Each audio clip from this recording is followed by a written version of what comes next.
This video is going to be a big expose on Eros, One Nation, and the whole scandal going on over Muslims being recruited by One Nation and given power to rule over Australian citizens.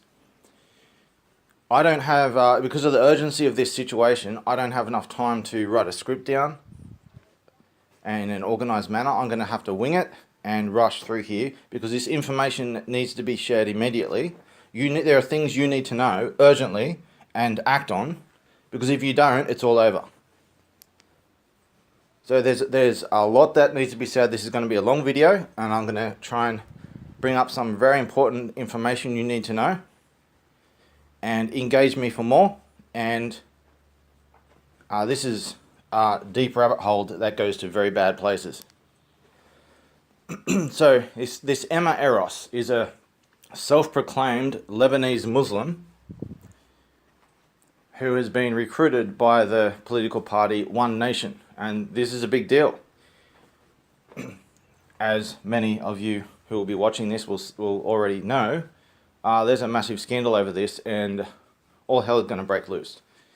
So One Nation came about in the 1990s from Pauline Hanson, who owned a fish and chip shop, who became a politician. She got fed up with all the Asians coming in and taking everything over, and there was this big conspiracy about Asians taking over Australia.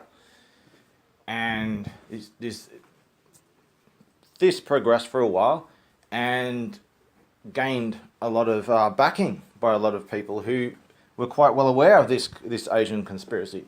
But this Asian conspiracy to take over Australia was just the tip of a much larger iceberg. So when it started out as let's stop the Asians, and despite all the denials by the government and attacks by the government to the point where they even put Pauline Hanson illegitimately in prison for 2 years, and then bragged about it publicly, this conspiracy to invade and take over in Australia, it is all true, and it is worse than anyone could possibly imagine. So, while it started off as Asians, a bigger part of that same problem came into the picture in 2005 with what was called the Cronulla riots. So while this Asian takeover of Australia was a big problem, a more important problem, which is part of the same problem, was regarding the Muslim takeover of Australia. There's a lot that can be said about the Cronulla riots, and I'm going to put up some footage and stuff regarding that later in this video. So Lebanese Muslims became the number one problem, and the Asian takeover of Australia took a backseat to that. And it has been all about Muslims, and in Australia at least, specifically Lebanese Muslims, and their long history of rape, violence, terrorism, all kinds of evil crap. In 2005, in the so-called Cronulla riots, not just white people, but all people in Australia united. It's the greatest symbol of multiracial unity, which I don't necessarily agree with all forms of multiracial unity. This context matters, but all races in Australia united against the Lebanese Muslims. Of course, white people were blamed for everything. Evil white Nazi supremacists, whatever you want to call it, racists. What happened is, I'm going to say some things that are not widely known these days and are not covered in any footage, is what happened was white people had a peaceful protest to make a stand against the Lebanese Muslims. Lebanese Muslims went around attacking, raping people and destroying cars, buildings, everything. And they did so while police were standing behind them, following these Lebanese Muslims while they destroyed the place, protecting them. And these Lebanese Muslims would rape people and beat the shit out of them and mug them in the street while police are behind watching. And if that white person says anything back, they get called a racist and they get put in prison for 10 years. That is how bad it was. And this didn't happen once or twice. This happened, there was like at least 1,000 people arrested in this same kind of way. So what happened is worse than you've ever heard. I was right in the middle of it. I've grown up around Lebanese Muslim people. That they are the worst trash of the world beyond your imagination. And I'm going to show you some examples of this later. They're the greatest threat to Australia. Not the only threat, but the greatest threat to Australia are Lebanese Muslims. So this Eros woman claims to be a Lebanese Muslim. And she's being portrayed as being against Sharia law and all these, and some kind of new version of Islam. Apparently she knows Islam more than all these experts and scholars and stuff, and her version of Islam is true and they're all wrong. She's the real Muslim, they're fake Muslim, that Islam has been hijacked. I've heard all this shit before. Every Muslim plays the same card. They do the same simple tactics. They all do this. They'll all go and rape and kill and shit, and then they'll say, he did it. And he's taken over my religion. So what they'll do, this is the kind of tactic they'll do. They'll approach you from behind in the dark in the street, a vulnerable person from behind. They'll mug you, beat you up, steal your wallet, and they'll run straight to the police and make a report for you stealing their wallet before you can get to the police. And then they'll take you to court, and if anyone doesn't go along with this scam, well, they'll just bribe them with the money they stole from you, and they'll call them a racist, and they'll lose their job, and they'll probably go to prison themselves. So they win in court. They mug you and steal from you, and then they charge you for the very money they stole in court, get away with it, and then as you walk out of the court, they'll mug you again right outside the court. And they'll just do the same shit over and over again. It's very simple and primitive, but it works. They just do it over and over again. And there's a complex reason and really fucked up reason why it works. But that'll go off topic. You can talk to me in person about that. So there's a long history of Lebanese Muslims, not just other Muslims, which are a problem as well. This is mainly a Lebanese Muslim problem. Let's talk about Lebanese Muslims. So this Emma Eros thinks that she's a Lebanese Muslim. Well, I'm saying no, she's not. She's a white person. She's a white woman who thinks she's a Lebanese, and she thinks she's Muslim, but she doesn't know anything at all about Islam whatsoever. And she says that she's not. She's fighting against Sharia law. Now, I can show you footage proof that she's trying to push Sharia law. She has her own version of Sharia law. And she says all these other versions of Sharia law, universally throughout the Islamic world, every one of them is wrong, but she's right. But she can never elaborate on her version. She can't even quote a single verse from the Quran. She's right, and you just have to take her word for it. And if you don't do what she says, you're racist and you're going to prison, or you're going to get killed by one of these imposter Muslims. There are so many layers of lies and evil here that I wouldn't be able to cover the whole thing on this video. So let's get some history here. In Lebanon, Lebanon is in the Middle East, around all these other Muslim countries, that things have dramatically changed over several decades. This hasn't been going thousands of years. This is something that's recently changed. Up until recently, most of the Middle East was Christian. And would you believe, white, or almost completely white. Arab Muslims have taken over and killed everyone and taken over all these countries. And now they're ruled by Islam, by brown Muslims, brown Arab Muslims. Lebanon is different. Lebanon was able to resist and fight back. So these Muslims came for Lebanon, and would you believe there are a lot of white people in Lebanon, French and English people, and Italian and Scottish, and some other groups as well. Lebanon wasn't really a single racial group. It was a bunch of groups, and that were largely white. And they resisted these brown Arab Muslims, and they fought back. This is where all this war in Lebanon started. Lebanon is the only country in the Middle East that isn't like 95% plus Muslim. They have a sizable, they've got a slight majority Muslim, but they've got a sizable minority, especially of Christians, who are resisting them. So war happened in Lebanon, And these Christians, who were largely white, not just white, but largely white, came to Australia to escape the Muslim persecution and genocide of them. These Muslims came over, they pursued these Christians into Australia, and they migrated into Australia too, these brown Arab Muslims, and they killed all the Christians. This is what they do. They'll pursue you across the world. And if you leave Islam, they'll pursue your whole family across the world. They'll behead your whole family on the other side of the world. And they'll just call everyone racists in the Western world, and they'll just get everything they want. They'll get into immigration, they'll jump the queue, they'll just get straight in. So Emma Eros she thinks that she's one of these brown Arab Muslims who are identified in modern times as Lebanese. She has this idea that Lebanese is some kind of ethnic group. It is not an ethnic or genetic racial group, nor is it a cultural or religious group. It's a bunch of people fighting against each other from different.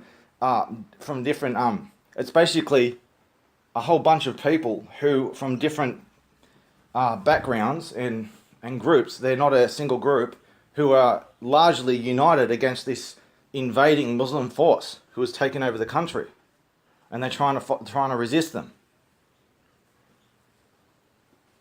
So she identifies as one of these brown Arab Muslim invaders,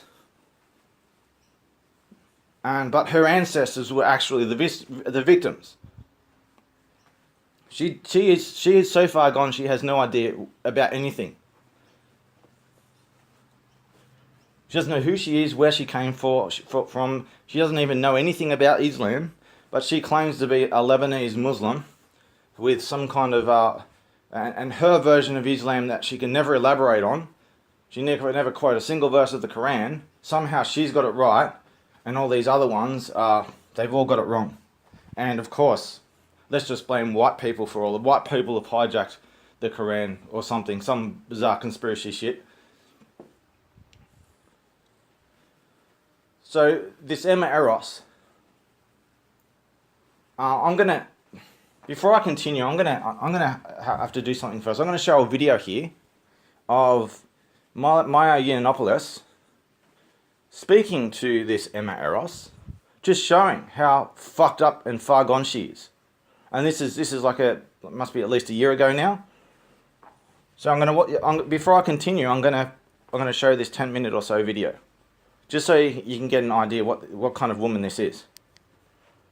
Hi, how are you? Thank you. This is Emma. Emma is an Australian Muslim conservative. I know that's going to blow people up. Yep, no, it's good. I mean, look, we have fellow confusing identities. So good. Well, we're kindred spirits. Mind-blowing identities.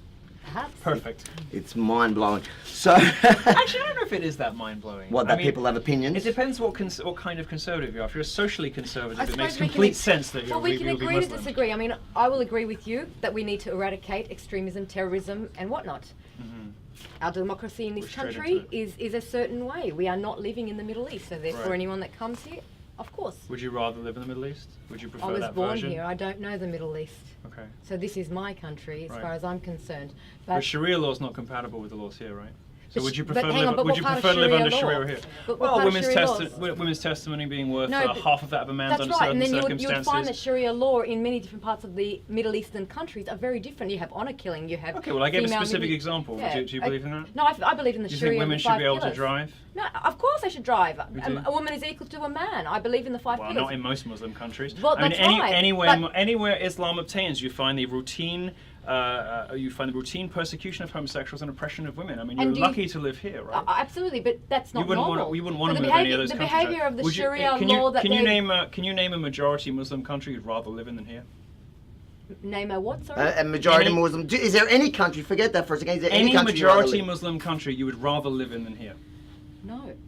Okay, then I think we're good. No, but hang on a second. I think we're done. Each country has a certain way of their own law. You have countries like the Middle East that take away the women's rights, but that has nothing to do with Islam. So what I Right. want So to say to you, why does it occur so often in Islamic you know countries? what? Because it's been hijacked. Why is it You've got people that have hijacked it with extremism. You have some that hijacked it because they just want to be lazy, and you have typical men who want to, take over the nation. I could be murdered in 11 Muslim countries, which together comprise about 300 million people. And you'll find that's not Islam. For my sexuality. And that's not Islam. But that's okay. Well, it's fine for you to say that's not Islam, but you're discounting half your own faith. No, there's a difference between Islam and Muslims. You have to understand that. It's a behaviour of Muslims that can actually make Islam look bad, right? It's how you want to interpret. Is there anywhere in the world, in your view, that practices Islam correctly? Nobody is perfect. No, I don't reckon anybody practices any religion perfectly. Okay, so everywhere in the world there is Islam. They practice it badly, with the result that they oppress women and murder homosexuals. Shakespeare still tried to be translated to this date, and that's Shakespeare. There is nobody that can translate anything to the point where they have it. Translating Shakespeare? It's in English. It's an example. Example People of are still what? He trying wrote to, in English. No, We don't translate Shakespeare. No, but when they do their plays and whatnot, they are still trying to understand the meaning behind Shakespeare. Are you talking about translation or interpretation? This is just an example. Because the Quran is supposed to be the final, unalterable, and correct. perfect word of That's God. correct. But So if you're not someone supposed to doesn't- translate No, but it. if You're somebody supposed to doesn't- interpret it with the help of the Hadith and the Sunnah and all the rest of it. But it depends on who is teaching. It depends on who is teaching. So there isn't a single Islamic country or Islamic leader that gets it right. You, on the other hand, have it right. No, I'm not saying that at all. You I'm hold not the saying key that at all. to a virtuous version of Islam that none of us have ever heard No, of. I'm not that saying that at no all. Muslim What I'm country trying to say operates to you- according to. So if we were to give you like the keys to an empty country, you would be able to create a version of Islam that doesn't oppress women and murder homosexuals. Well, I would create it to the way that God wanted peace and love, and He's just. He's not unjust, as Right, some will. the principle of Quranic abrogation, right? Look, I'm not a scholar. I'm not Right. a So scholar. what Quranic abrogation means, what it means is that because the Quran is inherently internally inconsistent, like a lot of big, long, complicated books, right? Quranic abrogation is not a Western principle. It is an an accepted Islamic principle of scholarship, which says that out of the verses that contradict one another, the verses that were revealed to Muhammad later supersede the ones that were revealed earlier. So if you reorder the Quran chronologically, the stuff that came later, that was revealed to Muhammad by Allah later, supersedes anything that might be contradictory in the earlier verses. And who told you this information? Well, this is very Which well. scholar gave you this information? Did you read it out of the book yourself? Very and well interpret it that way? established Islamic scholarship. So the problem that you have, right, is that the later verses, when Muhammad was a warlord, right, supersede the earlier ones, which are all the peace, love, and understanding. No, so the we jihad, still- verses That's not true. that are about killing the unbeliever are the That's ones not that, true. according to Quranic, That is not according true. to Islamic That is scholars, not true. And if the are the thing ones is- that supersede thing the is, peace, love, Milo, and understanding. if we keep saying that, Islam teaches you this, we can slap each I mean, other you're back and forth. you're We can challenging slap me on each the other name of back and specific forth. scholars, and Hang you on, didn't even know what let me abrogation speak. meant. Let me speak. We can slap each other back and forth, but if we're going to keep addressing the negative of what I'm not going to slap you. Muslims, that's a left thing. Muslims like me that keep saying that's wrong. I don't use violence. Muslims That's like your me people. Muslims like me that keep saying this is wrong, and then you keep hearing someone say, oh well, no, it's bad, and you're all murderers, and you're whatnot, and this is what your Quran says. How many times a day do you pray? Hang on a second. you How pray many 5 times times? a day? 1 second, please. Do you pray 5 times a day? Yes. Well, I try and do my best. I'm not the best. How many times a day do you Yes, pray? 5 times a day, but I'm not You the pray best. 5 times a day. I am not the best. I miss a bit. I've made that When's your clear. next prayer today? Listen, What time? I won't have time until I get home. So you're not right? praying 5 times I'm not today. gonna, Will you pray 5 times tomorrow? I do my best. Do you do Namaz on Fridays? I do my best. Let me finish Do you my go to question. Namaz on Fridays? Let me finish my question. Do you go to Namaz on Fridays? No, Once I do a week? not. I don't follow a preacher. So- I don't follow an imam. Okay, I don't want because I don't want to get confused in certain ways.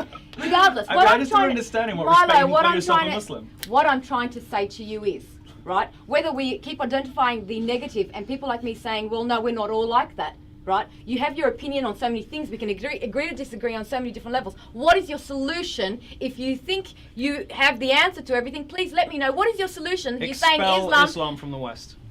Expel Islam from the West. Yeah. Anyone So- who describes so themselves as a those who- Muslim, send them back to the Middle East.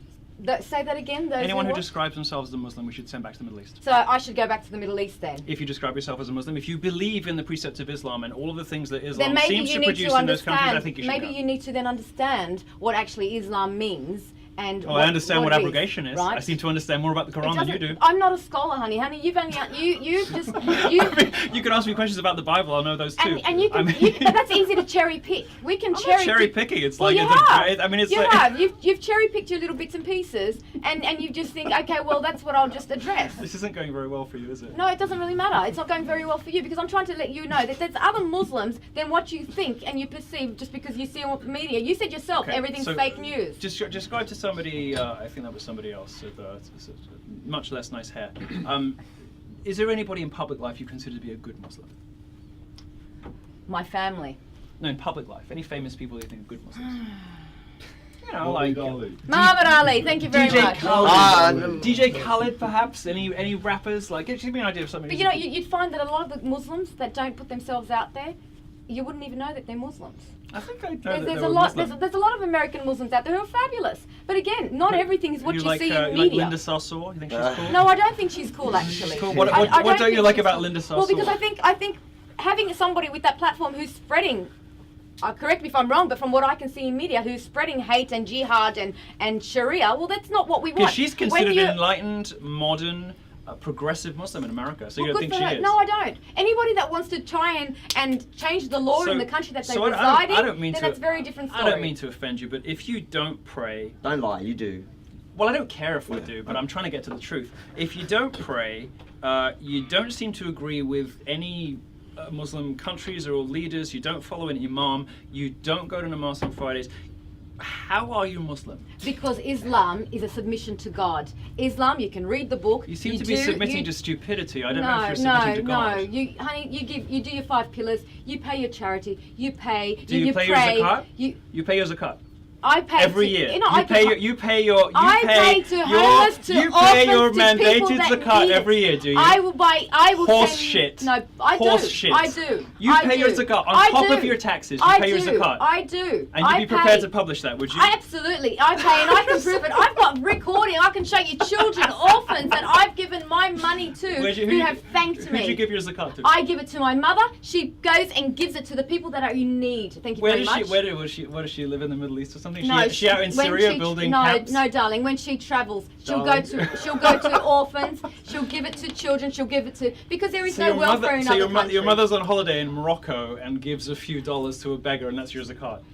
It's not a beggar. How much They're not zakat beggars. do They're you pay? people that How are in much need. zakat do you pay? Depends. That's personal. It doesn't depend. Zakat's a very specific figure. Do you know what it is? Well, it depends on. No, No, I it pay doesn't for my depend. children No, as it well. doesn't depend. It does. It does Okay, depend. so you're taking on zakat for you and your children. I mean, with taxes, you must be left with what, 10% of your salary left? It's my business. Okay, so that was one pillar. What are the other 4? You got to go to the pilgrimage. You've got. Have to you done the Hajj? No, I haven't. Have you done the short one? One day I'd Have like you done the to. short Hajj, the mini one that they do? That's not the full Hajj. No, Have you done I that? haven't. I haven't Okay, done so it. next pillar. Do you what know are the we 5 up to? pillars of Islam? Yeah, what are we up to? You don't know the 5 No, pillars of I do. Islam? Excuse me. Don't try and twist words. I do know the 5 pillars. So what are the But 5 pillars of Islam? What I'm trying. Listen. I know them. Do you know them? Yeah, I do. You can tell me all you like. What I'm trying to say to you is let's not just try and bring it back on me. What I'm trying to say to I'm you just is that you're asking very- you if you No, know no, the central because tenets of I- your own faith, the one that you hang are on. defending so vigorously and enthusiastically with me. I- I'm asking if you know That- the what I'm central trying to 5 say- tenets of your listen to own you, religion. listen The to one me. that you're saying What is I'm so trying wonderful. To say to you is, what I'm trying to say to you is, let's not get it about me. All No I'm trying wonder to say, you don't I'm like Muslim. Muslims. You don't know what they believe. No, no, You no, don't, no, no. no wonder you don't like I'm them in the trying Middle to East. You have no explain- idea about I'm it. trying to explain to you that there are other different types of Muslims. You put everybody in the same category. Forget about me. Let's just take the focus away from I'm me. quite interested in right? you. No, I think you're let's fascinating. get the focus away from me, right? What I'm trying to get out of you is, what would you say to people who are like me that you're putting everybody in the same category? You know, I mean, I'm not the best Muslim. Who I think we've cares? But established that's that. between me and God. It's because only God can judge, darling. Well, I'm judging too. So, I mean, to your credit, I think I'd let you stay because I don't think you qualify as Muslim. So this woman who is Emma Eros, who thinks she's a Lebanese Muslim, the greatest threat to this country, that the greatest unity in the history of this country was over fighting this group of people that she identifies as. Well, I know these people intricately. I can spot them out in a crowd easy. I know what a black man looks like. I know what a white man looks like. I know what an Asian man looks like. I know what an Arab looks like, which is what a Lebanese Muslim is, an Arab. So this is what a Lebanese Muslim looks like. This is what a white woman looks like. Pretty clear. You know, one has brown skin, tend to have dark blackish kind of hair, Negroid type of features, dominant with the dominant traits of the Negroid traits. If you know genetics and all that, it's pretty easy to spot an Arab from a white person. There's no confusion there. So she thinks she's one of these Arab Lebanese Muslims. I mean, look at her. Does she look like a brown Arab to you, or does she look like just a typical white woman? You know, maybe she identifies as a man or a dolphin or some shit too. Or Santa Claus. Who the fuck knows these times? She's probably got her own gender as well. And it probably changes every day. So look, this is a white woman. If you were to see her picture, you would say this is a white woman. Pretty clear. There's no confusion there. But she thinks that she's a brown Arab Muslim. So an important point here to make is if I was to identify as a devil-worshipping, pedophile, child sacrifice cultist who wants to kill all the white babies and shit like that, and I identified as this group, and then I wanted to become the Prime Minister of Australia, and my religious book says that we need to try and become Prime Minister of Australia, and when we become Prime Minister of Australia, we just kill everyone. So our book says that, and I'm applying to become Prime Minister, and I'll get into politics, and there are people who know about my religious cult and my book, what my book actually says, and they say, look, this is what this person is doing. We need to bring the death penalty in and get rid of this fucker. Don't put him as Prime Minister, kill him. This guy's a threat to everyone. You know, no differently to an ISIS member who's caught in the act on a telephone call talking to his mates about what he's just about, the terrorist attack that he's about to do. The fact that he identifies with this group is a confession of his intention, of the very book that he claims to follow. If I follow a book that tells me to kill someone, you know, I am rightfully to be charged for a conspiracy to murder them. So, if I was such a satanic, devil-worshipping pedophile who's going to kill everyone, and I followed this book, by identifying as part of this cult that revolves around this book, I am therefore following this book and what it says. So there are two kinds of people. There are people who actually know what the book says, and there are people who don't. So this scheming person with a very, very evil plan will say, no, it's all lies, it's not true, my book doesn't say that. Or they'll say, oh, I have a different version of the book, but no one can ever see it, you just have to take my word for it. I'm not all these things, it's all racist lies. Don't, it's not worth looking into, just take my word for it, trust me. Here's a bit of money on the side maybe. We'll give you some free stuff if you just quiet down and just trust us. So there are the people who will actually look into this, and there are people who don't. And the people who don't are virtue signaling toxic fakes who are pretty much just as bad.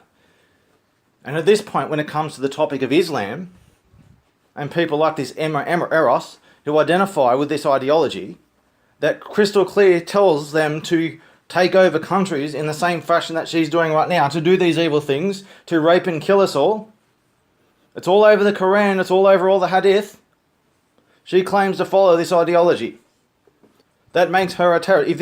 If this book is a terrorist training manual, and every page is full of commandments and instructions of how to commit terrorist attacks and shit, and how to do it, and how to take over countries and kill everyone and rape everyone, if you identify with such an ideology that revolves around this book, then should you not be charged with terrorism and conspiracy to commit genocide? By simply identifying. Like, if I said that I was a member of ISIS today, I would rightfully be taken away then and there. But here's this Emma Eros saying, they've all got it wrong. I've got it right, but I can't tell you about the details. You just have to trust me. Just trust me. I won't debate anyone over it. You just have to trust me. So at this point in time, most people are at least aware that the Quran and Hadith, the Islamic so-called holy books, are full of all this evil shit. That this isn't the religion hasn't been hijacked. Then no one's pulling the religion of peace card anymore, because everyone knows Islam is not a religion of peace. It's the extreme opposite. So they don't pull that card anymore, and they're trying to appeal to any ignorance that's left in the Australian population to try and pretend that it isn't what it is, and they will try to discourage and prevent any kind of investigation into what Islam and the Quran really teach and stand for, to try and appeal to as much ignorance as possible. And look, it's at this point, it is so widely known that shit doesn't work anymore. But these are very simple, primitive, corrupt people. They don't adapt. They just repeat a simple algorithm over and over. So if you're watching this video, then surely you already know all these lies to pretend that Islam is something it isn't. Understand some important points here. If the Quran and the Hadith are teaching and commanding under threat of beheading on virtually every page to rape, steal, murder, commit pedophilia, every evil imaginable, and you claim to follow this book, if you say you're a Muslim, then it means you follow this book. So if you claim to follow this book, then you are guilty. For example, the example of a devil worshipping pedophile who wants to kill all the white babies and shit. If I identified with this book, I should be charged for conspiracy to do this. And for me to say, I follow this stuff, but I've got no intention on going through with it, with what I pick and choose or whatever excuse they make. Now, if you choose to follow something, you're guilty of conspiring to do that something. Doesn't matter if you pretend otherwise. If you claim to be a Muslim, then you're claiming to do these conspiracies in the Quran and shit. So, so much I could say here. I'm going to go to something very important point. I'll just pause this for a sec. I'll get some documents, and you're gonna be really surprised here. Okay, if you're someone like me who knows how to debate and knows the topics, and they know every cheap tactic and fallacy that these liars pull, none of this shit flies on me. None of it gets past me, and that's why none of them will debate me. So people like me, they know exactly which cards to pull, how to basically instant win in one move, and they got no comeback. There's nothing they can do. They're fucked. So they'll try and desperately shut people like me down, and I have been desperately shut down to the extreme everywhere. So I'll just give you an example of something. This has been rampantly censored all over. You wouldn't even know about it. So I have what I call the Muslim challenge, and this is like the silver bullet that Muslims and their apologists will go to more extremes than anything else to shut this down. So it's simply a challenge, and this challenge applies to everyone. It's not just a Muslim challenge; it's an everything challenge. And this is just applying this particular challenge to Muslims. So it goes like this. I challenge a single Muslim to denounce pedophilia, rape, incest, slavery, stealing, lying, hang on, I'll get the right document. Okay, still waiting for a single Muslim to denounce pedophilia, rape, slavery, incest, lying, or stealing.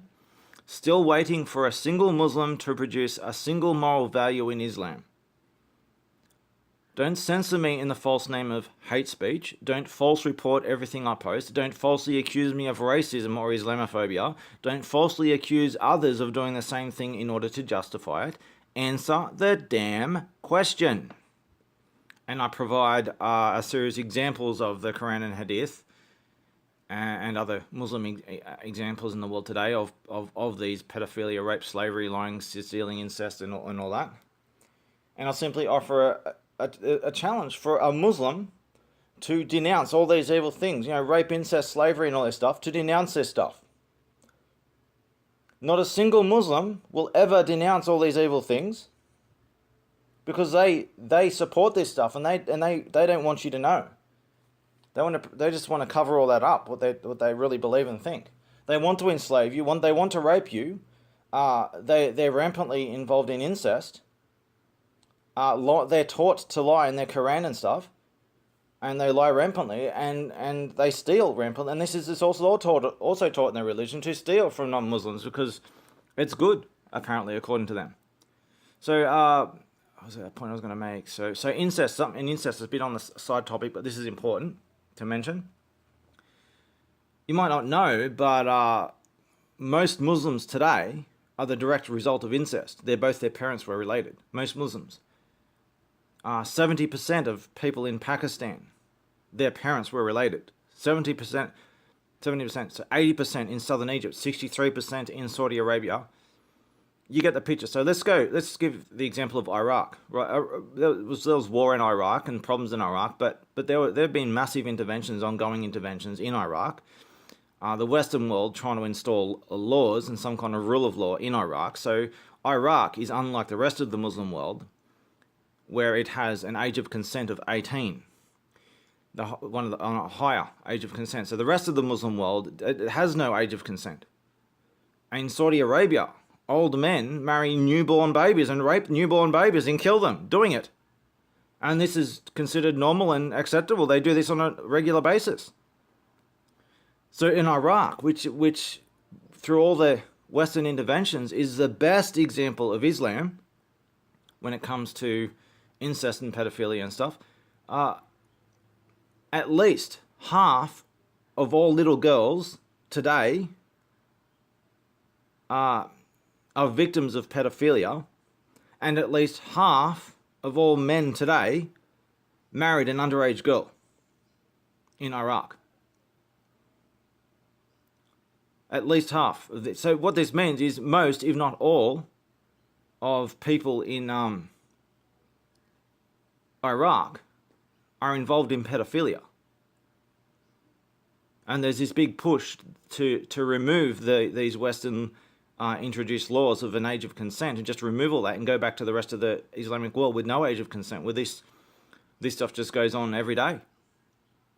So it's not just that pedophilia is pretty much universal across the Islamic world, even in the best example. Incest.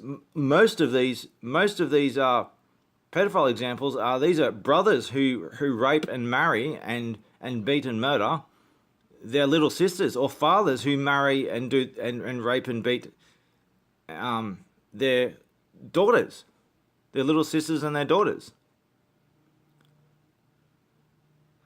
So I challenge a single Muslim to denounce pedophilia, rape, slavery, incest, lying, or stealing.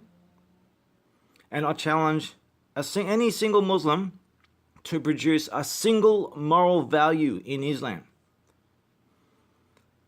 And it's important to mention after that to say, don't censor me in the name of hate speech, don't false report everything on personally. So that's a single statement that you can see on this image here. This is the challenge. This is the silver bullet that destroys every single Muslim. And if they know, there are some minor tactics they might try. You need to know what you're doing to know their lies, to see through the lies. Basically, if you have a clue about what you're doing, They know that this is a silver bullet. There's nothing they can say or do. All they can do, there's two things they can do. They can confess it, just confess that yes, they do believe this shit and this is what they plan to do, and just admit it. Or they can just just run away. By not answering, they'll call you all names. They'll give you death threats. They'll go completely nuts on you, but they won't answer the question, and they'll do everything they can to avoid answering the question. And by not answering the question is a crystal clear confession. Now, if you ask someone, are you a pedophile?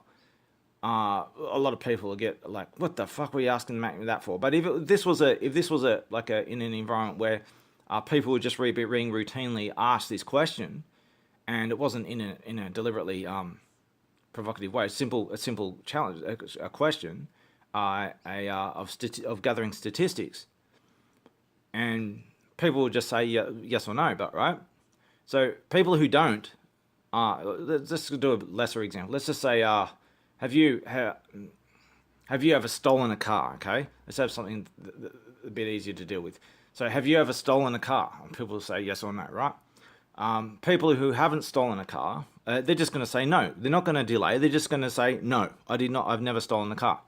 People who have stolen a car, they're gonna say something like, "Why are you asking a question like that?" Or they'll say, "Well, you steal a car. You steal cars too." Or they'll try and divert off topic and run around in circles and anything at all except for answering the damn question.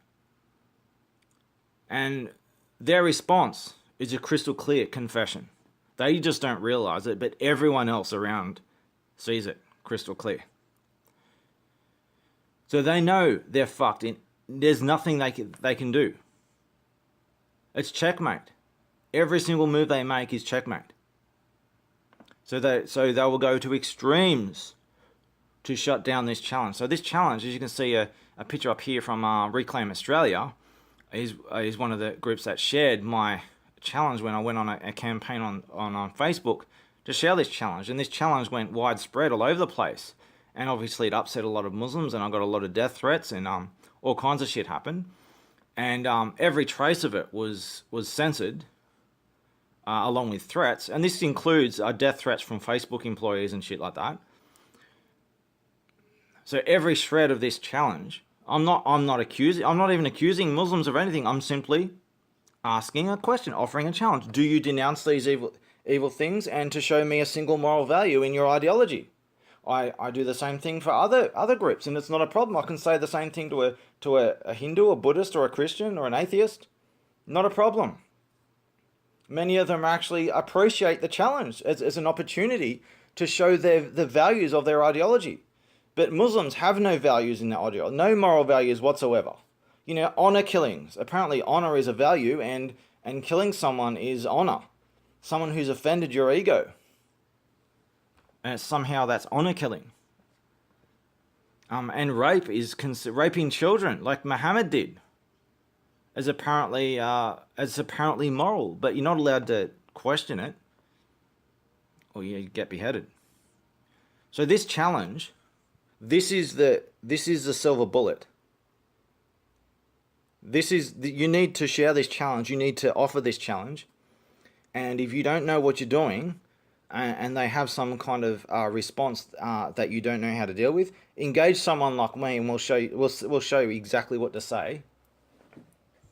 So what they often do is they'll do things like they'll misquote their own Quran. They'll refer to quotes that don't actually exist, or they'll misquote part of a sentence.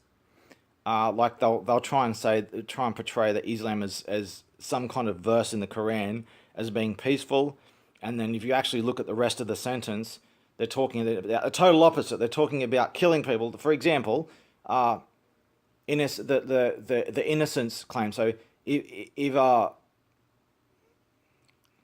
for a Muslim to hurt the innocent, I'm just paraphrasing here. For a Muslim to hurt the innocent, it is as though he has hurt the entire world, as though it's some kind of defense of innocence. No.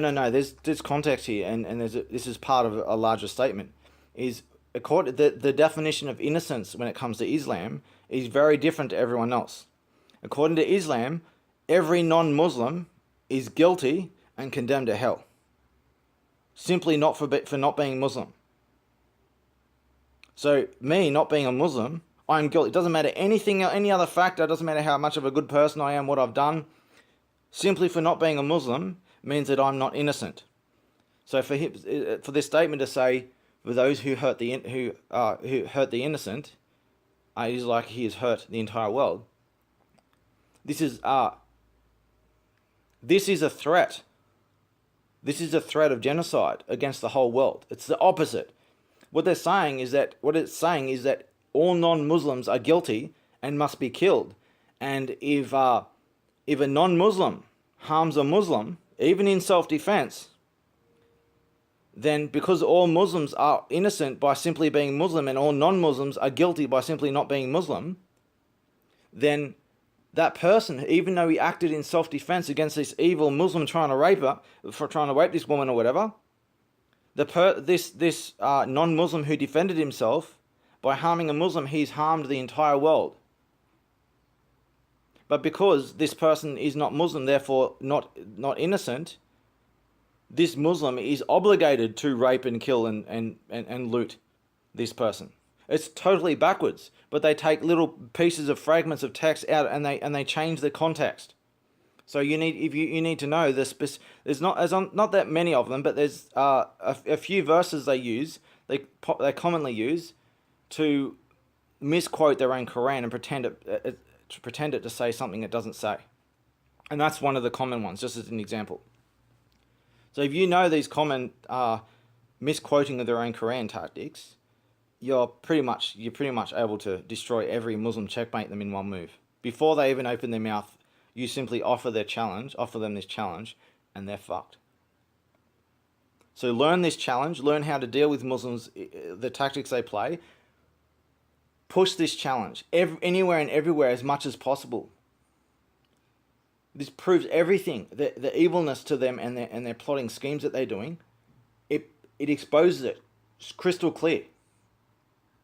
And whatever they do confirms everything. Because they can't show a single moral value in their entire ideology. They say that, for example, they say that Islam's been hijacked and that they've got their good version and these are all they've misinterpreted something. All right, well, show me a single example of these good interpretations. And they can't. They can't show a single good word in the Quran ever. Some people like to say that there are earlier good verses and they've been abrogated by later violent verses. That's not true. It's all violent. It's just some are more violent than others. So I challenge anyone to show me a single peaceful verse in the Quran. No one has ever done so. And there are a lot of Muslims who try to kill me over it, over asking this simple question, and for to denounce the pedophilia, rape, slavery, incest, lying, and stealing. Show me a single Muslim who denounces those things and can show a single moral value in their ideology.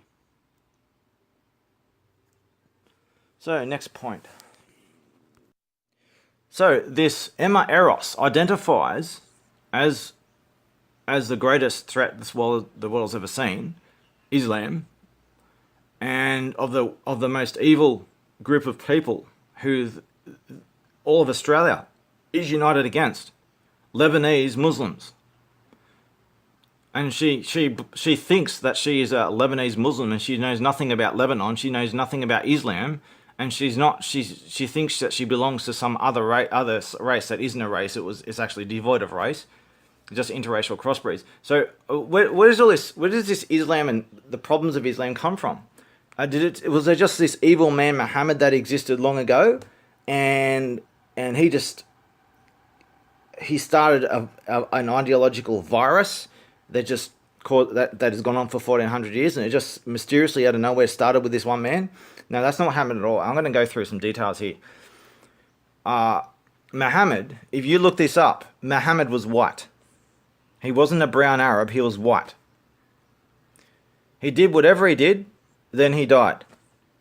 And whatever happened has been lost to history. if such a man even existed in the first place. But the Muhammad was, as the narrative of always been, he was white. He wasn't an Arab and he wasn't brown. So Muhammad died, 60 years went on, and whatever he had going died with him. There was no traces of it whatsoever for 60 years. Then out of nowhere, all this Mohammedanism stuff appeared out of nowhere suddenly, and all hell broke loose with mass killings and shit like that, and it came out of nowhere. And the so-called Quran, it was a giant mess. And Muslims say that the Quran is the only pure book in the world. It's never changed. There's only one version of the Quran. It's never changed. It's always been the same. If you actually look into this, it is the most changed book in history. Dramatically changed completely. So much that whatever origin it was and whatever early versions are gone, there may be not even a single shred of that story left, apart from Muhammad being white. So, brown Arabs took whatever story there was and just kept dramatically changing it over time. And I won't go into a lot of the details. You look this up. It's a very long story of really evil and twisted stuff, and it's not. I won't mention it here. So the Quran is supposed to be really old and it's never been changed, and there's only one version of it. Well, that's partially true. There is one version of the Quran today. Might surprise you to hear, but it's not even 100 years old. The Quran, this ancient book, is not an ancient book. It was created in 1924, called the Cairo edition. There are all these vastly different versions of this ideology, and they've always been warring against each other since the start, and there was no unity, no single version. It was the most diverse ideology of all, with all these bizarre directions of all different tangents of this all over the place. So when Islam collapsed, there was an attempt to revive it under a single version of a new version of their holy books, and they compiled it into what they call the Quran today. And it was the 1924 Cairo edition. And there are people living on this world who are older than the Quran. So more details about the history of Islam, where it came from. So a lot of people don't know this, but the word slave comes from the white Slavs, a branch of the white race called the Slavs, because they are so repeatedly enslaved. White people are not the slavers of history, they are the slaves of history. They are the most enslaved people in history by far, to the point where the very word slave was named after them. And all these stories about white slavery is all a big lie. It's the total opposite. So the people who enslaved white people, the greatest enslavement in history, was Muslims. The very concept of slavery is of Muslims enslaving white people. They enslaved, raped and genocided white people for so long that they caused what's called the Dark Ages.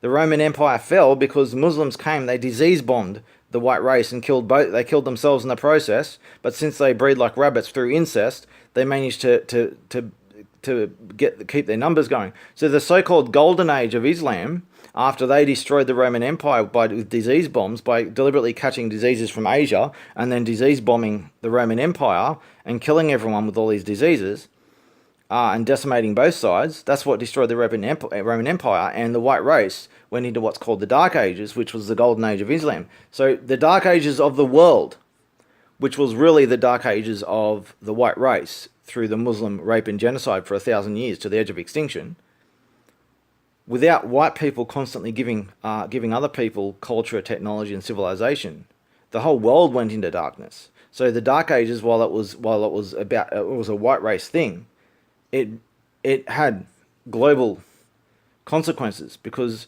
the white race is responsible for all culture, technology and civilization. Without white people constantly giving everyone this stuff, They need white people for their survival. These are the people who everyone else survives on, parasitically. So the Dark Ages was caused by Muslims. 1,000 years of genocide of the white race. And this is supposedly the Muslim Golden Age. So they just plundered the white race to the edge of extinction and stole everything. And this is supposedly, by stealing all this white stuff and claiming it as their own, this is supposedly the Islamic Golden Age.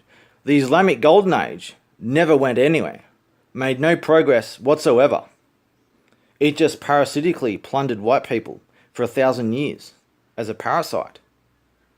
And white people sustained it on the edge of extinction for 1,000 years.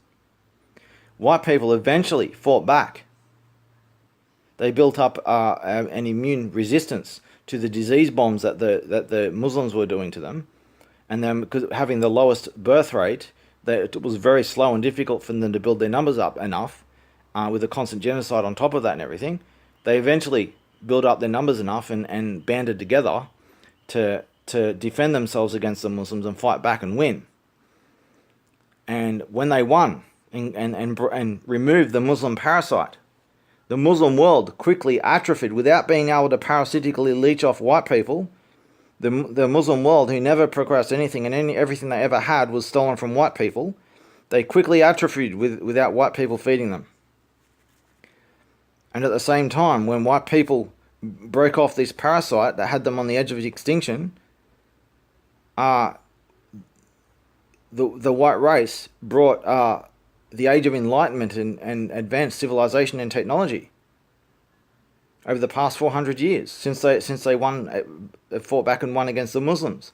We've gone from the Stone Age to today in just 400 years. This is, there's a history here of why there's been sudden progress. It is Muslims who have been killing everyone and stopping progress. And it wasn't until the Arab Muslim parasite was removed that the white race was able to bring back civilization and technology. The Muslim world is a disease. It destroys.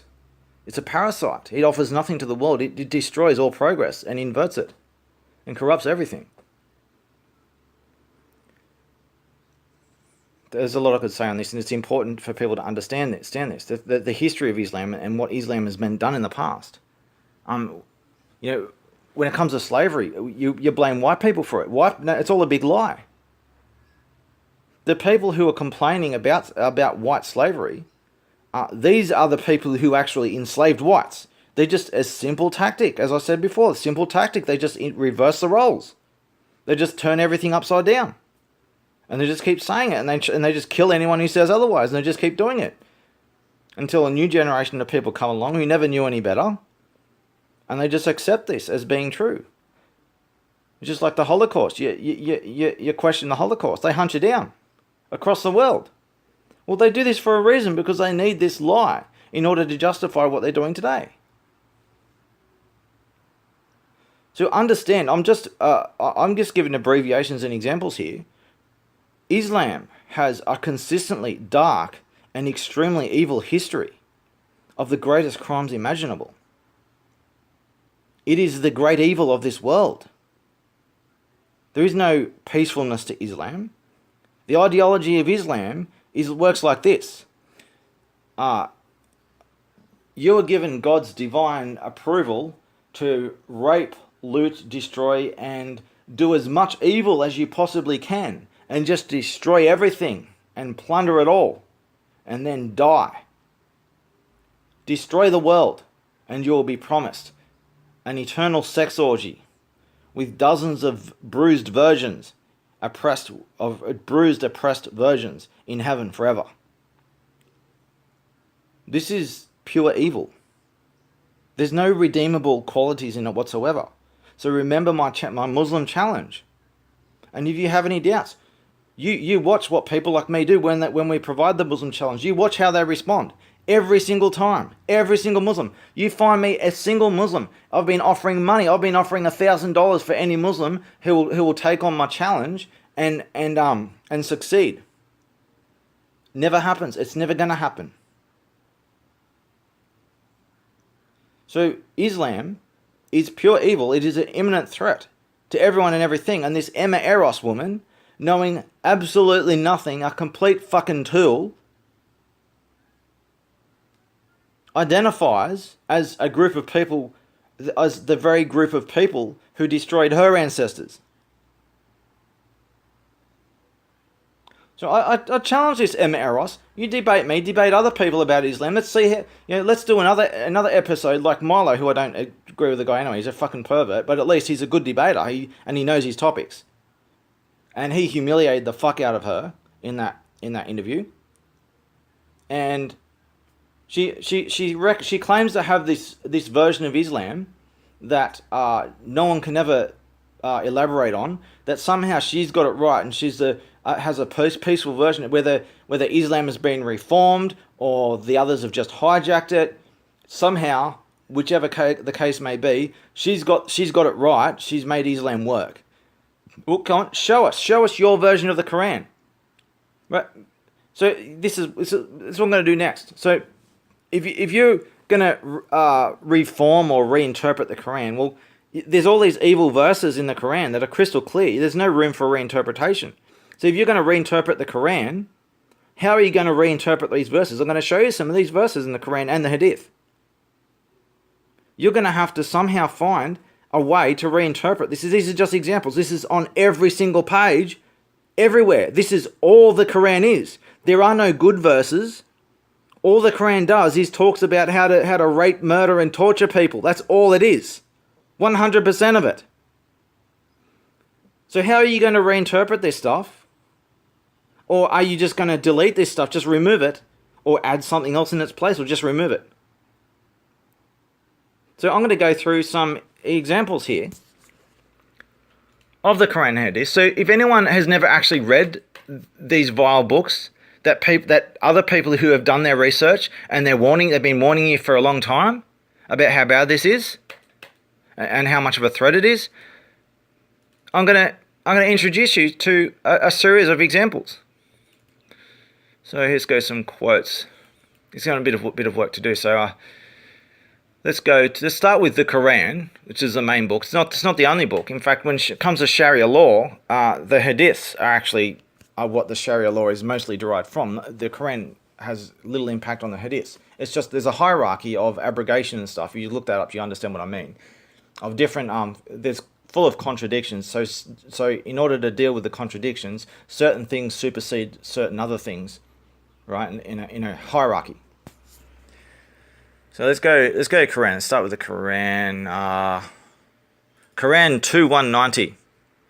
Fight in the way of Allah those who fight you but do not transgress. Indeed, Allah does not like transgressors. Now you got to. These are from the English official Quran website.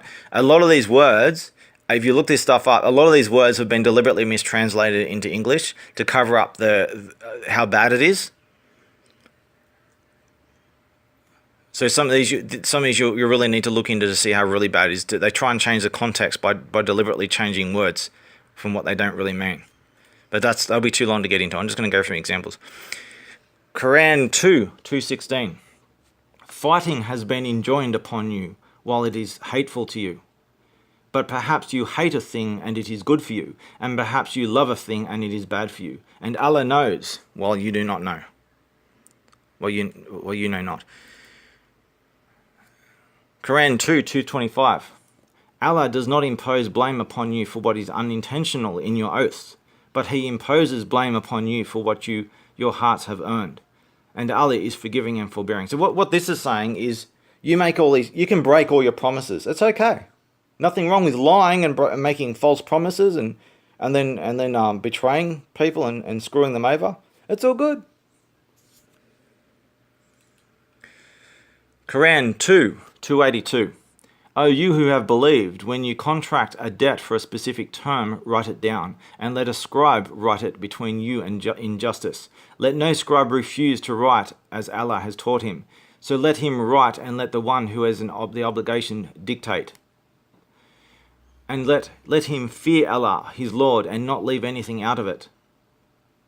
But if the one who has the obligation is of limited understanding or weak or unable to dictate himself, then let his guardian dictate injustice, and bring to witness 2 witnesses from among your men.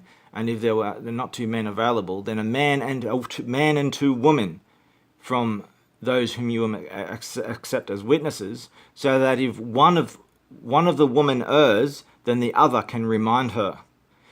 So this is one of the examples of people say how 2 women, 1 man is worth 2 women.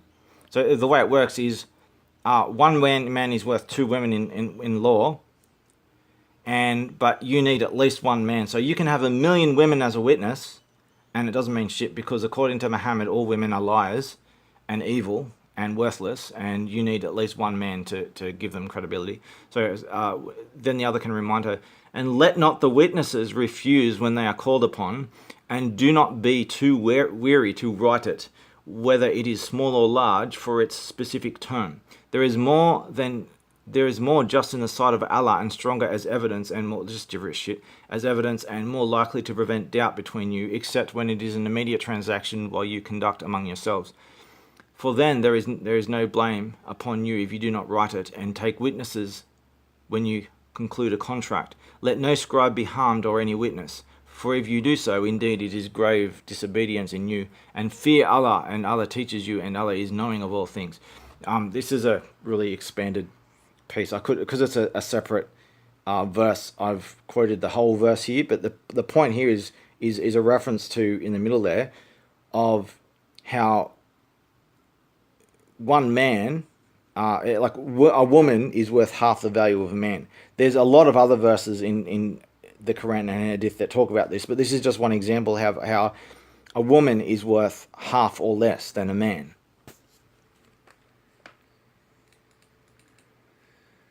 Okay, here's one. The correct translation is deceiver, Allah the great deceiver. This is one of the words that have been deliberately retranslated in the official Quran website. You can look this up and see what I mean. So let's just change the word plan with deceive and deceiver.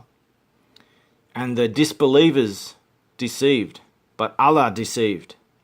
And Allah is the best of deceivers.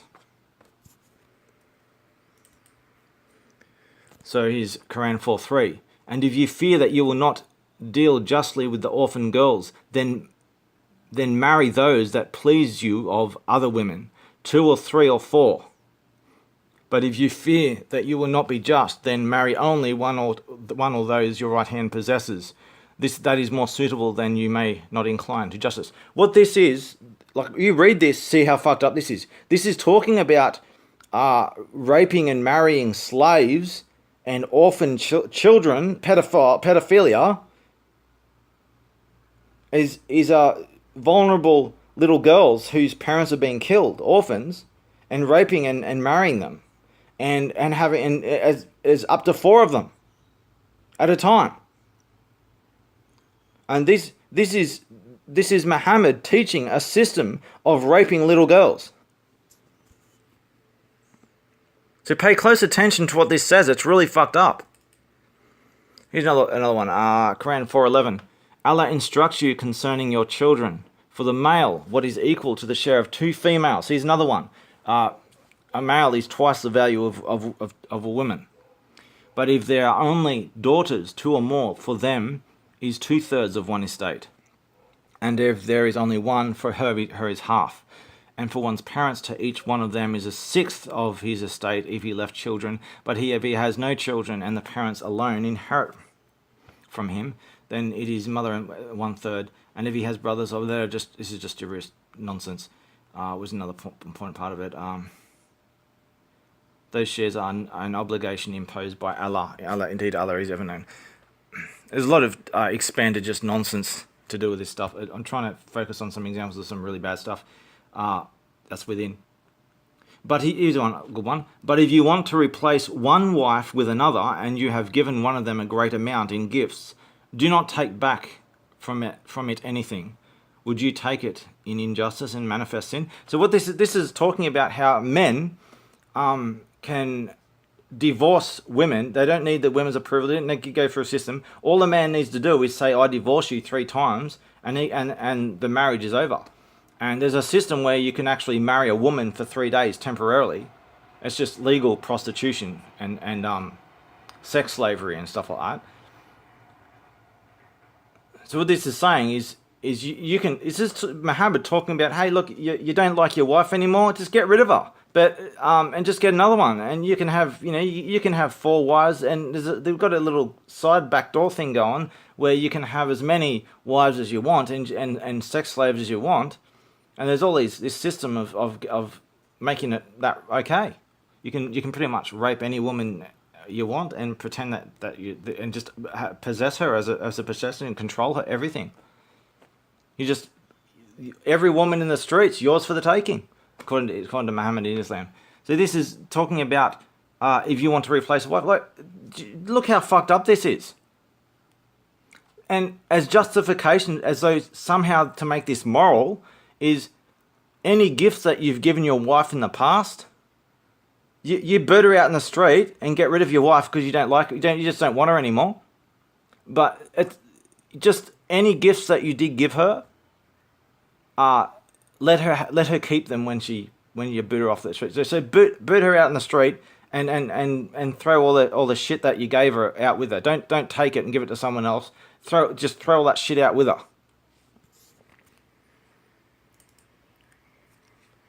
Quran 4:24, and also prohibited to you are all married women except those your right hand possesses.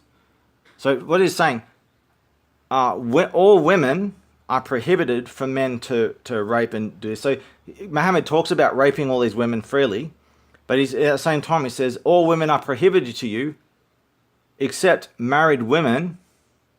All married women are prohibited to you except those your right hand possesses. So you can't rape and murder and beat up other men's wives, other Muslim men's wives. It's okay if they're not Muslim. If I'm married, a Muslim is it's okay, and he's actually instructed to rape my wife. He's just not allowed to rape other Muslim men's wives. He can buy those wives off the other men, or even hire his wife as a sex slave. That's fine. He just can't forcefully just go grab a woman who's already the possessions owned by another man, a Muslim man. So what this is saying is, except those your right hand possesses. So all your right hand possesses is talking about slaves. So if you have brown Arab Muslim has white slaves, and this is what this is based on. A brown Arab Muslim has white slaves, and some of his slaves are married, a husband and wife. Well, he can just rape that man's wife. They're both his slaves, and he can rape both of them if he wants, as he sees fit. He owns them both. They don't have any rights. He can just rape anyone he damn well pleases. If he owns any slaves, he can do anything he damn well pleases with those slaves, including raping them. Even if they're married, it doesn't matter. It says, that is the decree of Allah upon you, and lawful to you are all others beyond these. Lawful to you are all others beyond these, provided that you seek them in marriage with gifts from your property. So, all women are fair game for a Muslim man. So when you hear about this all the time, Muslim men go around raping white women and children, and they think that they're entitled to this. And this sense of entitlement doesn't come from nowhere. They're getting this from the Quran, and they often quote the Quran and Muhammad when they do this. This is a kind of example of where they're getting this stuff. So, with gifts from your property, desiring chastity, not unlawful sexual intercourse. So all you need to do is just say, so when a Muslim man goes and rapes a random woman, he just says, you're my wife, I rape you now. That's it. And then once he's done raping her, he's just say, you're not my wife anymore. I get another one, I rape a new woman, and she become my wife for 3 days or whatever. Well, I have my way with her for 3 days, then get rid of her. That's how it works. That's how this Sharia law works. So for whatever you enjoy of marriage from them, give them their due compensation as an obligation. So you have to you take a woman in marriage, you force her into marriage, and you have to compensate her. Well, when people normally get married in the civilized world, it's a choice. You don't pay your spouse compensation for what you're doing.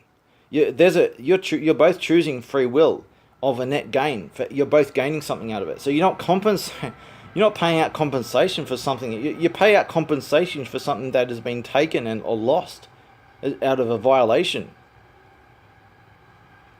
So you're obligated to compensate these women. What are you compensating for? Maybe for the fact that you've just grabbed a random woman off the street, raped her, and made her your sex slave for the rest of her life until you decide you're fed up with her and you just boot her out in the street. Or if you want, you just acid bath her face and kill her or whatever. That's all good in Islam. This is how Sharia law in Islam works. And this is all in the Quran and Hadith and shit. So whatever you enjoy, give them their due compensation as an obligation, and there is no blame upon you for what you mutually agree to beyond the obligation. Indeed, Allah is ever knowing and wise. Mutually agree to beyond the obligation. So he's a Muslim man who has a sword to this woman's throat. He beats her up every day, and he's allowed to do anything he wants. Anything he wants, and we're talking about mutual agreements. There is no mutual agreement. It is literally impossible for a Muslim man and woman to have a mutual agreement under those circumstances. There is no free will. It requires free will without intimidation and coercion. In something that is based in coercion, extreme coercion. Here's another one, Quran 4:34. Men are in charge of women by right of what Allah has given one over the other and what they spend for maintenance from their wealth. Men are in charge of women. So righteous women are devoutly obedient to man, guarding in the husband's absence what Allah would have them guard. But those wives from whom you fear arrogance, you simply fear that your wife is arrogant. She doesn't need to be. You just need to be scared that she's arrogant. First, advise them. Then, if they persist, forsake them in bed, and finally strike them. But if they obey you once more, seek no means against them. Indeed, Allah is ever exalted and grand. So basically what this is saying is, if you so much as fear that your wife is going to be unfaithful to you, or that she's, in this case, simply arrogant, that you fear that your wife might actually stand up to you, beat the shit out of her until you feel safe that she's gonna be on her knees submitting to you at all times. She's never gonna challenge you ever again. So you just so much as suspect that she's ever going to stand up to you, beat the shit out of her until she either dies or you feel safe that she's fully oppressed underneath your wrath. That's what this is saying. Quran 4:104. And do not weaken in pursuit of the enemy, and the enemy being all non-Muslims. If you should be suffering, so are they suffering, and as you are suffering. But you expect from Allah that which they expect not, and Allah is all-knowing and wise. So what this is saying is, never weaken in pursuit of the enemy. Constantly pursue non-Muslims. Constantly seek their genocide and destruction of the entire world. Never stop. And if you suffer anything as a result of that, then you make them suffer. The same thing, everything that you suffer.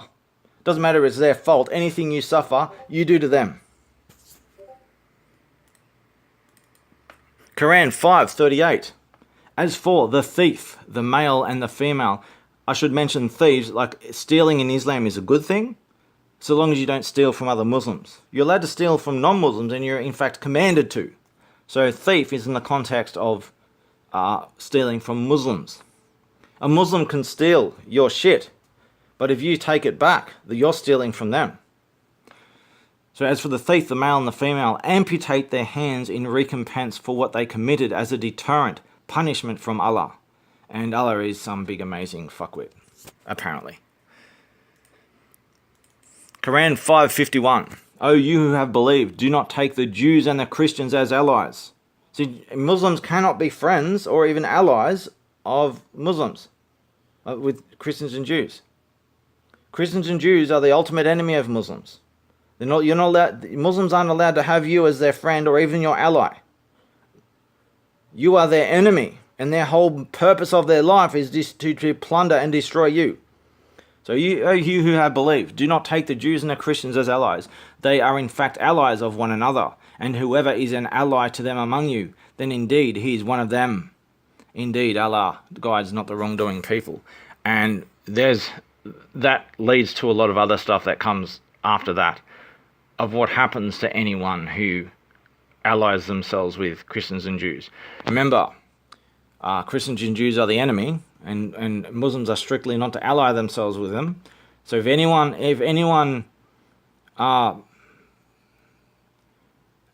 becomes an ally in any way of Jews and Christians, then according to Muslims, you are no different than a Jew and Christian, and you must be beheaded along with them. Let's go to the next one. I got some messages here I've got to respond to. I'm going to leave that. I'm going to keep doing this video. It's important. You see, Quran 5:80, you see many of them becoming allies of those who disbelieved. See, just simply those who disbelieved. No wrongdoing, just simply not being a Muslim. How wretched is that which they have put forth for themselves, in that Allah has become angry with them, and in the punishment they will abide eternally. And of course, who sends them to their punishment? Muslims are meant to kill all unbelievers and send them straight to hell. Quran 8:12. This is the one that a lot of people quote. Remember when your Lord inspired to the angels, I am with you, so strengthen those who have believed. I will cast terror into the hearts of those who disbelieved. So strike them upon their necks and struck them from them every fingertip. Yeah, how are you going to reinterpret this shit as some kind of peaceful verse? How is this a peaceful verse? This is a command of all Muslims to band together and cut off the heads and fingertips of every non-Muslim, simply because they're not Muslim. Yeah, I'd like to see Emma Eros give me her alternate version of Quran 8:12. So Quran 8:39, and fight them until there is no fitna, which is disbelief, so any resistance to Islam, unless they convert to Islam and fully submit to extreme slavery and oppression and plundering, and fight them until there is no fitna, and until the religion, all of it, is for Allah. So this is Muhammad. This isn't a commandment for a certain people in a certain time. This is a commandment for all Muslims for all time until they take over and destroy the entire world. And then once they destroy the world, then they are given an eternal sex orgy in heaven. This is a command. These are commandments to all Muslims. This isn't like other religions who have they're telling stories of what happened a long time ago. So any commandments that happened, they don't apply to us today. They apply to a certain person in a specific scenario. This is different. The Quran these are instructions to Muslims today. So fight them until there is no resistance, and until the world is dominated by Islam. And if they cease, then indeed Allah is seeing of what they do. So if they if they do submit to Islamic invasion, worldwide invasion, and take over the whole world, if they do convert to Islam and basically give Muslims all their stuff, they are to be monitored at all times for the rest of their lives, to make sure they don't slip up or try to resist again. Quran 8:69. So consume what you have taken of war booty as being lawful and good, and fear Allah. Indeed, Allah is some big, amazing fuckwit. So consume what you have taken as war booty, lawful and good. So this is stealing, all this looting and plunder. And remember, Muslims are at war with everyone and everything. And every non-Muslim is an enemy to be plundered and raped and genocided and looted. Consume all the stuff you raped and looted from all these non-Muslims, and it is lawful and good. like to see someone's alternative explanation of that. Quran 9:5. And when the sacred months have passed, then kill. This is the sacred months is like Ramadan kind of thing. Then kill the polytheists wherever you find them, and capture them and besiege them, and sit in wait for them at every place of ambush. But if they should repent, establish prayer, and give zakah, which is the extortion tax, basically they take all your shit and they just keep taking your shit for the rest of your life. Let them go. There's also a system of where you have to be naked in the street and they whip you and shit. When they tax you, they strip you off naked, humiliate you, and they whip you and beat you up and shit, and you're almost bleeding out, and then they take all your shit, and this is the tax you have to keep paying over and over for the rest of your life, and this is the amazing world of Sharia morality here. And give zakah, let them go on their way. Indeed, Allah is forgiving and merciful. So kill the polytheists and do all this. So all polytheists, which accounts for Christianity because the majority of Christians believe in the Holy Trinity, so that makes them polytheists as well. And the Jews are the most hated by Muslims as well. So they've got an even worse fate than the polytheists. So this is all non-Muslims. So this or worse is to happen to all non-Muslims. Kill them wherever you find them, and capture them and besiege them, and sit in wait for them at every place of ambush.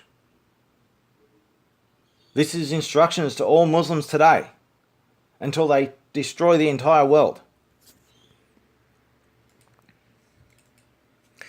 Quran, 9:5. Sorry, I just did that. I got two versions of it. There we go.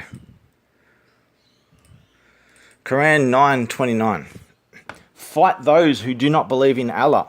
So if there's any doubt of what I'm saying, that all non-Muslims, simply from being non-Muslim, are to be fought against and all killed. Fight those who do not believe in Allah.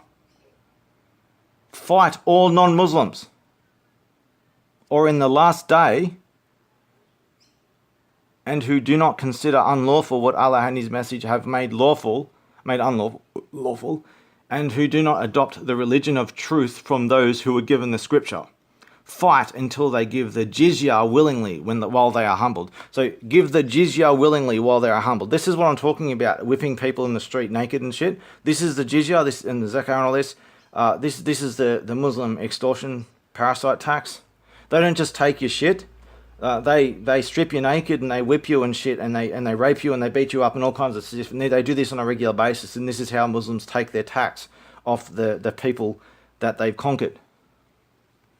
So when Muslims enslaved white people to the point where the very term slave is named after them, realize the extreme kind of conditions these white people who no longer exist, what the white race has been done, what Muslims have done to the white race for like 1,000 years, and they still do this today, but they did it excessively during 1,000 years. So fight those who do not believe in Allah till the last day, and who do not adopt their religion from those who are given the scripture. And those who are given the scripture are Arab Muslims. So Arabs, this is Arabs who are given the scripture. So other Muslims must also submit to these Arabs. So the argument that, hey, there's white Muslims, there's black Muslims, no, they're all subordinate to Arabs, and Arabs dominate all of them. Totally. All these other so-called Muslims who think that they're Muslim, these are slaves to Arabs, according to the very Quran. Arabs are to rule the world and destroy everything, and rape and loot and plunder everything before destroying it. And they must fight against everyone and everything for world domination. And once they achieve world domination, there will be, the whole plan is to destroy everything. So here's Quran 9:30. I know this is, I'm going through a lot of them, but I need to go through at least enough of them to give people an idea who have not been exposed to this, have never really read the Quran before and the Hadith. The 9:30. The Jews say Ezra is the son of Allah. Who the fuck's Ezra? the Jews say nothing about they have no Allah, and there's no Ezra who is the son of Allah or their God. Just so much wrong with this. So apparently the Jews say Ezra is the son of Allah, and the Christians say the Messiah is the son of Allah. No, that's wrong too. That is their statement from their mouths. No, it's your statement from your mouth. If I was to tell the story of Muhammad, you asked me privately, this video will go on for 10 hours if I was going to tell the horrific story of Muhammad, the unbelievable story of it. So that is their statement from their mouths. No, it was just your statement from your mouth. They imitate the saying of those who disbelieved before them. No, Muhammad imitated everyone else. He got his whole religion by copying other people. The three goddesses of the pre-Islamic Arabic satanic goddesses, Allah, the son of Isis, I've got to remember to say that's important. So they imitate the saying of those who disbelieved before them. May Allah destroy them. How are they deluded? It's like this is like a crazy person telling everyone else that they're crazy, and their very statements are just confessing what that. It's just total up is down, left is right. Complete batshit crazy. And may Allah destroy them. So yeah, it's the saying, the Jews and the Christians and anyone and everyone, they must be destroyed. They're all deluded and they just need to be killed. Quran 9:39. If you do not go forth, he will punish you with a painful punishment and will replace you with another people, and you will not harm him at all. And Allah is over all things competent. What this is Muhammad saying that these are all these commandments that I've been saying here of to go out and kill everyone and rape and plunder them and everything. If you don't do that, you will be punished with a painful punishment, and you'll be replaced with another people, and all your virgins you get in heaven, it's all going to be taken from you, and you're going straight to hell with all the Christians and Jews.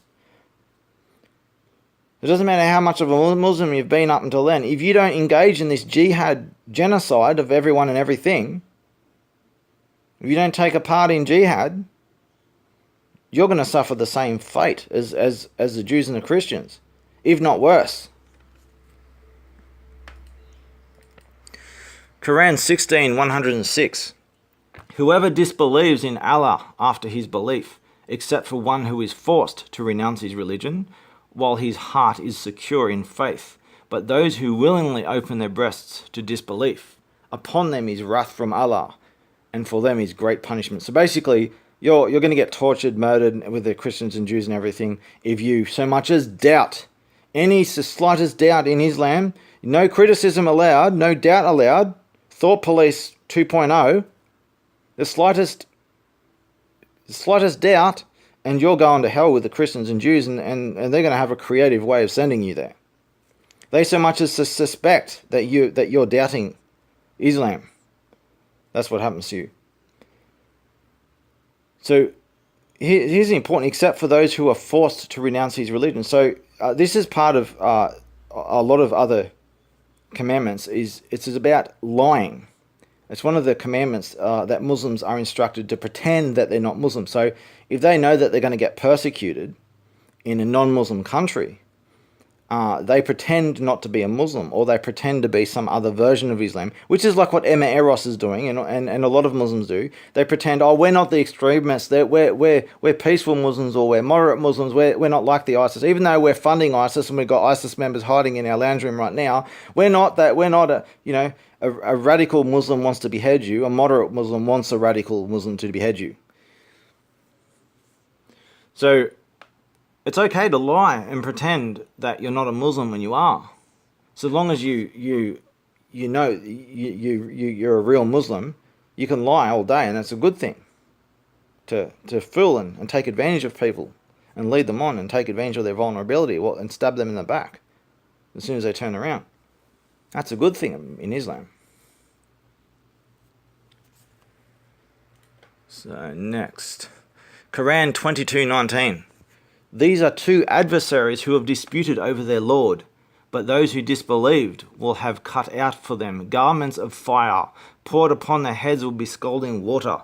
So this is what is to be done, just examples of what is to be done, all the torture and mutilation and murder is to be done to all non-Muslims, simply just for not being Muslim.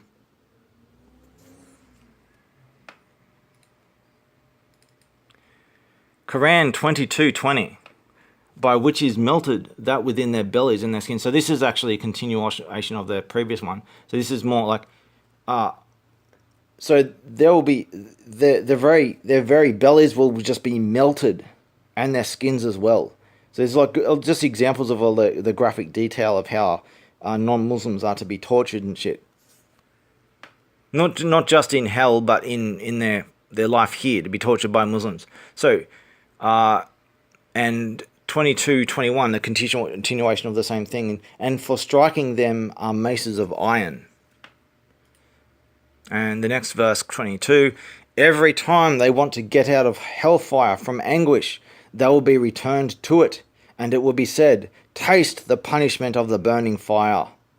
This psychopathic torture mutilation shit. And apparently this is good. Psychopathy and pure evil is good. You know, good is bad, left is right, up is down. Good is evil, evil's good. Okay, Quran 23:1. Certainly will the believers have succeeded.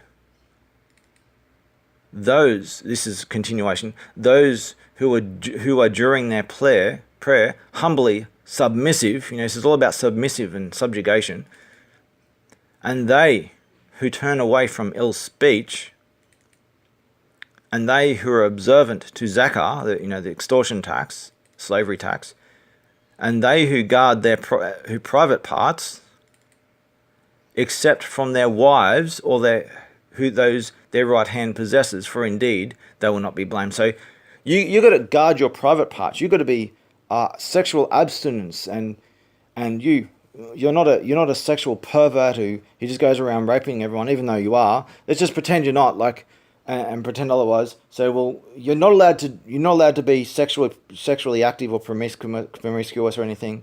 You must be like a Catholic priest, not the ones that you hear about. I'm talking about the oaths that they're supposed to have. And on that topic, only 1 in 4,000 Catholic priests have even been accused, let alone convicted. That's most of that shit's bullshit. I mean, there's really bad shit that happened there, but that's not what people portrayed out to be. It's just anti-Christian lies. But so Muslims are like a nun. Except there's this little fine print that says you're not to be sexually active and doing all this stuff, anything, except for these little fine conditions. And these little fine conditions says, what the fuck, just do it anyway. We just pretend, just call them your wife for the day, and then that's all good. So you're not allowed to rape anyone or have any sexual activity whatsoever. And the fine print says, oh yes you are, just don't tell anyone about it, and we'll just rape whoever the fuck you want. And since all Muslims you are to possess non-Muslims under their right hand as slaves, Muslims are to just rape anyone. Grab a random white woman on the street in Sweden and just rape her in the middle of the street, as Muslims do. This shit's in the Quran and Hadith and all over it. And this is an example of that. So, Quran 33:4. Allah has not made for a man 2 hearts in his interior, and he has not made your wives, whom you declare unlawful your mothers, and he has not made your adopted sons your true sons. That is merely your saying by your mouths, but Allah says the truth, and he guides the right way.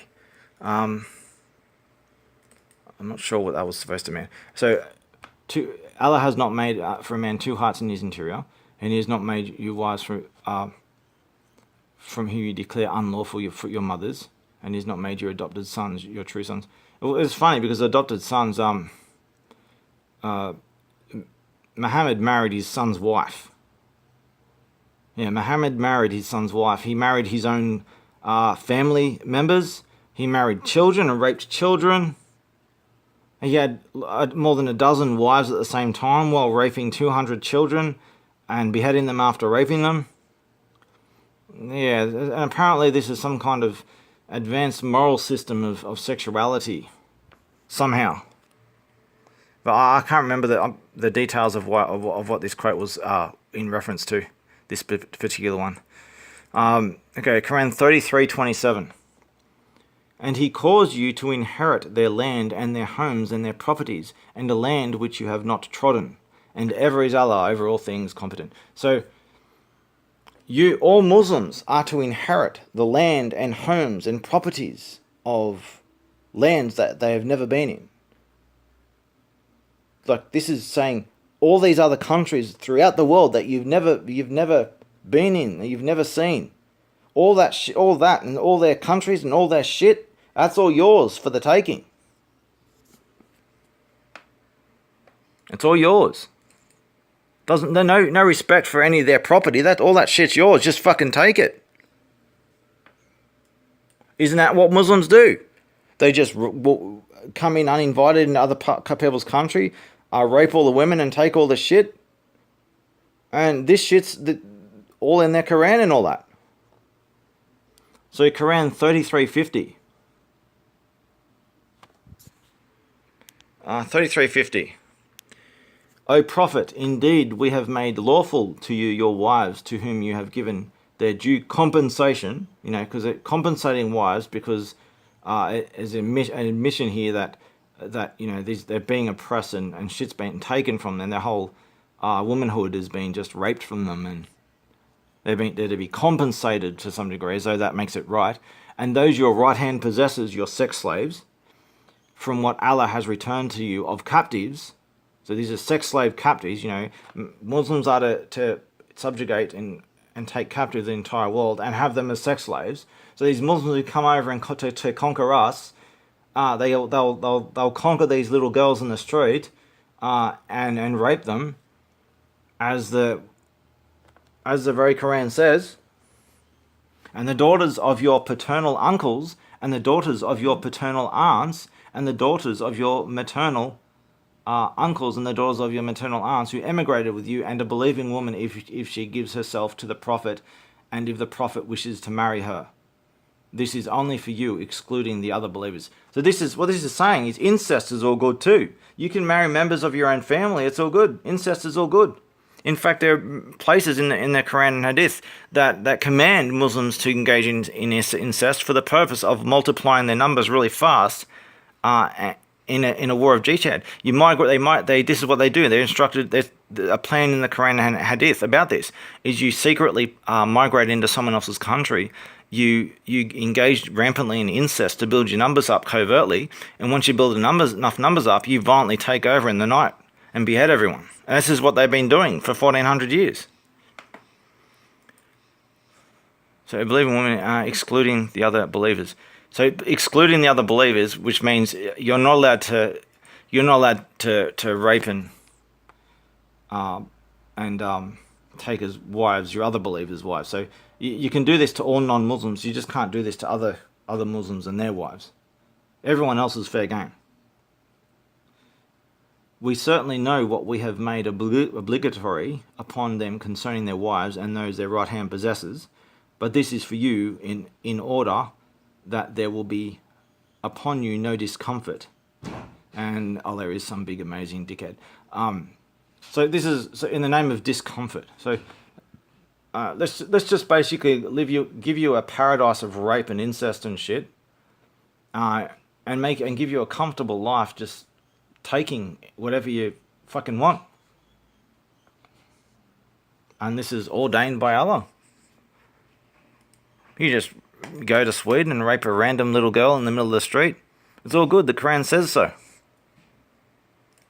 Because Muslims are entitled to live a comfortable life as parasites upon another people and their welfare. Quran 47:4. So when you meet those who disbelieve in battle, all disbelievers, all non-Muslims are to be. It's a war to the end of the world, between Muslims and everyone else. Strike their necks until, when you have inflicted slaughter upon them, then secure their bonds and either confer favour afterward or ransom them until the war lays down its burdens. So what this is saying is, when you meet non-Muslims in battle, behead them. And when you've beheaded enough of them and they submit, then put them in chains and either set them free as a slave after that, an eternal sex slave after that, or use them as ransom for terrorism ransoms, which is what ISIS. This is, when ISIS do this stuff, this shit is in the Quran. This is what the Quran tells them to do: ransom them until the war lays down its burdens. That is the command. And if Allah has willed, He would have taken vengeance upon them Himself. But He ordered armed struggle. Allah ordered armed struggle against all non-Muslims to test some of you by means of others. And those who are killed in the cause of Allah, never will He waste their deeds. Muslims are to engage in bloody warfare against non-Muslims until the end of time. When they're outnumbered, there is a system of secretly migrating and invading and sabotaging and undermining them and then beheading them raping and beheading them in the dark of night. There's a whole set of instructions. The Quran's a whole set of instruction books to invade and genocide and destroy the entire world. Quran 48:20. Allah has promised you much booty that you will take in the future, and has hastened for you this victory, and withheld the hands of people from you, that it may be a sign for the believers, and that He may guide you to a straight path. So Allah has promised you much booty. This is all a big plundering of the world, and Allah has promised these Muslims that when they invade the world, you're going to get a lot of booty. So hey, you get free shit out of this. So go on, go kill everyone, go rape all the women, go and the children, and just go take whatever you damn well please. And Allah's promised that, and you're just going to get all this free shit, and you're going to live in someone else's paradise, and it's all good. And Allah will make sure that you're victorious when you rape and kill everyone. So Quran 48:29. Muhammad is the messenger of Allah, and those with him are forceful against the disbelievers, merciful among themselves. Forceful against the disbelievers, merciful amongst themselves. They're not supposed to have friends with Christians and Jews and all other non-Muslims. You must be forceful and oppressive and invading and genocidal and raping and all this kind of shit is to be done to all non-Muslims at all times. You see them bowing and prostrating in prayer, seeking bounty from Allah and His pleasure. Allah does seem pleasure-oriented. Their mark is on their faces from the trace of prostration. That is their description in the Torah. The Torah being the Christian and Jewish narrative of Moses and all that. And their description in the Gospel is as a plant which produces its offshoots and strengthens them so they grow firm and stand upon their stalks. Delight the sowers, so that Allah may enrage by them the disbelievers. Allah has promised those who believe and do righteous deeds among them forgiveness and a great reward. Obviously, a great reward, forgiveness of all the evil rape and shit that they're commanded to do, and a great reward of 72 virgins in heaven, bruised, oppressed, subjugated virgin, women and children, which also includes little boys. Let's not pretend that little girls are the main victim here. Little boys are the victim far more than little girls, and men victims far more than women. But that's another topic for another day. So I'll just go close some things. There we go. Quran 65:4. And those who no longer expect menstruation from among you women, if you doubt, then their period is 3 months. And also for those who have not menstruated. And for those who are pregnant, their term is until they give birth. And whoever fears Allah, He will make for them of His matter ease. Well, this is a bit, if you don't know the whole context here, it might be a bit confusing what's saying here. You might see something, a warning sign here. I'll tell you what's going on here. This is talking about getting women pregnant. and when it's appropriate to have sex with them. So if you've got a new woman that you've enslaved and raped, and you haven't raped her, you've conquered her, but you think she might be pregnant, then you've got to wait 3 months just to see if she is pregnant. But if she is definitely pregnant, and just wait until the baby comes out, then you can immediately just keep raping her. But if she's too old, she might not be menstruating. She hasn't menstruated for a while. You're not allowed to have sex with her until if she's old enough. Then you have to wait 3 months just to be sure. And if she's not old enough to menstruate, still wait 3 months just in case she's pregnant. Do you get what I just said?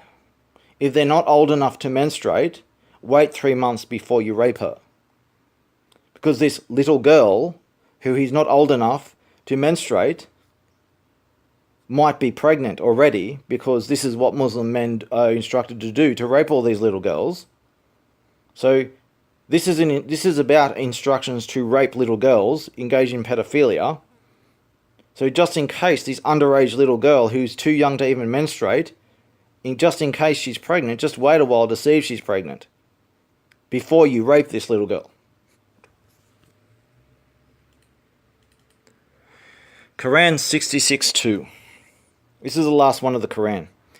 Allah has already ordained for you, Muslims, the dissolution of your oaths, and Allah is your protector, and He is some big scary piece of shit.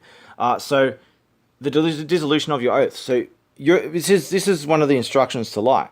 Yeah, you're allowed to make all these oaths and promises and stuff, but it's okay. You can break every promise. You can make promises and lie and betray the people you've. This is how Muhammad turned everything into a big empire from this system of making deals with people and then betraying the people he made these deals with, and lying and scheming. You know, like making terms of peace with someone and saying, "Oh, it's just so long as you let some of our army in your city, where we will be allies and we'll protect you with our little army." And so you let the little army in, and they say, "Ha, we lied, you're all dead now." That's how Islam operates. So it allows for you the dissolution of your oaths. So what this is saying is, you should never believe a single word a Muslim ever says. They're supposed to lie to you and pretend not to have evil plans, that they're not going to stab you in the back. The whole purpose is to try and fool you into being into a vulnerable position that they can stab you in the back, because they have every intention to stab you in the back. And they're trying to get you into a vulnerable position so that they can rape and plunder you. So that's just the Quran. It's just some samples of the Quran. It's on every page. Let's go some of the hadith examples. So let's go. The major hadith is Sahih Bukhari, Volume 3, Book 49, number 857. Then she heard Allah's apostle saying, "He who makes peace between the people by inventing good information or saying good things is not a liar." So for an ISIS member who has every intention to bomb you, to say, "I'm a peaceful person, I'm from the religion of peace, and I mean to do good things," according to Islam, that's good. He's not a liar. So when is a lie not a lie? Whenever it's a good thing. Well, anything can be a good thing, because Muslims, if they get to loot and plunder someone, they get good things out of it. So that's a good thing too. As long as there's something that can be gained out of it, it's not a lie. You know, a lie is pretty clear. What a lie is simply a lie, but Islam just, up is down, left and right, left is right, has just change the rules as it suits you in the moment. When is a lie not a lie? When it's a Muslim. So Volume 4 of Bukhari, Book 52, number 220. Allah's apostle said, "I have been sent with the shortest expressions bearing the widest meanings, and I have been made victorious with terror cast in the hearts of the enemy. And while I was sleeping, the keys of the treasure of the world were brought to me and put on my head." Whatever his name, added, "Allah's apostle left the world, and now you, people, are bringing out those treasures." i.e. the Prophet did not benefit by them. I've been made victorious with terror. Like, this is like the whole mission of Islam. The victory of Islam and the goal of Islam to dominate the world is through terrorism. So Islam is founded on and based on terrorism. If you're a Muslim, you are a terrorist. If you're not a terrorist, then you're not a Muslim. But as I said just before, you're a terrorist and you're instructed to lie about being a terrorist because you're saying good things. So in the night time, you're a terrorist with a mask on, going around killing people, and in the daytime, you're a pretend peaceful person, carrying while you're carrying your bomb into the building. You're this loving, friendly, passive, good person who means no harm, and that's not lying according to Islam. That's not lying. Saying good things is not lying. So I can say good things about myself, and I can be a really evil piece of shit, and I can say all these lies and pretend to be a good person when I'm not, when I have every intention to stab you in the back. So I pretend that I'm a good person, fill you, wait for you to turn around and stab you in the back, and that's all good. That's not lying. According to Islam, that's not lying. Yeah, how can you ever trust a single word a Muslim says? They follow this shit. Another one, Volume 4, Book 52, 269 of Bukhari. The Prophet said, war is deceit. And as it's already clear, Muslims are at war with everyone and everything, even each other, until the end of time, until the world is completely destroyed. So all times are war times. Muslims are at war with everyone. You, right now, whoever you are, even if you claim to be a Muslim, other Muslims are at war with even you. All times, at all times. War is deceit. And these are times of war, so these are times of deceit. And as I've shown, Muslims are instructed to lie and deceive and exploit and take advantage of you, to fool you into giving them an opportunity to kill you and rape you and shit, and to deceive you. Remember, Allah is the great deceiver. He's not the great moral code, he's the great evil code, the great deceiver. So deceit is all on the central of the agenda. These are times of Muslims to deceive everyone and fool them with a big evil plan. Another one from Bukhari. This is like the major hadith. This is, all Muslims follow this. Both are Shia and Sunni follow this stuff. Volume 4, Book 53, 351. Allah's apostle said, booty has been made legal for me, and booty is just loot, plunder and loot. When you just go invade another person's home, and you kill them or rape them, whatever. Rape classifies as booty. Just take whatever you fucking want, and just take it all. It's all yours. It's all legal for you to just go in. Every non-Muslim anywhere in the world, just take all their shit.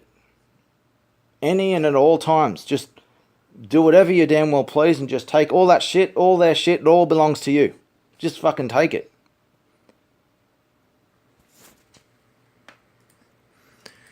Okay, I might have skipped one here, I'm not sure. It doesn't matter, I've got plenty here.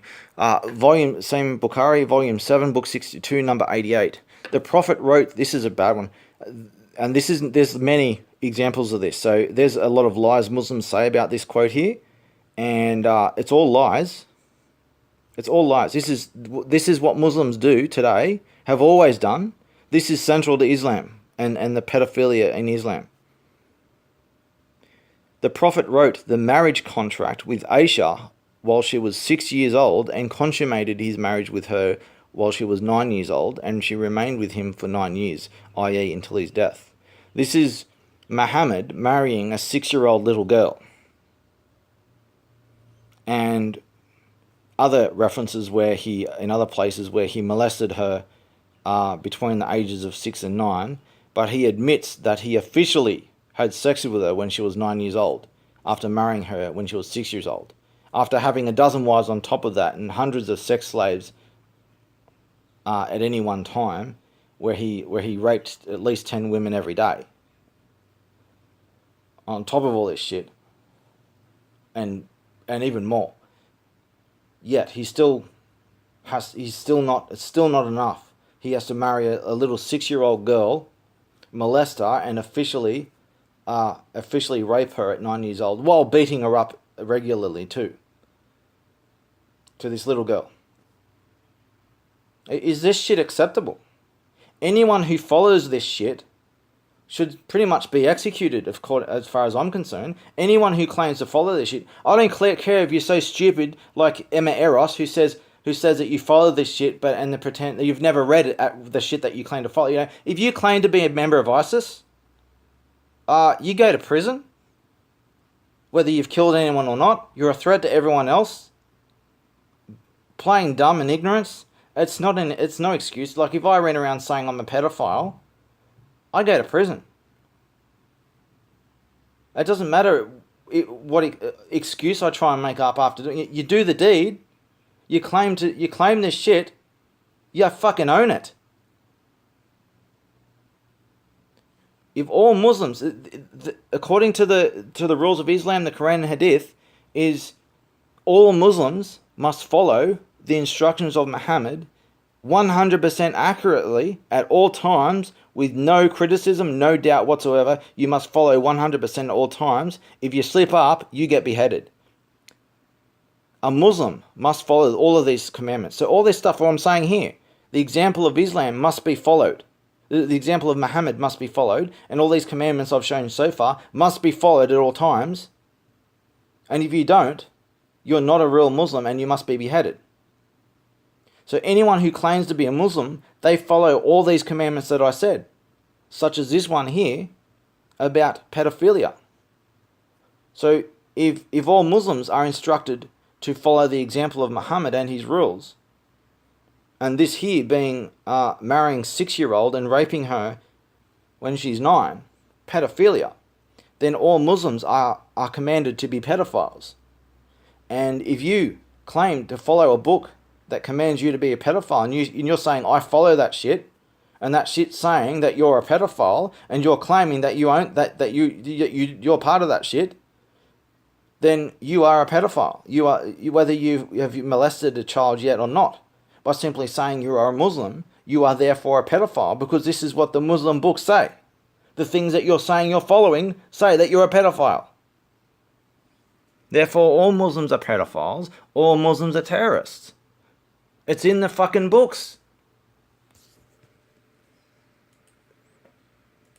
Let's go one more from Bukhari. Volume 9, Book 84, number 64.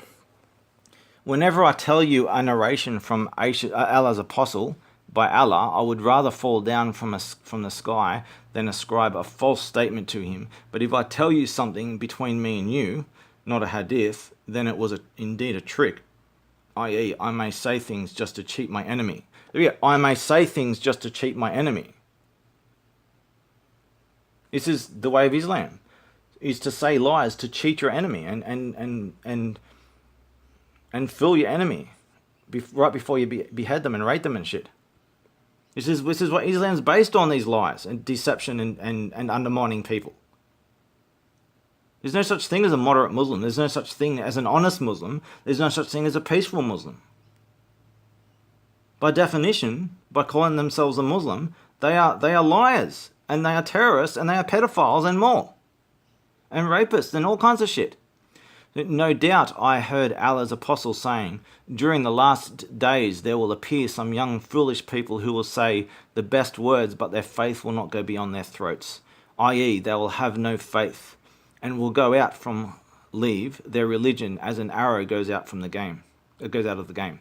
So wherever you find them, kill them, and whoever kills them shall have reward on the day of resurrection. So what this is saying is, all these people who say that they're Muslim, like this Emma Eros, who claims to have an alternate version of Islam and pretends to be against all this terrorism and pedophilia and shit. She must be beheaded by real Muslims according to the rules of Islam. according to Islam. She's not a Muslim. She claims to follow this shit, and this shit says that no, she's not a Muslim, and she must be beheaded. She's a fake, and she must be beheaded. More than the Christians and Jews. You know, if you want to do that, if you want to claim, if you want to claim to be a part of an ideology that's oriented around a certain this big book or little book, and this book says that if a person says this certain thing, then they must be beheaded. So you claim that if a person pretends to be one of you and says this certain thing, then they must be beheaded. So you pretend to be a member of this ideology. You've never even read the book, and then you do the very thing the book says you must be beheaded for doing, and then you cry victim when they come after you, because you never even read the fucking book in the first place, and then you did the very thing the book says to behead you for. It's the height of stupidity. Don't pity people like that. So if this fake Emma Eros, for example, pretends that she's been targeted by Muslims, and I've seen no evidence of it everywhere, but even if she was, it's her own damn fault. She'll get no pity from me. She dug her own grave. She's going around she's the one that's hijacking their religion. At least, look, I won't give Muslims credit for anything except for the fact that they do follow the Quran consistently. That's the only thing I'll really defend them for, is the fact that they lie about it is actually what their Quran says to lie about it. They actually do follow their books. Practically universally. Not all people who call themselves Muslim do this.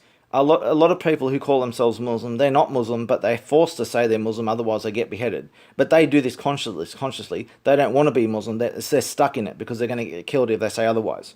But those who choose to follow it, who make the choice to follow it, they know what they're doing, and they're actually following it. Islam hasn't been hijacked by all these people. These people, like ISIS and all that, and all these other Muslims all over the Middle East fighting each other, they're all following the same Quran, and they're actually following it.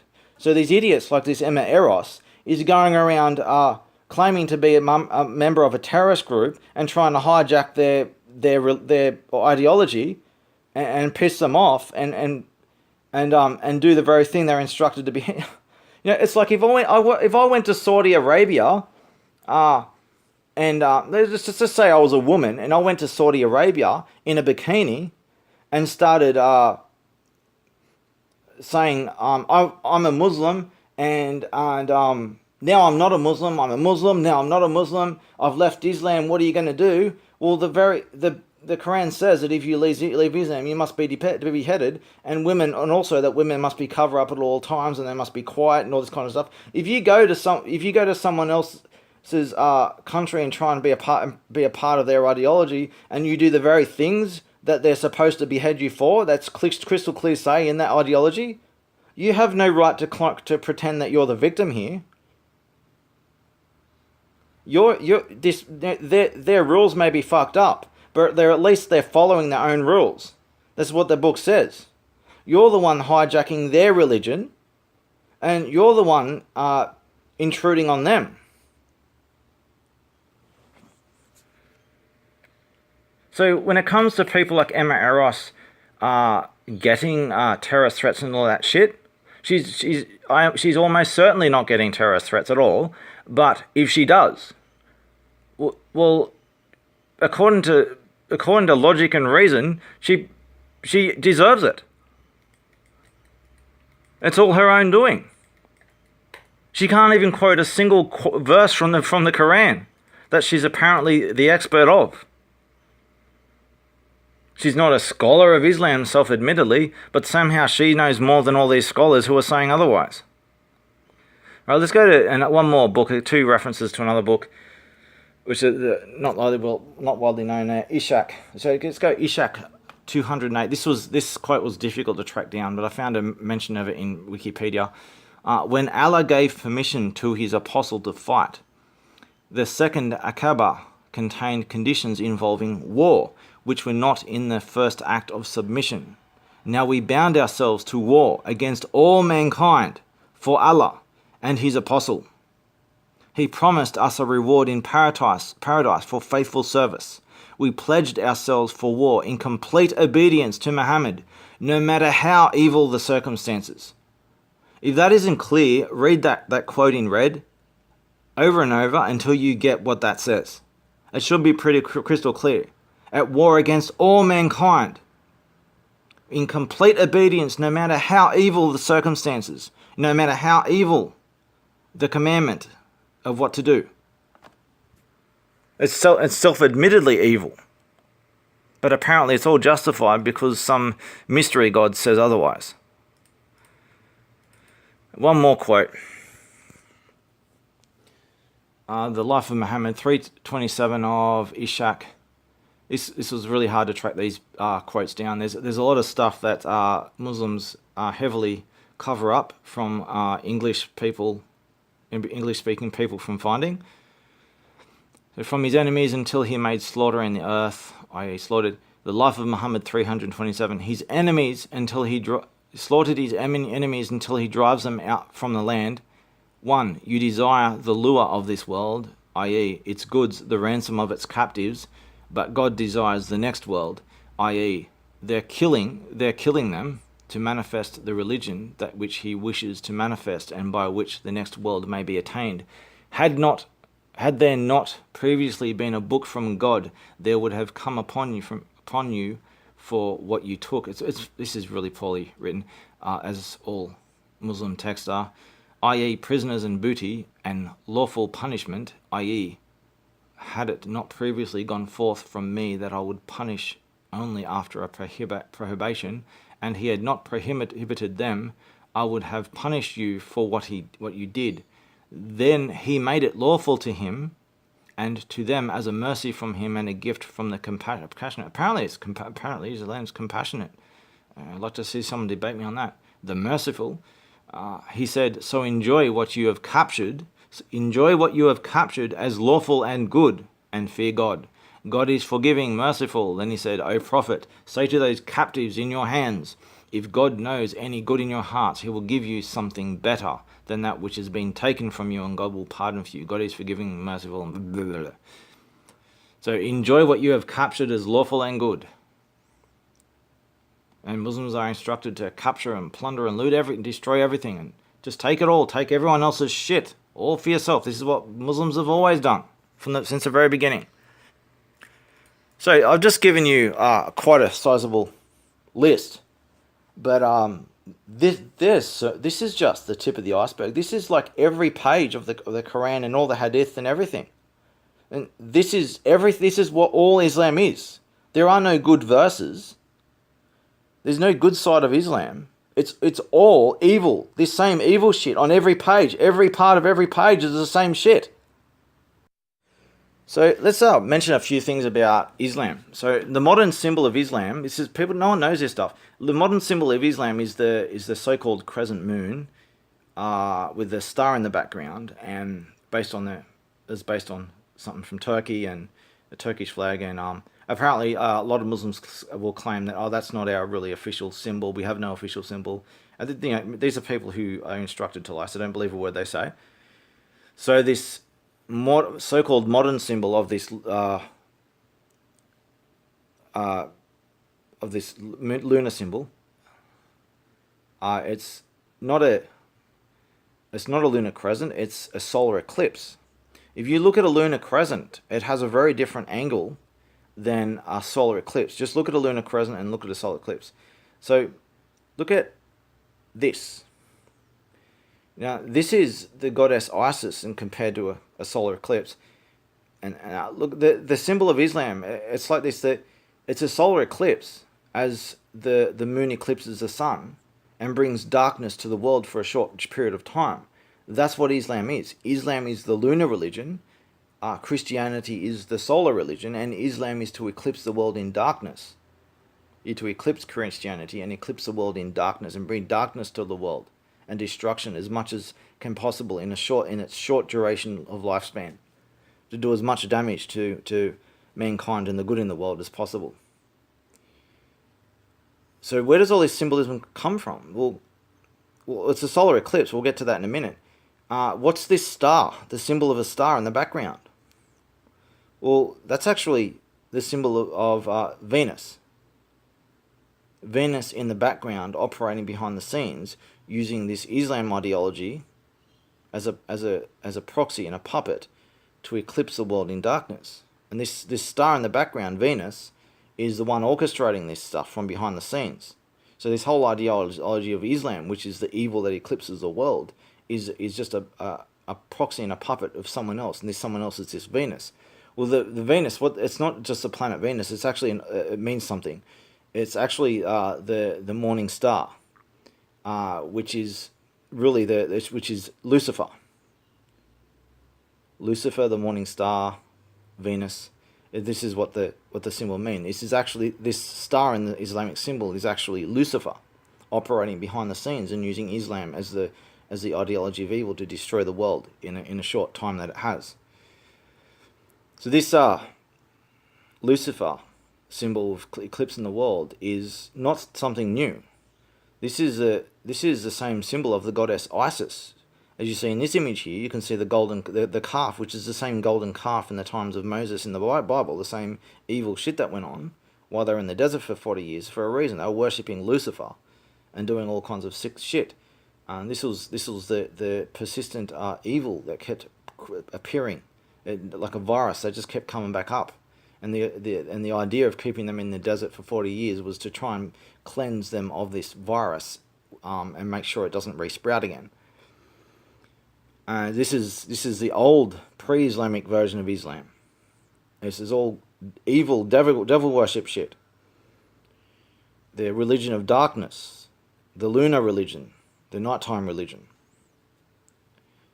whose intention is to contrast and eclipse the good ideology. This is like an ancient battle between good and evil, and the choosing of the sides. This has been going on for 13,000 years since the dawn of civilization. There's a long history to this. And while people say that it originated in Egypt, it's not. It goes along further back, and it's not what people say it is. So Muhammad, he didn't just copy Christians. He was illiterate. He couldn't read or write. So you choose the prophet to pass on a message, and the dude can't even read or write. You're not really a good choice. But he was really stupid, and for the first 13 years of his campaign, he was mocked by everyone. No one took him seriously until he started picking up a sword and beheading people. So he was mocked at because he used to just believe anything anyone told him, and so people used to tell him really stupid shit to make fun of him, and he would just believe it, and he was constantly made fun of because he was so stupid and gullible. And in the earlier Islam, he got all kinds of twisted shit from Christianity and pagan religions of the time, and a lot of it was from the pre-Islamic satanic religion, which was really the whole central to it all. Look up the three goddesses of Islam. All this devil worshipping shit that Muslims don't like to talk about. They really don't like to talk about. The satanic verses. Look up the satanic verses of Islam.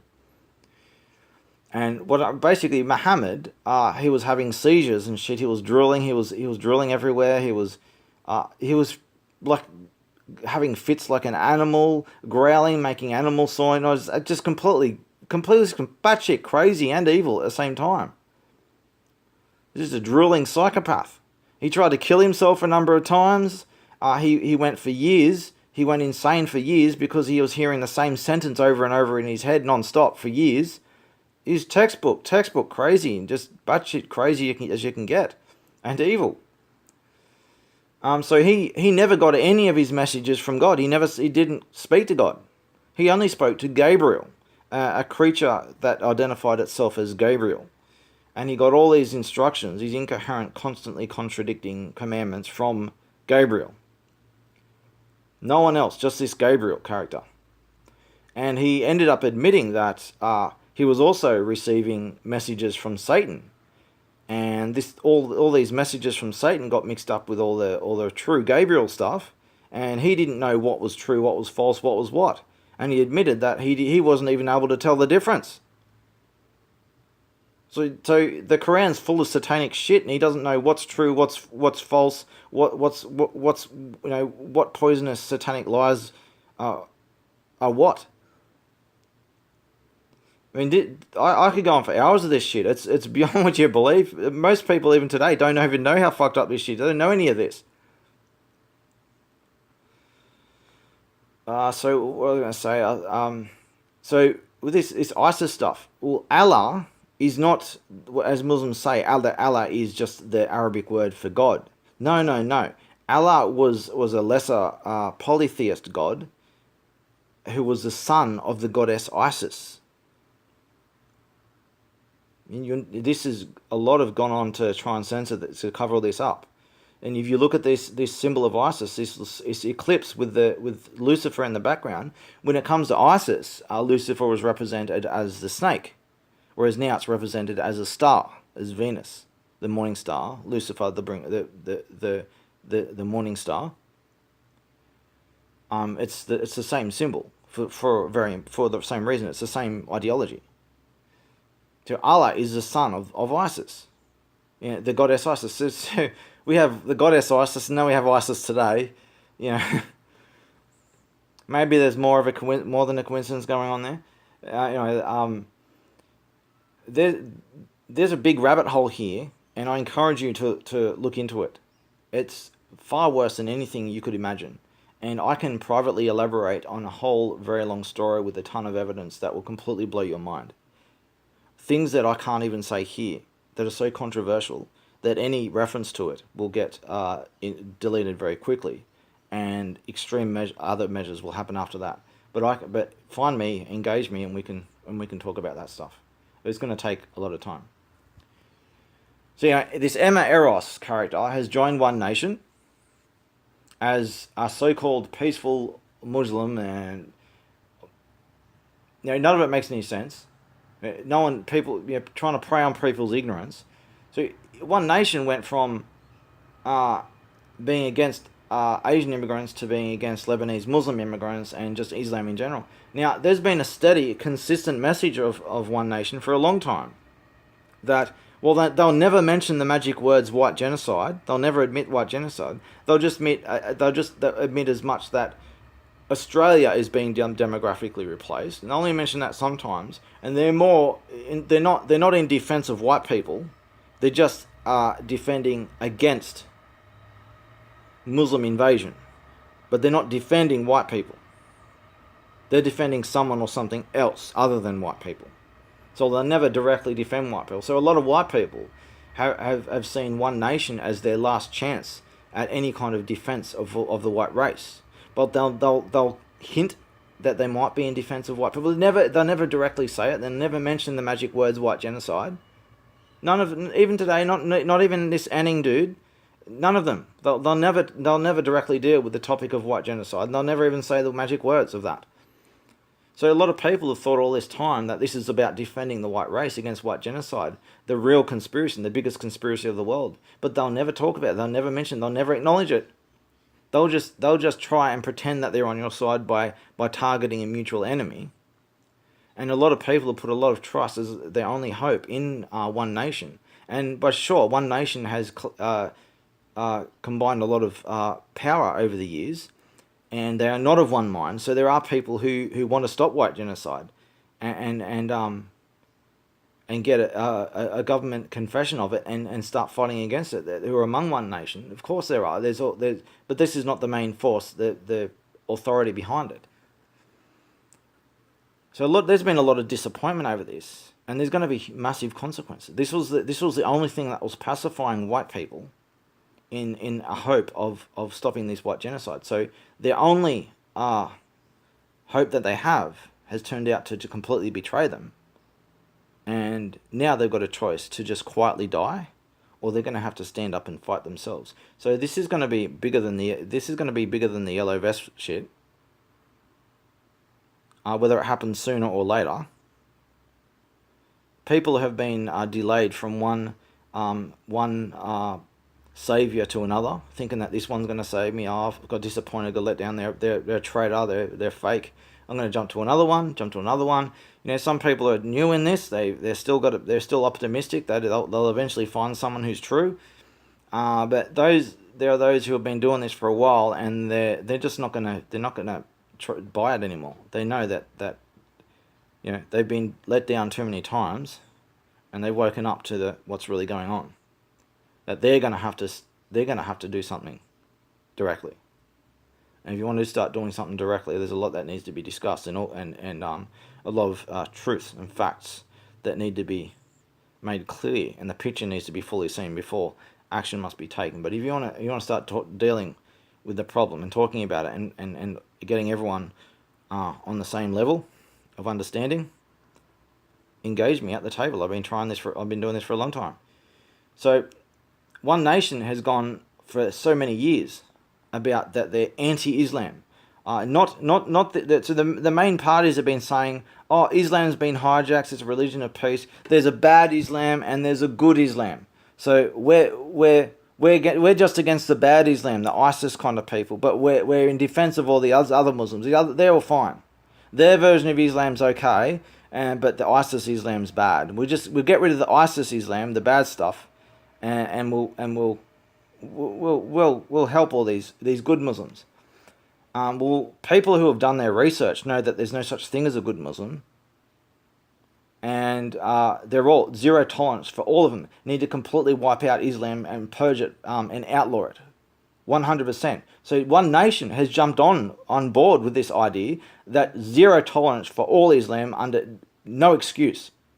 All of Islam is a total threat and must have zero tolerance for all of Islam. They didn't play the peaceful Muslim card at all. And this is where they gained all their power and support over all these years. The idea that there is no good side of Islam, that we need to completely get rid of Islam. So they know that their 90-something% of their support base only comes from white people, and white people are not a majority. They are a very small minority. They're actually less than 25% of the Australian population, and they're not 70-something% as the government says. It's a big lie. Non-white people are being classified as white. For example, an Indian who's in Britain moves to Australia. They go from India to Britain to Australia. They're counted by the government as being British, and they're falsely listed as white.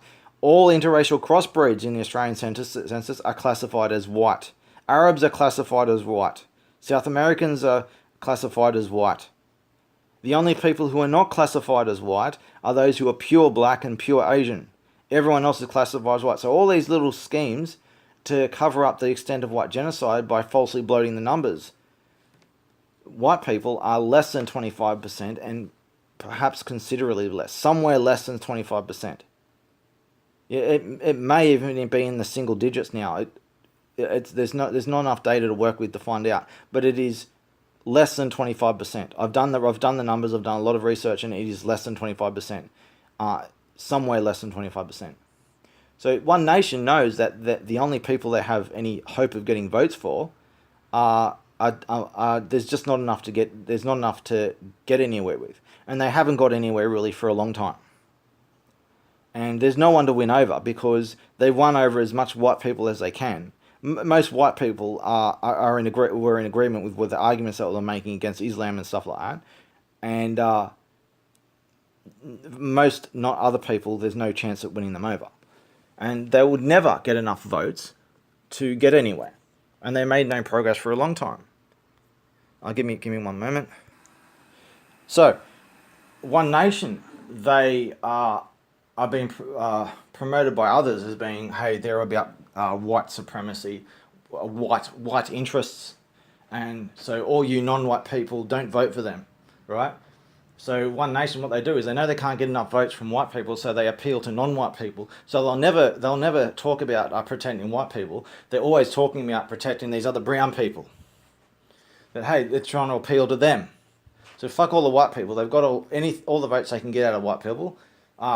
Give up on that. Let's appeal to all these other non-Muslim brown people, and later Muslims as well. So they're trying to get votes from other groups as much as they can in a grab for power. And they've end up selling out their own people, their own supporters, for power, and they're justifying it as they're trying to bribe people with money. Seriously, they're saying that, like Mark Latham just the other day said, as justification for all this bringing Muslims into One Nation and stuff, is saying that somehow that's going to somehow translate into more jobs and less taxes or some stupid political bullshit, and somehow bringing more Muslims in is going to do that. And they're promising money that they don't have and will never be able to deliver on as some kind of feeble justification for bringing Muslims in, the very people that they spend their whole careers fighting against. So they've sold it. They're in a position where they know they're not going to get anywhere. They could do this until there's no white people left, and they'll never get anywhere. And they know they're never going to. So what are they going to do? They're just going to waste their time in politics, getting nowhere, for some principled reason or whatever, knowing that they're never going to get anywhere, or are they're going to try and they're going to abandon politics and try to do something else, something that will actually make a difference. Or is their interest all along, was it all about power all along, and they have their own agenda, and they're just allying themselves with other people's battles, where they're not really defending those people. They're just, hey, we got it. Your enemies, my enemies. Let's support me, and I'll deal with your enemies. I'll turn on you as well, but let's pretend not. Let's not talk about that. I'll attack your enemies, and you can support me and empower me and vote for me. I'll take down your enemies, and I'll pretend that I'm on your side. And that's what's gone on, over and over and over again. Not just with One Nation, all everywhere. It's the same thing. And the greatest threat is not actually Muslims. The greatest threat is the saboteurs and traitors from among your own, those who identify as you, the wolves from among the sheep. You know, the wolves who are outside the flock, they're not a big problem. They're easy to deal with. It's the wolves who are hiding among your own flock, pretending to be one of you. They are your greatest threat. By far your biggest problem. They are the ones who will destroy you. So One Nation have basically sold out, and they've chosen power. And they've been forced to election with election coming up and everything. They've been forced. They've been appealing to non-white people at the cost of white people, and they've been doing it covertly. And in 2016, Pauline and Hanson admitted that they secretly had a bunch of Muslims in their political party that they were covering up, and she admitted that the justification for covering up that they had these Muslims and who they were was to protect them from being attacked by their own supporters. And no one seemed to pick up on it, and the people seem to have forgotten about that One Nation and Pauline Hanson personally admitted that they had this Muslim scandal going on, and that Muslims had already infiltrated and taken over One Nation, and people just didn't notice. Now, with this Emma Eros thing, it's not going to get swept under the carpet this time. It all comes to an end. Mark Latham's political career, his whole career, is over. Pauline Hanson's career is probably, at least for the most part, over, and maybe completely over. One Nation is over. The only people they can ever get any power or support or voting from are other wolves from among the sheep who have an anti-white agenda. That's it. They're the only remaining support. That's it. It's all over now. It's too late. It's all over. One Nation's gone. Mark Latham's gone. Pauline Hanson's gone. So where does everyone turn to when their last hope is gone? Well, here I am. I've been in the shadows for a long time, and I've been coming up more on the surface in recent times. I'm not some random dude on the internet. Engage me for a lot of information on who I am and what I do. There's a very long story here, and a lot to say and a lot to do. All the problems that you don't see any answers for, I have all the answers. I'm not going to ask for blind faith like everyone else. I'm going to sit there, if you're willing, sit down at the table with me. We'll go through the problems and we'll go through the solutions and the evidence and arguments and premises, and I will prove everything, and you will see it with your own eyes. Simple as that. I will win you over. Give me a chance and I will win you over. All I require from you is that you have a moral compass that points in the right direction. If you have that, then we can change the world. But I require at least that. It doesn't matter how smart or stupid you are, how informed or educated you are, how talented you are. So long as you have a moral compass pointing in the right direction, I will teach you how to do things beyond your wildest imagination. I'll teach you how to be able to defeat the greatest of enemies in a single blow. Everything that I do, you can do, and I can show you how to do it. So there's some more things I wanted to say about Islam and this One Nation thing. So One Nation have sold out, and they're doing this for a long time. People just have been so desperate. White people have been so desperate in One Nation being their last hope that they've overlooked so much, and they haven't seen what's been progressively going on. And there's a lot to be said about this big scandal and all the sellout stuff going on. But what's recently happened is they've brought in Mark Latham as a poster boy for One Nation, and he's been front and center of promoting all this Muslim shit, and he's been front and center for a while. He's been fighting against feminists and all this and all these. He's been fighting for true causes, pretending to be pretending to be on the right side of things, but he wasn't. And now he's like, they all go on about zero tolerance for Islam, and then suddenly they're doing the same thing that they fought against all these years. They fought against the idea that there's a good and a bad Islam, the idea that no, it's all bad and it all needs to go, and suddenly they're saying the same thing, that there is a good side of Islam, a good version of Islam, and we need to give this good side of Islam so much of a chance that we need to give them, we need to install their Sharia in our country. Emma Eros's version of Sharia law. We need to let Muslims rule over us. They've just done a complete backflip. If any of these people defending this shit want to debate me live on record under the real name for public upload, do it. Don't stop the talk. Do it. No one ever does. All full of shit.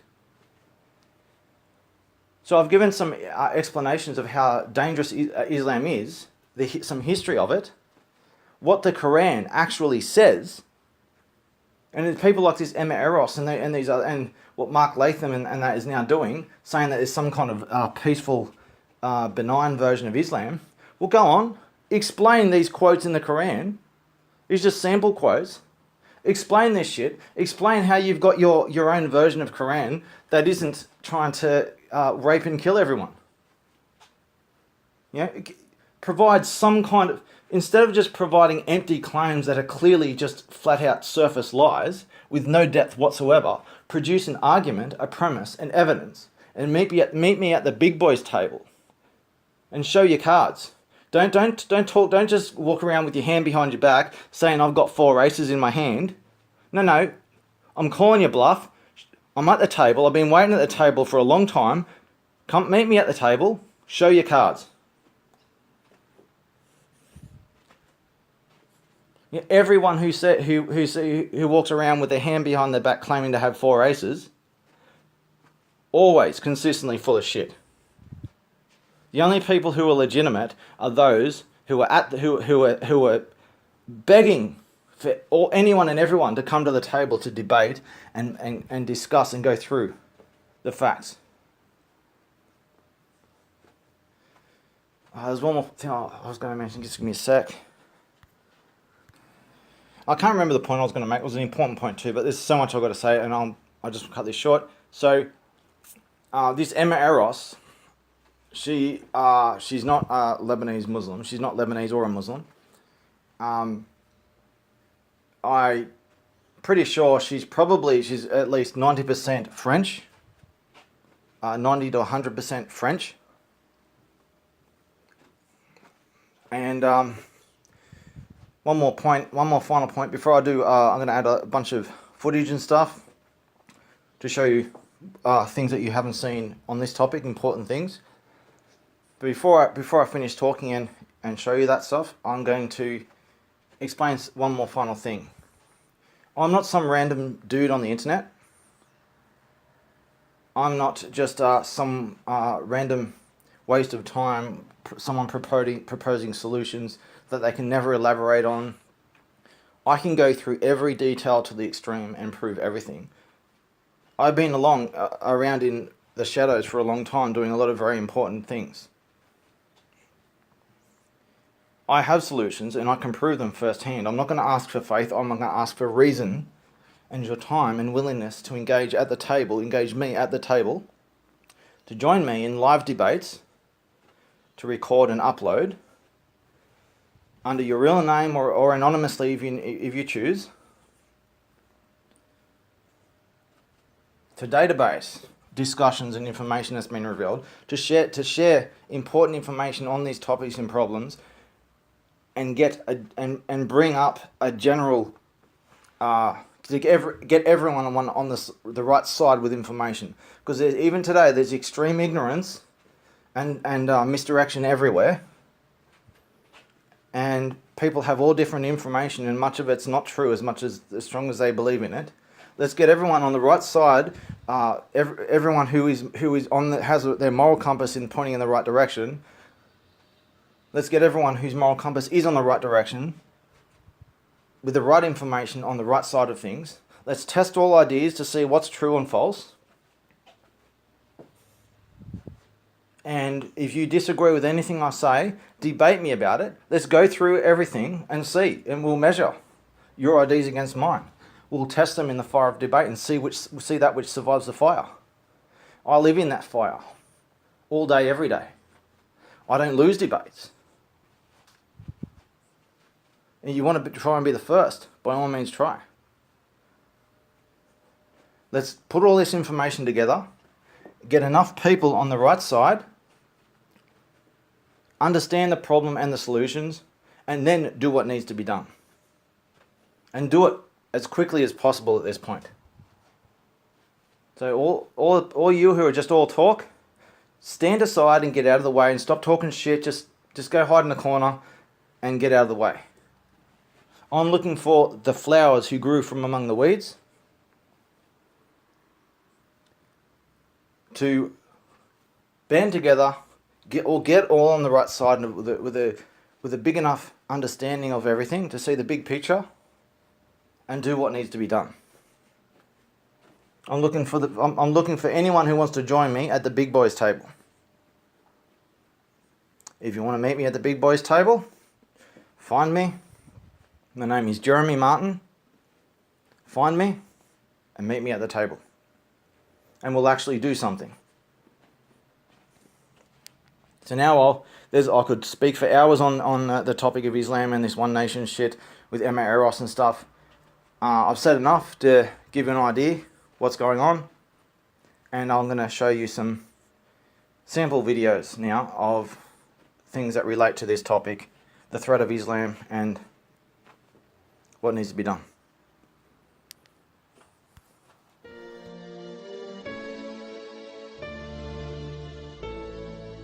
For every opinion or belief someone may hold, there will be another party who just as strongly oppose that idea. Both sides usually claim to sit with the best arguments, the real facts, and the correct worldview, and ironically, both sides regard the other as being indoctrinated, blind to the obvious and outright stupid. Most people only expose themselves to information that matches their own worldview. It is uncomfortable to do otherwise. Still, we would like to give you some surprising information about Islam. We also urge you to look further than only mainstream media, and if you can find the time for it, read the Quran yourself. To get you started, we'd like to present you 3 things you probably did not know about Islam. 1. Islam has not been hijacked. That Islam has been hijacked is what non-Muslims naturally assume, because they assume all religions are the same. The reason non-Muslims are so easily confused is that most of us don't realize the difference between the Quran and every other religious book we are familiar with. The Christian Bible is a collection of writings from various authors, written sometimes hundreds of years apart, with parables, advice and dreams, all collected together into one book. Same with the Jewish Torah. Even those of us in the West, who are neither Christians nor Jews, are still familiar enough with these religions to know this much, and therefore we assume the same is true for the Quran. But the Quran is only one book written by one man in his own lifetime. It is meant to be taken literally, and it's not full of symbolism or vague analogies. It is mostly direct commands. Of course, the Quran contains contradictory statements, just like other religious books. But the Quran itself provides the reader with a way to know what to do with the contradictions. It's explained in the Quran that if you have two passages that contradict each other, the one written later supersedes the one written earlier. Most Westerners are unaware that the peaceful, tolerant passages were written early in Muhammad's prophetic career. According to the Quran, those passages have been abrogated by later, more violent and less tolerant passages. So, when most Westerners hear jihadists quoting violent passages from the Quran, and then peaceful Muslims quoting peaceful passages, they interpret that the way they would if someone was quoting the Bible or the Torah. They think to themselves, oh, there must be many different and contradictory passages, like there are in other religious books, so Muslims can pick and choose what they like and justify whatever actions they want to take. But the Quran is nothing like that. There is no picking and choosing. It says very explicitly and in no uncertain terms that a Muslim must not alter or ignore any part of its very clear and direct message, or they will burn in a fiery torment forever.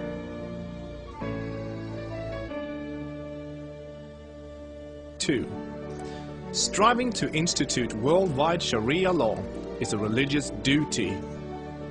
Many people don't realize how politically oriented Islam is at its core. In fact, Islam is less of a religion than it is a religious ideology.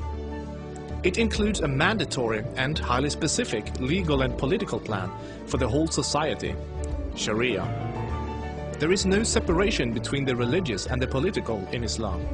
Rather, Islam and Sharia constitute a totalitarian means of ordering society at every level, including ritual worship, transactions and contracts, morals and manners, beliefs and punishments. In the Quran, Allah makes it clear that man-made governments, such as a democracy, and free speech, such as criticizing the Quran, are abominations and must be eliminated. The modern expression creeping Sharia is used to describe the slow, deliberate and methodical advance of Islamic law in non-Muslim countries. Official Sharia courts already operate in the UK, handling cases ranging from divorce and financial disputes to domestic violence. Attempts to introduce Sharia in the legal system in Germany, Sweden and other European countries are ongoing. While Sharia already has a foot in our door in the matter of minor disputes like inheritance and domestic violence, it should concern you that Sharia commands that drinkers and gamblers should be whipped, allows husbands to hit their wives, allows an injured plaintiff to exact legal revenge, literally an eye for an eye, commands that a thief must have a hand cut off, commands that homosexuals must be executed, orders unmarried fornicators to be whipped and adulterers to be stoned to death, orders death for both Muslim and non-Muslim critics of Muhammad, the Quran and even Sharia itself, orders apostates to be killed, commands offensive, aggressive and unjust jihad. As written in the Quran, Sharia is the law of Allah. Any other form of government is a sin. It is the duty of every Muslim to keep striving until all governments have been converted to Sharia law.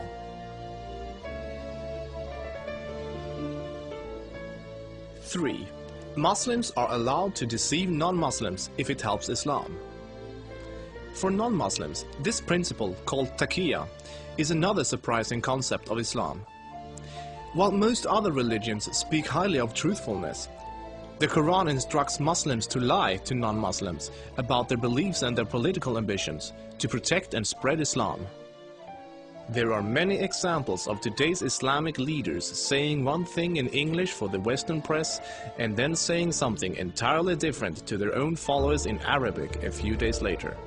Deceiving the enemy is always useful in war, and Islam is at war with a non-Islamic world until the whole world follows Sharia law. All non-Muslims living in non-Islamic states are therefore enemies. So deceiving Westerners is totally acceptable, even encouraged, if it can forward the goals of the spread of Islam. As a recent example, the Islamic American Relief Agency was seemingly raising money for orphans, but in fact giving the money to terrorists. They deceived good-hearted Western infidels into giving money to organizations that were actively killing Western infidels. Do the research yourself. This is not an isolated case. Islam as a religion of peace.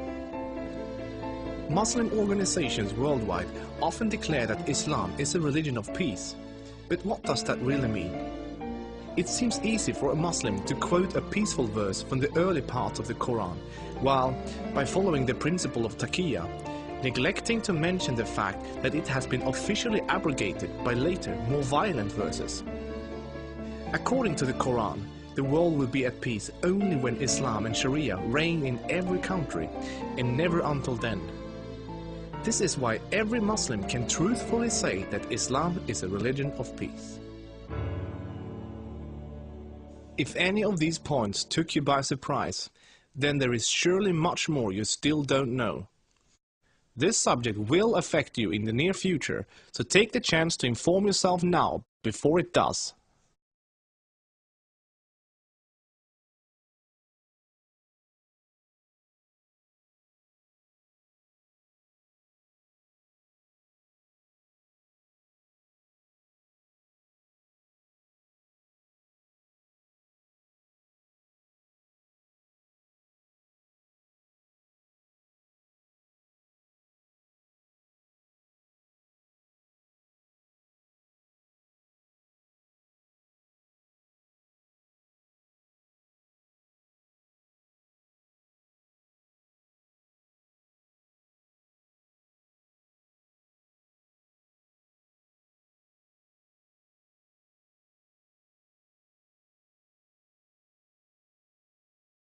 Is radicalism in the Muslim world a tiny minority phenomenon?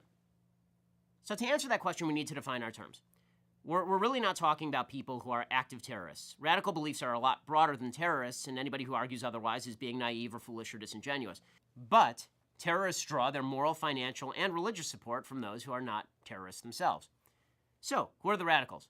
Ben Affleck actually was right on this. There are approximately 1.6 billion Muslims on the planet, and they're from 49 different countries in terms of where they have a majority. All the population stats, by the way, are from Pew Research as of 2011.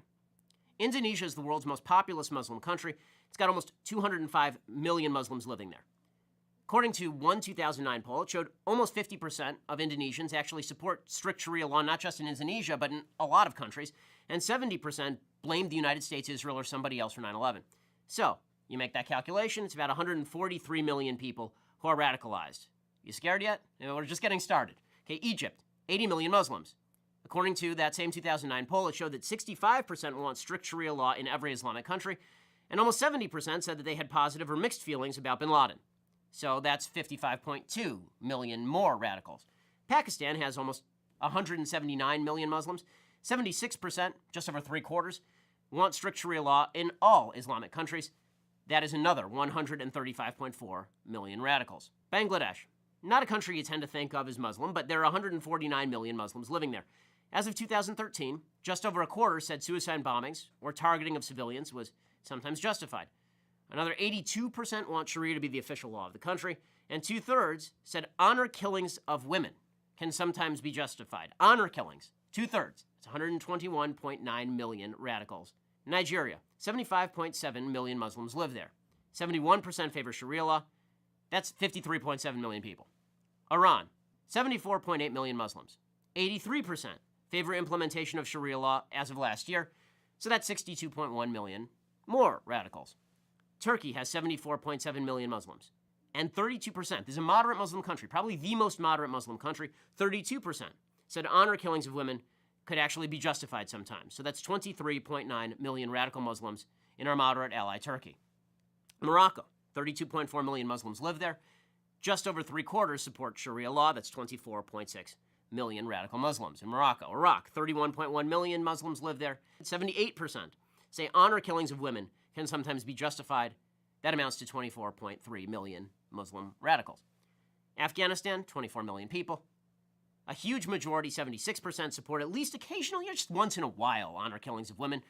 99% actually want Sharia to be the law of the land. So it's like a Cuban election over there. 24 million radical Muslims over in Afghanistan. Jordan, smaller Muslim country, 6.4 million Muslims. Right now, Hamas is enjoying like a 60% approval rating. So 3.8 million radical Muslims in Jordan, which is, again, a moderate country. Palestinian areas, right? We're sending literally hundreds of millions of dollars to the Palestinian areas. We are, the American taxpayers. 4.3 million Muslims live in the Palestinian areas. 78% of those had positive or mixed feelings about bin Laden. 89% support terror attacks on our ally, Israel. 89% support Sharia law. We should give them a state, folks. That's 3.83 million radical Muslims. How about in the West? Okay, let's take it to France. France, 4.7 million Muslims live there. A 2007 poll showed 35% of French Muslims said suicide bombings could sometimes be justified. It's 1.6 million radical Muslims living in France. Great Britain, 2.8 million Muslims living there. 78% wanted cartoonists of Muhammad legally prosecuted. So we're talking about 2.2 million radical Muslims in Great Britain. How about here in the United States? Well, we have a very moderate Muslim population. We do. 2.6 million Muslims live here, according to Pew Research. 13% said violence against civilians can be justified.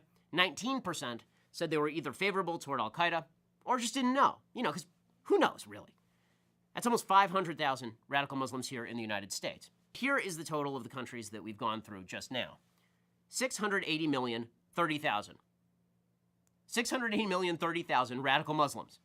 And that's out of a total population in those countries of 942.4 million Muslims total. And it seems fair to assume that similar proportions of people in countries like, say, like Algeria, Syria, Sudan, Saudi Arabia, Yemen, Tunisia, Somalia, and Libya are also radicalized. And if they are, then, well, we're above 800 million Muslims who are radicalized.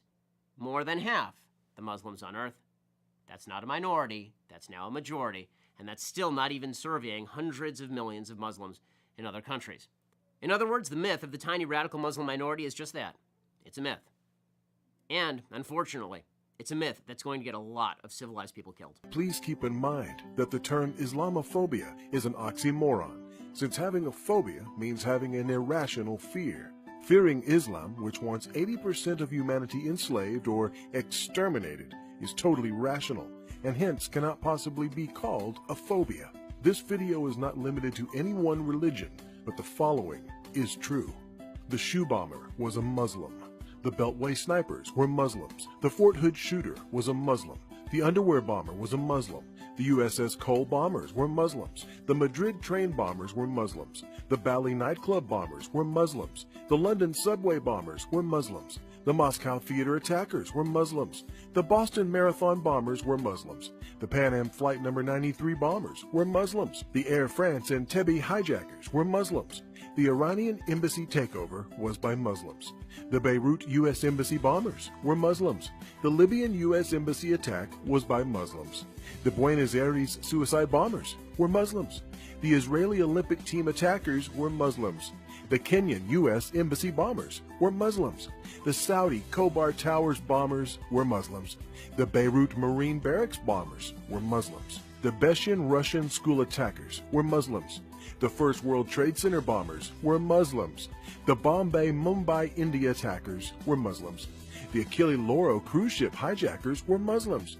The Nairobi, Kenya shopping mall killers were Muslims. The September 11, 2001 airline hijackers were Muslims. The Sydney, Australia Lint Cafe kidnapper was a Muslim.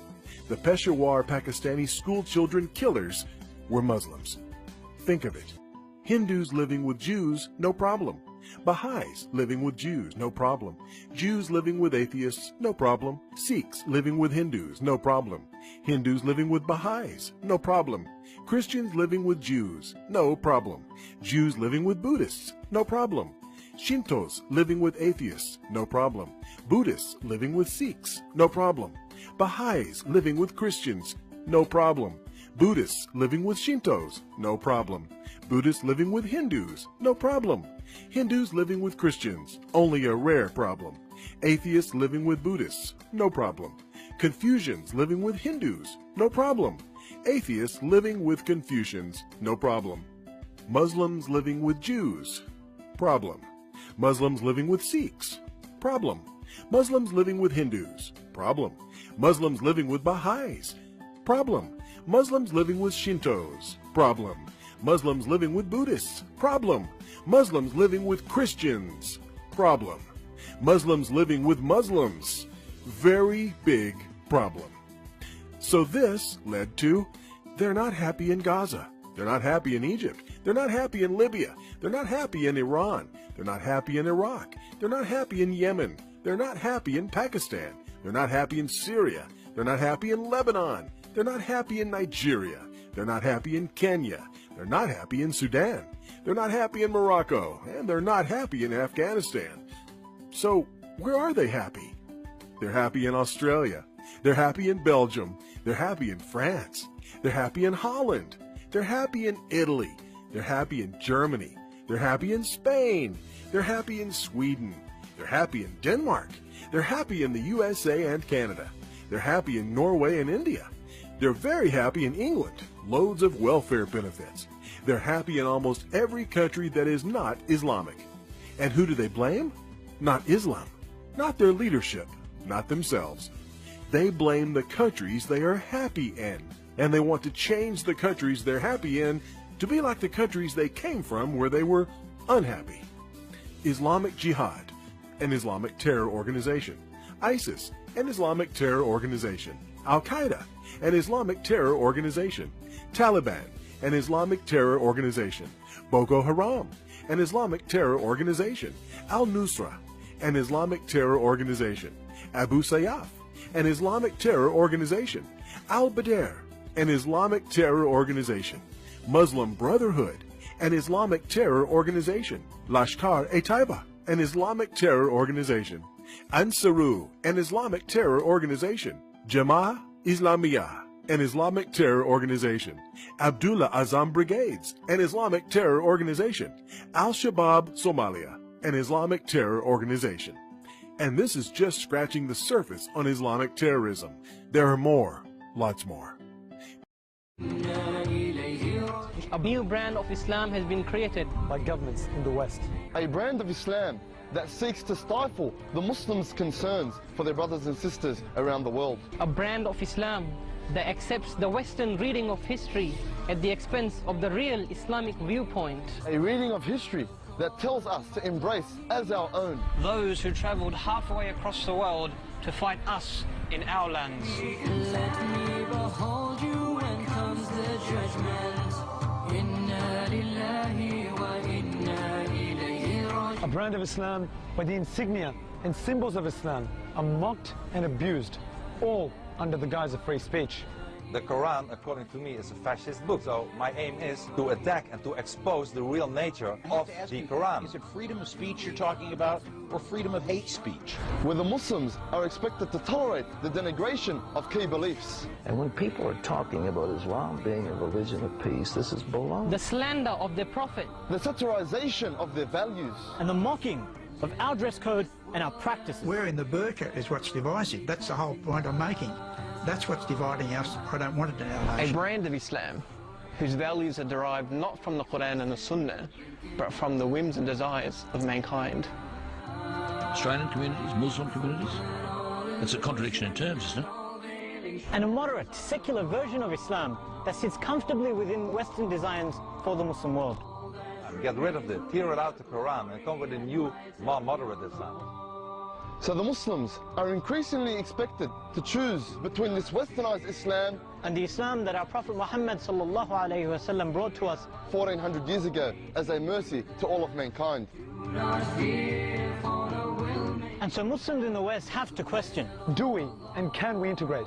Or would integration entail compromise in some of our key Islamic principles?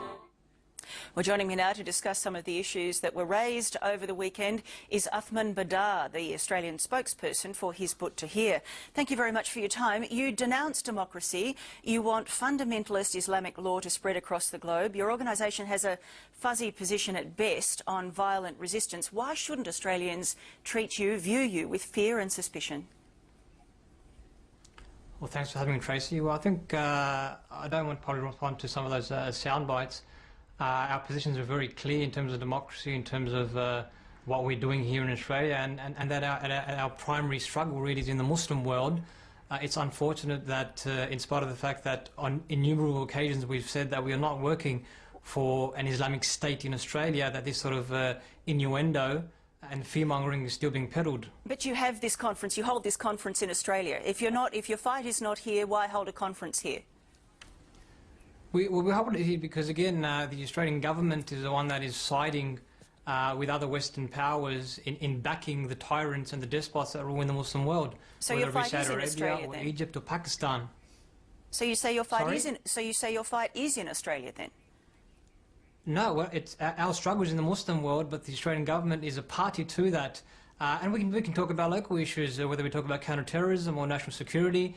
You know, the Australian government funds things like interfaith dialogue and institutes to promote moderate Islam, a secular, apolitical version of Islam. And so, look, I hope the irony is not lost on anyone that it's advocates of liberalism or freedoms that are saying, let's ban the burqa, let's ban this, let's ban that. If you don't like our views, why don't you go back to where you come from? Let's test your views. These sorts of approaches. Let me test your views. Do you agree with the view, for example, that, quote, he who does not rule by Islam should either retract or be killed? Look, as I said, I'm not going to respond to sound bites. Our approach is very clear. This is a that, quote. This when is we a talk about quote. democracy. But this is a quote, Mr.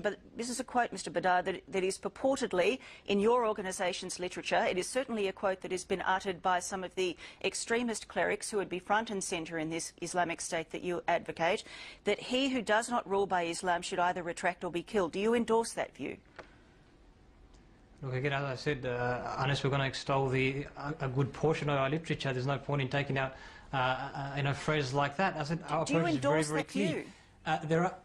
Our approach is very, very clear that let's be honest with each other. Are you we have afraid to different answer that views. question? There is a very clear difference between a man-centric worldview and a God-centric one. And when we do talk about democracy, I think, again, we should be honest with each other that it's quite hypocritical on the part of Western governments to have all this talk about democracy while supporting dictatorships and tyranny in the Muslim world. That's where the issue is. All right, so you're not going to answer that question. Let's see if you answer this question. Is Australia an enemy of Islam because of our participation in the wars in Afghanistan and Iraq? Well, as I said before, the Australian government is doing a lot in the Muslim world. It's doing a lot here to act as an enemy and to do what it can against Islam. And that's why one of the talks in our conference was about this. But I want to make a very clear distinction that I think the masses, the common man on the Australian street, has great potential and by and large are well-intentioned people, but it's the systems and the policy, the government policy that is derived therefrom where the problem occurs. So the Australian government is an enemy of Islam, you say? The Australian government has policies that are anti-Islamic, that have very clear agendas, and that support tyranny, despotism, things that affect human beings. I hope people can be empathetic here, that this is not about numbers. This is mothers, fathers, children. As I said, Nick Sherry was in Uzbekistan earlier this year, furthering bilateral relations with Uzbekistan. The Uzbek regime is better known, really, for political suppression of Muslims foremost. We should be empathetic about these things, and we want the wider community at the same time to account the government on these policies. At the last census, 68% of Australians were Christians, 1.7% were Muslims. If it were not for our secular democracy that you denounce, you would not be entitled to a voice in this country, would you? Certainly not in the strength of numbers. Look, again, as I said, our views are very clear about democracy. This is not a numbers game. We need to be clear that there's different opinions, but can you address the question? Because by any perception, you are exploiting the very freedoms that you exhort your followers to reject. So what, expressing a different opinion is to go against the freedoms that we're given here? Because is that what it? I'm saying is, if it were not for our secular democracy that you have denounced, our secular democracy that you say is a dying form that you have denounced, you would not be entitled to a voice in this country, would you? For example, under the old Taliban rule in Afghanistan, what do you think would have happened to 1,000 Christians who tried to assemble in a hall and preach an anti-Islam message? What do you think would have happened to them? Well, I think that question should perhaps be directed to the CIA and the Americans who put the Taliban in place in the first instance. I'm asking you, what do you think would have happened to them? Well, I'm not going to comment about specific situations that I have no specific knowledge about. I said, let's talk about our reality here. The reality here is that we're being very clear, we have different views, let's discuss them, let's have robust discussion, and the response is, well, why don't you go back to where you came from, or let's ban this and ban that. And I guess the argument is... and I guess the argument is... Well, I think the people will make their own argument. I guess the it's argument... very clear. We're saying our work is... We're saying our work is in the Muslim world, and that the connection here is that Western governments are playing a very negative, a very repressive role in the Muslim world. And everyone should be concerned about that. Every single mum and dad and human being. The argument is that you are entitled to have a robust discussion because of the very democracy that you denounce. Well, what's wrong with us holding different views then, Tracy? Well, because... We're not violent, we're not telling anyone to harm anyone. We're saying we've got different opinions. Because it's a central plank of democracy and you denounce it. Do you not see an hypocrisy there? So I want to get this straight. So democracy says you cannot have a different view about democracy. That would be quite ironic, Tracy. You denounce democracy and you exploit the very freedoms that democracy gives you. Do you not see that? Is that not something you concede? We are being very... I think the hypocrisy is on the part of those who, on the one hand, say you got all these freedoms, but as soon as you come up with a different opinion, they want you to go back or to demonise you and to do all this fear-mongering. All right. We thank you very much for your time. You've certainly had an opportunity to express your view, I think. Athman Badar there. Australia's most controversial Muslim cleric who is tonight on very shaky ground. Sheikh Al-Hilali stands accused of making false accusations and wasting police resources. Ben Fordham has this exclusive report. What you're about to see is quite extraordinary. Australia's most controversial Muslim cleric vandalises his own mosque. Then he calls in the police and tries to implicate an innocent man. But Sheikh Hilali was caught in the act, busted by his own security camera. Do you know who the person was who broke in?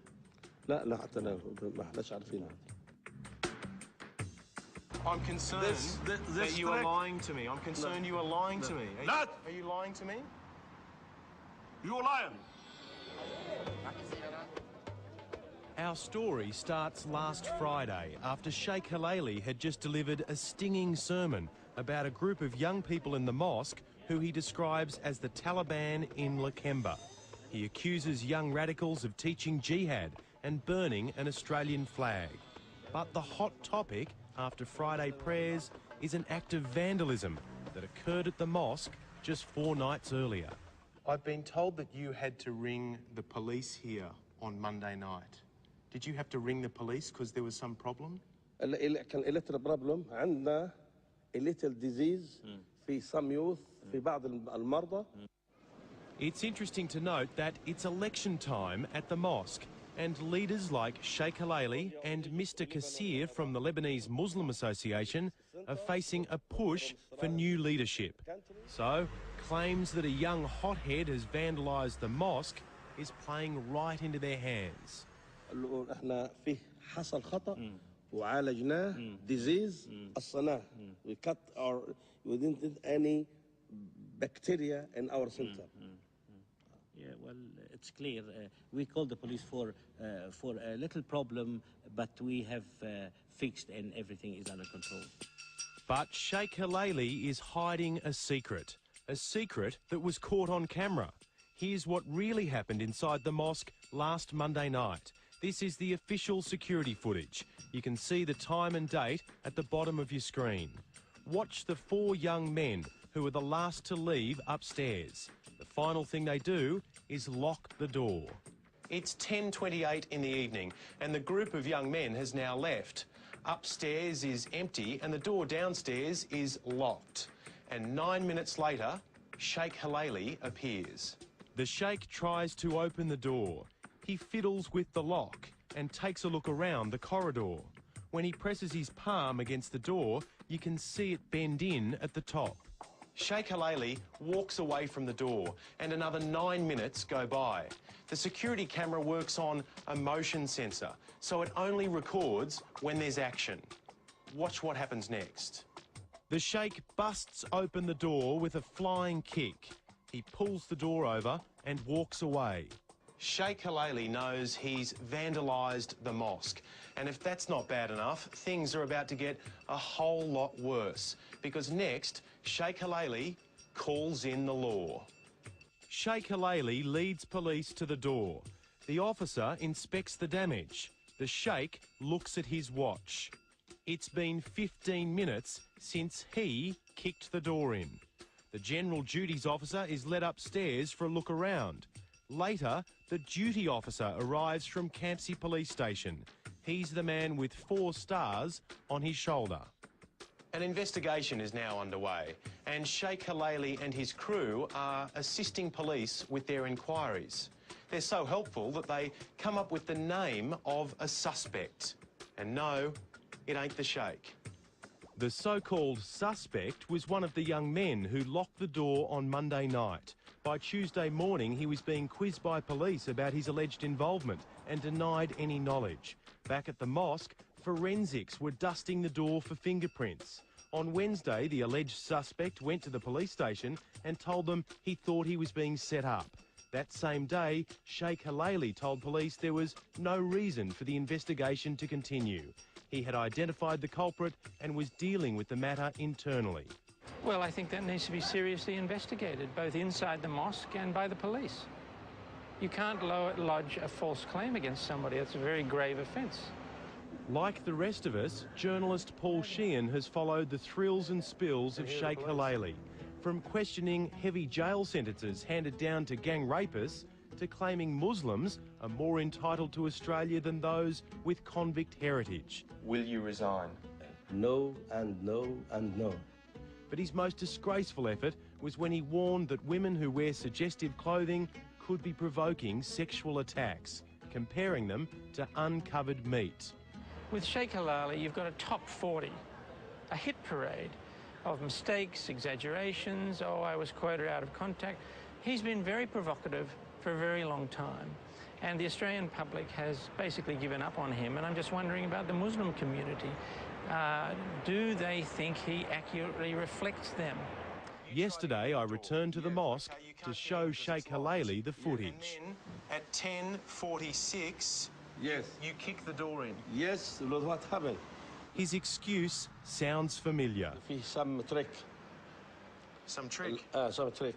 Apparently, it's all a giant conspiracy. What is this new door? Sheikh, you broke the door. No, nothing. Sheikh, you broke the door. That we, I sure and fi trick in this spelling. Sheikh, do you know what I'm concerned about? I'm concerned that you are lying to me. I'm concerned you are lying to me. Are you lying to me? You're lying. This is record this camera. Are you lying? Taking this film. And in a complete about-face, a short time ago, we received a letter from the Sheikh's lawyer saying, quote, what he did do was to kick open a door to the mosque that had already been damaged by others in order to gain entry to it, unquote.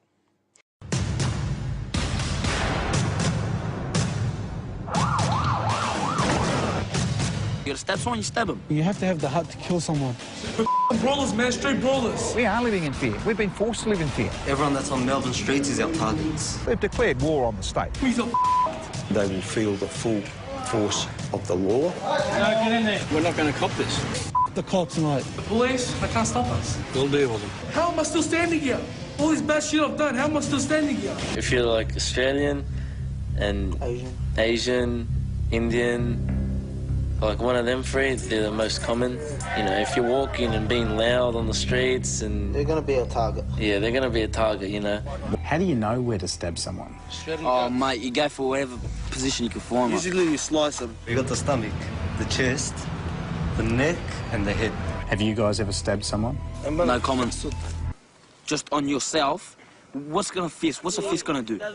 So, you go, you get your weapon, you do what you gotta do. You gotta stab someone, you stab them. This thing's that sharp, the guy won't feel it at the start. We'll just go in and out. But after probably 2-3 minutes, the guy will feel it. A punch, he revs you up. You feel like Terminator. When was the last time you knocked someone out? Yesterday, when I was on the phone with you. Or 2 minutes later, when I was on the phone with you. When was the last time you stabbed someone? 2 months ago. I didn't stab him, I sliced him with a machete, which is about 10 inches wide. This is what we use. This is what I knock people out with. These packs of terrifying teenagers are a bad dream come true. How many people have you bashed? I can't say, I don't know. I don't know. I'm dead set, I don't know. From the suburb of Broadmeadows, they call themselves the Broady Boys. When we walk in the city, they know where we're from. Just 10 minutes away, the Coburg boys rule their respective suburb. At the end of the day, there's probably, 20 groups to every suburb. You can't stop all of them. This graphic security vision shows one of the most recent gang attacks outside a popular inner-city nightclub. They just went berserk. Those guys just went crazy over... We're not too sure. They were throwing bottles at us, a whole lot.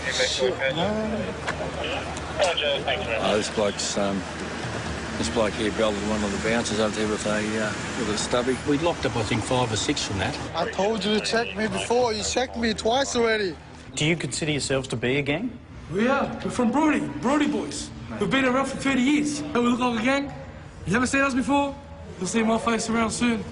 Every weekend, every Saturday night, Friday night, tonight. The city's just that's bad. It's full of them. Full of easy targets. Whether it's a girl, whether it's a boy, whether it's a dad. Start cave their head in. Just cave their head in. You see the fear in their eye? You know they're going down.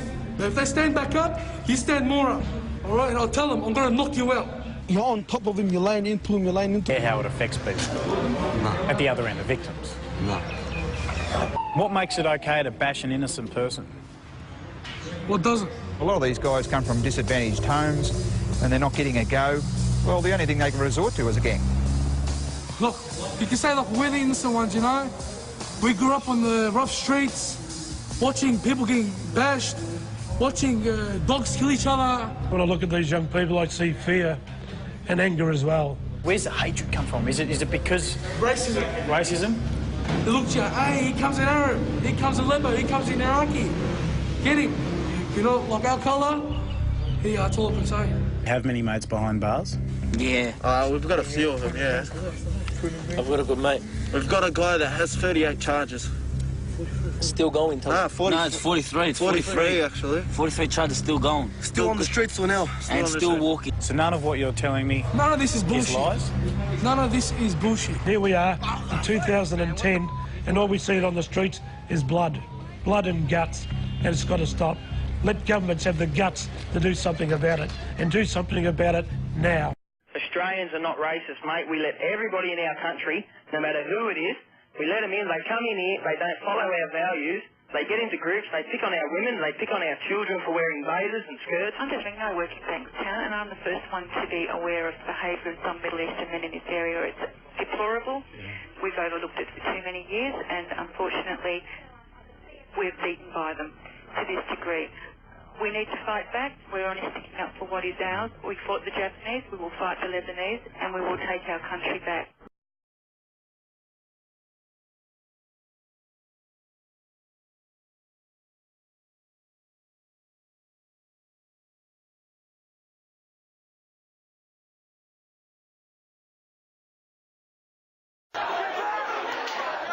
After a long, hot summer weekend, Australians woke up stunned by these scenes on their news.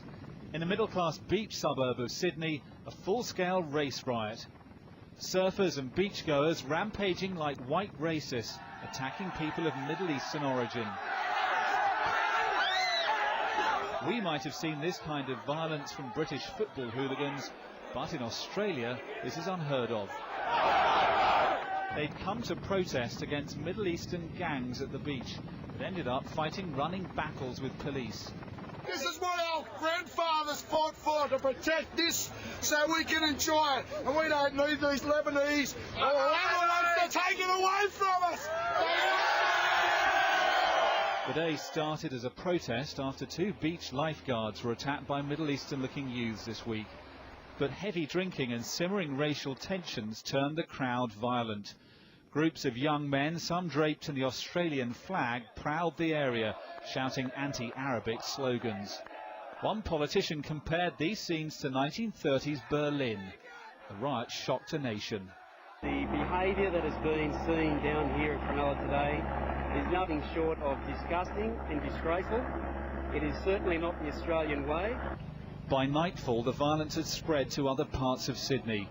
In the suburb of Maroubra, more people were injured and more than 40 cars smashed in apparent revenge attacks by gangs of youths of Middle Eastern origin. They were obviously targets. They're targeting white Australians. And yeah, we've done nothing. It's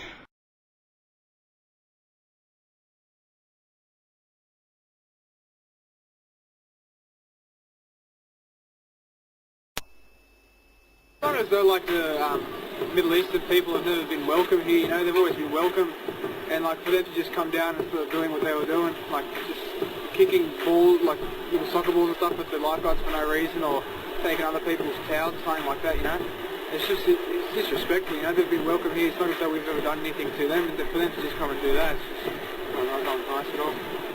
It's good to see it, but a bit, I reckon. Yeah. But because like we've been harassed down at the beach many heaps of times. The only way something I think will ever happen is if there's pretty much police every corner of the beach, because I mean the Lebanese just seem to find somewhere where an Aussie will be singled out and pick on them. You feel like you're picked on by the Lebanese? They definitely come down here and think they control everything. Yeah.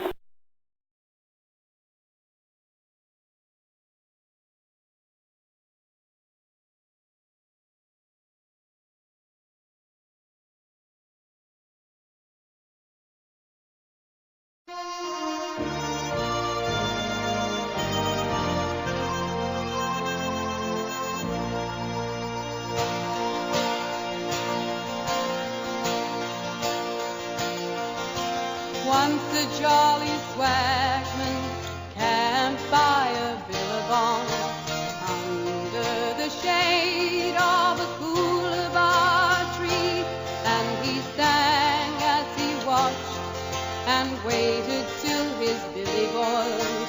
You come a waltzing Matilda with me. Down came a jumbuck to drink at that billabong. Up jumped the swagman and grabbed him with glee, and he sang as he shoved that jumbuck in his tucker bag. You come a waltzing Matilda with me. Waltzing Matilda, waltzing Matilda, you come a waltzing Matilda with me. And he sang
Australians are not racist, mate. We let everybody in our country, no matter who it is, we let them in. They come in here, they don't follow our values.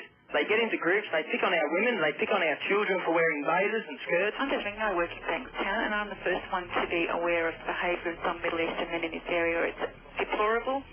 We've overlooked it for too many years, and unfortunately, we're beaten by them to this degree. We need to fight back. We're only sticking up for what is ours. We fought the Japanese, we will fight the Lebanese, and we will take our country back. You're not welcome. This is our land. Get the hell out.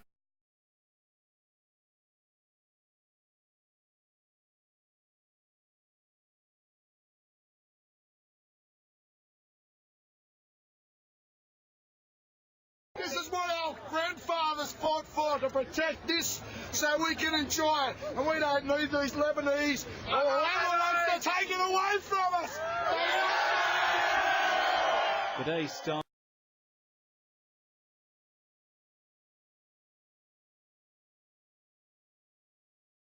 This is what our grandfathers fought for, to protect this so we can enjoy it. And we don't need these Lebanese or Lebanese to take it away from us.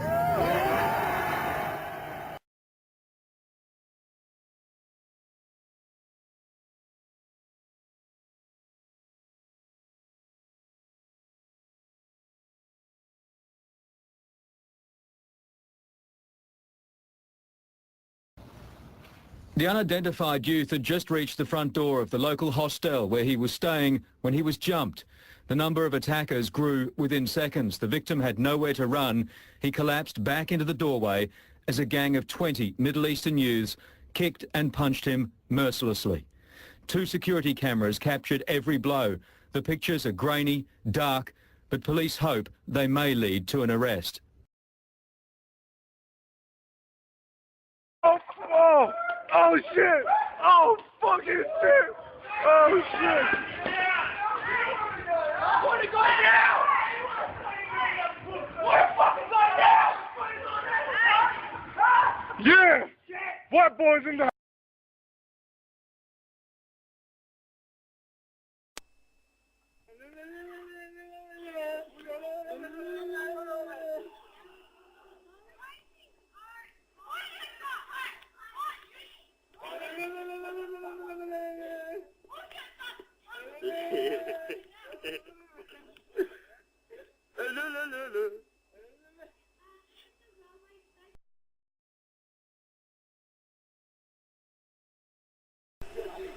Ali, let me the video. There's the man.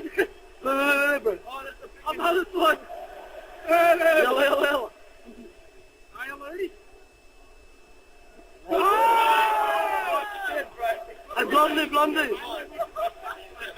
Blondie. Hey, look. Wow, they want a competition.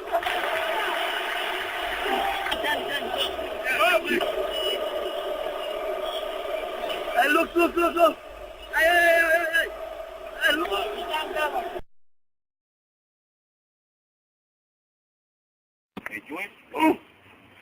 يقف عليه شوي عليه اضربك خلي عليه يضربوك ايه مش خلي عليه يضربوك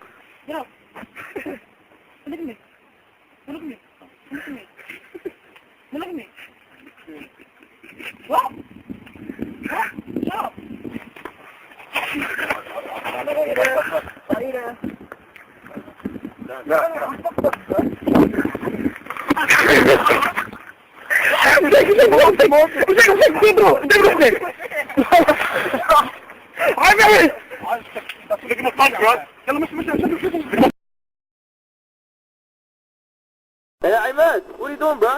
Hey, what is that big thing behind you? Oh, it's a dog. Hey, look, seriously, that's a big sign. Look! What is that, boy? Look. Look.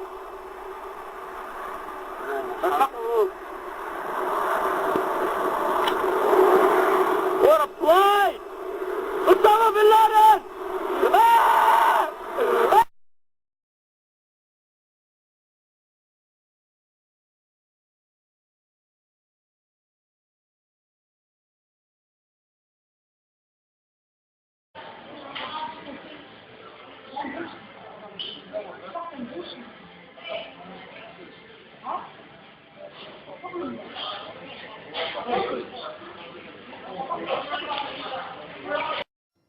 But first, the teenage ethnic gangs using song to preach hatred against Australia.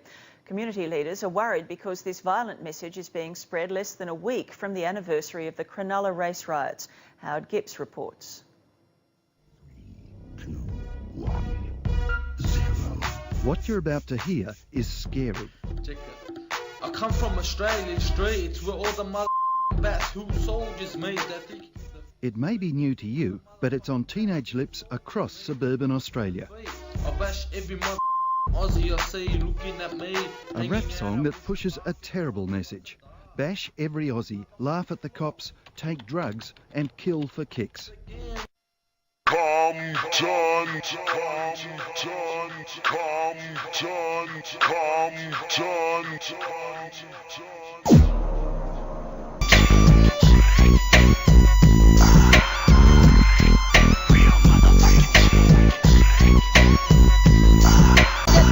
But tell me where the fuck you from, the anorexic rapper. Talking about who you go squabble with and who you shoot. You're only 60 pounds when you're wet and wearing boots. Damn, E, they tried to fade you on Dre Day. But Dre Day only meant Easy's payday. All of a sudden, Dr. Dre is the G thing. But on his old album covers, he was a she thing. So nigga, please don't step to these motherfucking real G's.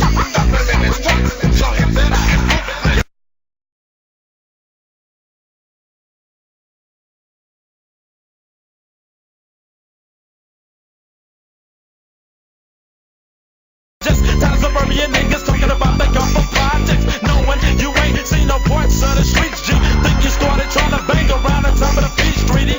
Wearing khakis in my while your rhyme little bag try to sing, but you're flooding at the same time. And your set don't accept.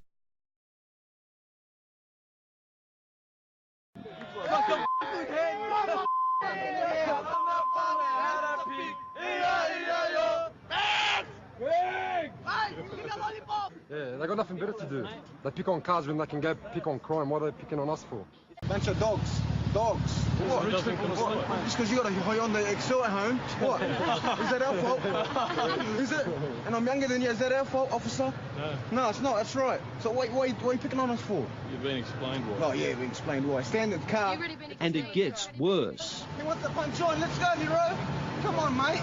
Let's go. Anytime. I'm waiting for you. What? You want to charge it for something? Charge yourself, get a corrupt officer. You're on camera. You want to fight me? Let's go. Tell him take off his badge and his gun and we'll fight. Let's go. You're on camera. Bunch of pigs, mate. Pigs. Should they be putting up with that? No, no way in the world. They should all be in the dock. It's a simple.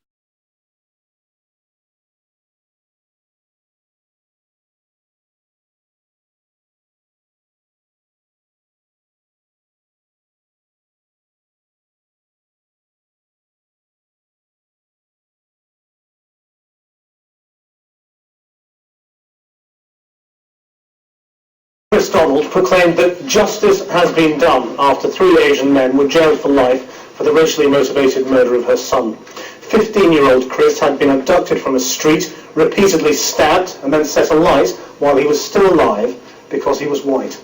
Mr. Little says despite their previous convictions, the gang acted as though they were untouchable. Young men who murdered Chris Donald walked about this city knowing full well that the chances of being brought to book by the police, stopped, interviewed, asked what they were doing was as near zero, which makes no difference. Channel 4 News has spoken with serving officers who said they'd think twice about investigating Asians in Glasgow. They want to avoid attracting race complaints. Young Asians told us off camera it's very easy to play the race card. The racially aggravated murder of Chris Donald, an innocent schoolboy, has raised questions over whether political correctness obstructed law and order in the area where he was abducted.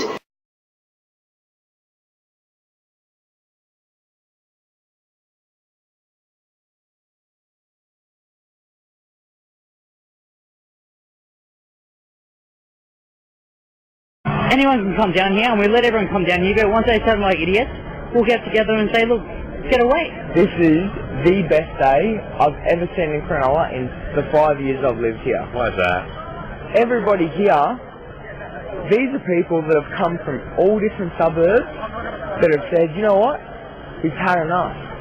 Sure, the Lebanese community out in Bankstown to Lakemba to Stanmore to wherever, they've got more numbers than we do. It wasn't until 2 lifeguards got beaten up that everybody said, you know what? And I'm sorry for the language, but fuck this.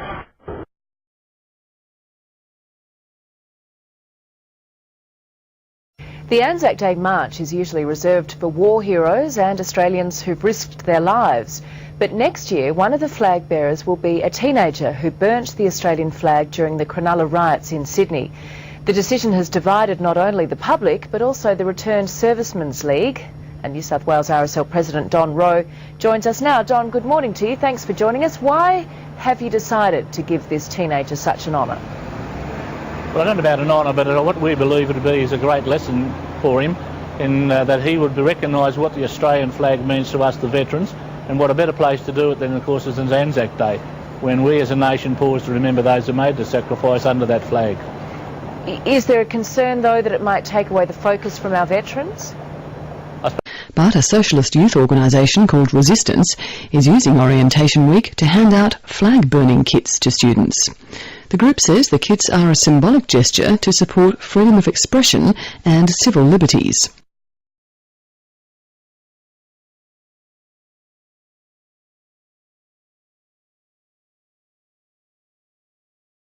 Crime, what are they picking on us for? On the eve of Anzac Day, the lack of respect is just plain insulting. Boys, we'd like to have a 1 minute silent. Died in Anzac. So, everyone, 1 minute silent, please.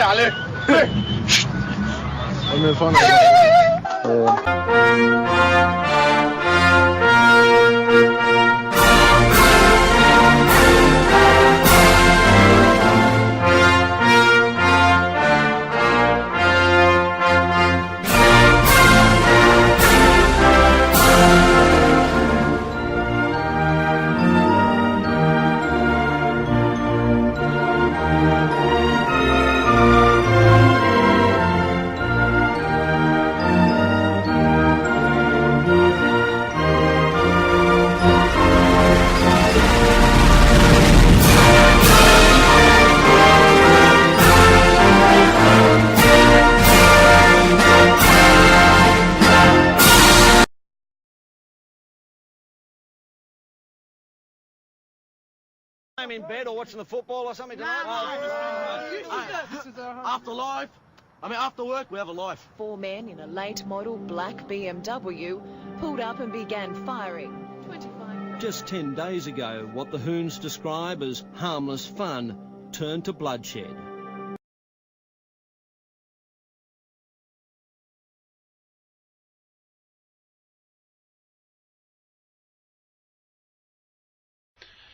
Also, we must remember that New South Wales has been a hotspot for gang rapes by Middle Eastern gangs.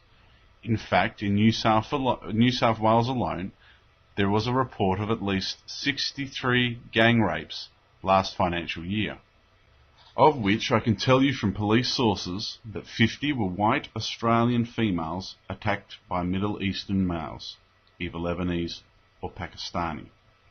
Yet we have only heard about 5 of these gang rapes in the media, starting back 5 years ago. So that's 1 gang rape each year.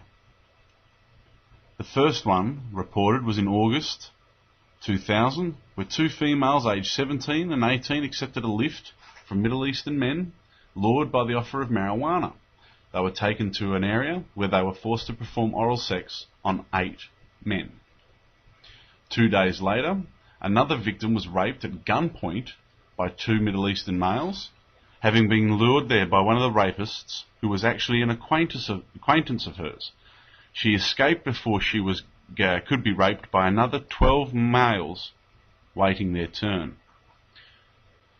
15 days later, in 2000, a woman was lured from a train by the promise of marijuana again, and she was raped at least 3 separate locations by 14 men over a period of 6 hours. As a final humiliation, they hosed her down with a water hose. The teenager was called an Aussie pig, told she would be raped Leb style, and even asked, does Leb cock tastes better than Aussie cock. A few months later, we hear of another rape that happens. 2 16-year-old females were lured from a train station to a house where they were raped by 3 males over a period of 4 hours.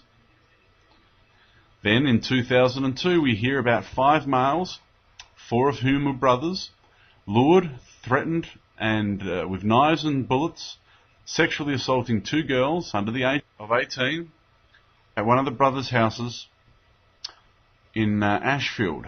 One of the victims was told that the other had been killed because she had resisted orders. The rapists even had their names suppressed by the media sources. Now think hard about those stories I read out to you. Only 5 gang rapes in New South Wales over 5 years have been reported by the media, despite the fact there have been 63 reported gang rapes to police in New South Wales last year alone. And not one of these Middle Eastern gang rapers have been charged with racial vilification, even though it is on record them stating such things as Aussie pig, Aussie slut, white whore, and other racial comments during these brutal attacks. So New South Wales, particularly in Cronulla, has seen such a surge in criminality, including these vicious gang rapes, and they rose up in protest. And as such, 12 of them got sentenced with riot and affray laws. Yet not one Middle Easterner has been reported to being charged under these same laws. I swear to God, man, all us zippers were fucking sick. I swear. They got everything, man. Look at the Aussies, bro. They got nothing. They look at us wogs and they say, fuck these wogs, they got everything. And we're still living in our fucking 5-row houses, bro. I reckon, bro. I swear. They're fucking loser cunts. Fuck all you wog-hating Aussie cunts. Fuck you. Fucking that's right, bro. That's right. You know me, I'm still Ali. Even though I'm a G, I live down at Lakemba, Bankstown, and I know I live low-key, cause I sell drugs by the kilos. Even though my ambition still grows, and I have a mad Gemini, it stinks. Got turbo, it's a 20B. Even though my kids live down at Tilapia Street, cause I'm under heat. And now we're going to Lakemba to try and cause some heat. We saw these Aussie girls, and I swear to God, they looked at me, bro. I swear to God. I said, hey chick, how you going? And I said, hey, where you going? You wanna fuck? We slammed the brakes, we got out of the car, we ran so fast that we lost the car. No bullshit, bro, we want some ass. She said, you wanna go out sometime? I said, swear to God, I'll go out with you, bro. I don't mind, you know, cause you're a fucking nice looking chick, I swear. And she's like, okay, wait for me here. And I'm like, alright, I'll wait for you, I swear, but if you don't come back, I'll fucking smash you, bitch. I swear, I'll get all my cousins, I'll fucking hunt you down, and I'll smash you. Then I come back, and she's like, yeah, I'll come back, just wait here.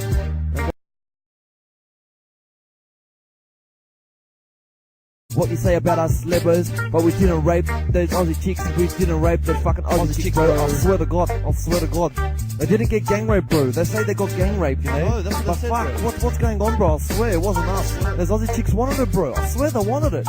She wanted to cop it, bro. And then after we gave it to her, she's like, fuck, you raped me. Yeah, I know, bro. You know, and she's like, oh, I'm gonna take it to the police. Yeah, I know. Fucking bullshit, man. All these fucking Aussie cunts look at us lebbers, you know, and they're saying, those cunts, bro. Fuck them. Oh, these are lebbers that raped them. What the fuck's going on, bro? I swear. It's because we have money, bro, you know? I know, bro. They see us with money, they see us with cars, because we got all the Aussie chicks. And these fucking Aussie cops, these fucking Aussie cunts. Yeah, I know, the fucking pigs. They're like, oh yeah, the lebbers did it. Fucking pigs. And I'm like, what the fuck's going on, bro? I swear. They wanted to blame my cousin Ali, my cousin Muhammad, and my cousin Muslim. What the fuck is going on with these Aussie cunts, bro? I swear. Let's go to the fucking police station again, bro. I'll fucking shoot them out my fuck, I swear. With you, bro. I swear. You think us lebbers give a fuck about you convict cunts? We don't give a fuck about you cunts, because we're fucking Lebanese cunts. I swear, we're Lebanese. We're the ones that invented Alibaba and the 7 Thieves. That's right, bro. Think about it, fucking motherfuckers.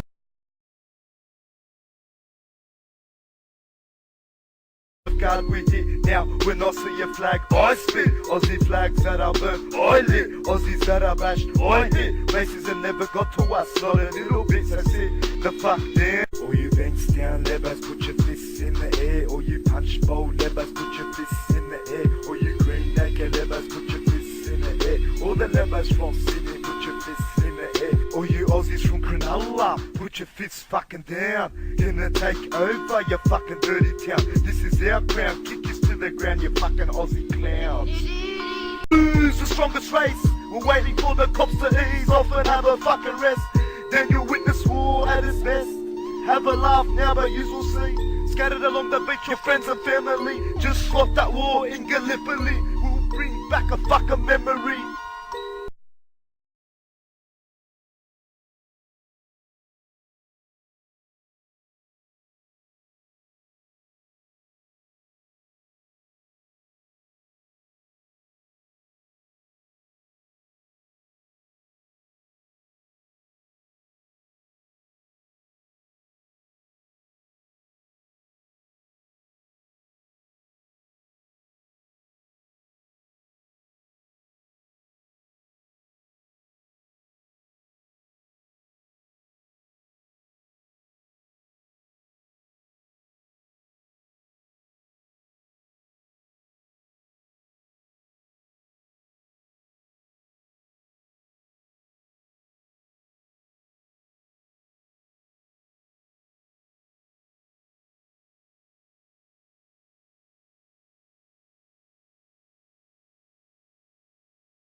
Meanwhile, cultural tolerance copped another hiding overnight with news a Melbourne Islamic school has expelled 2 students for urinating on a Bible and then burning it.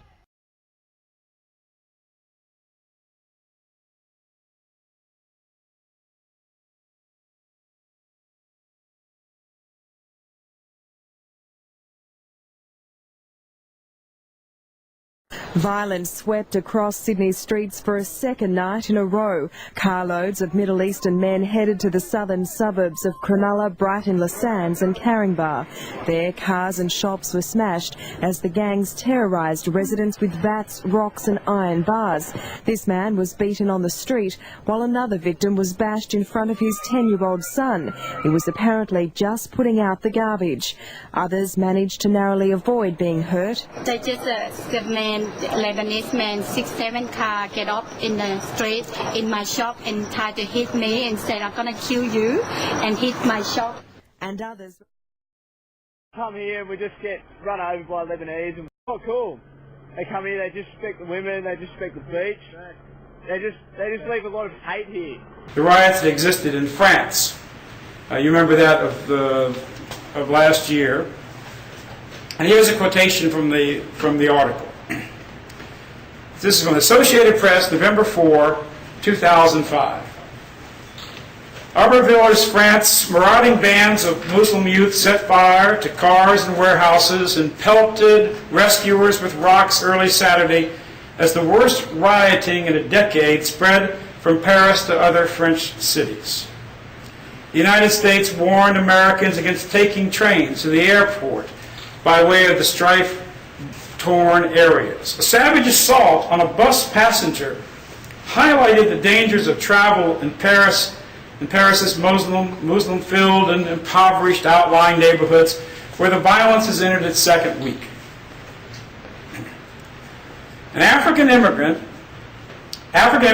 attackers doused the woman in her 50s and on her crutches with an inflammable liquid and set her afire as she tried to get off of a bus in the suburb of Severn Wednesday, judicial officials said. The bus had been forced to stop because of burning objects in its path. She was rescued by the driver and hospitalized with severe burns. Justice Minister Pascal Clement deplored the incident, saying it caused him great emotion. Now, all over the world, after this incident took place, now let's get this incident straight in our minds. We have a situation where a gang of Muslim youths stop a bus. An elderly woman on crutches gets off the bus. They throw flammable liquid upon her and set her afire. They burn her alive. They burn her alive. Now, all over the world, the mainstream media describes the rioters that existed in France's youths. At every opportunity, the TV news will only show the scattered and rare white communist throwing a firebomb, while ignoring the overwhelmingly clear fact that the riots are driven by a racial motivation, a racial hatred against all things European. Once in a while, a little truth ekes out in the controlled media. The Associated Press article quoted makes it very clear who the rioters are, and it shows the brutality of the savages. And that's who those rioters were. They were savages who were turning centers of European refinement and culture and civilization into examples of some of the darkest horrors of Africa. Now, let me ask you a question. How do you think the mainstream press would have treated this story if white attackers had stopped a bus and an elderly, crippled black woman got off the bus and they doused her with gasoline or lighter fluid and they set her afire? How do you think the media would have reacted to it? Do you think the minister would have simply said, "I react to it with great emotion"?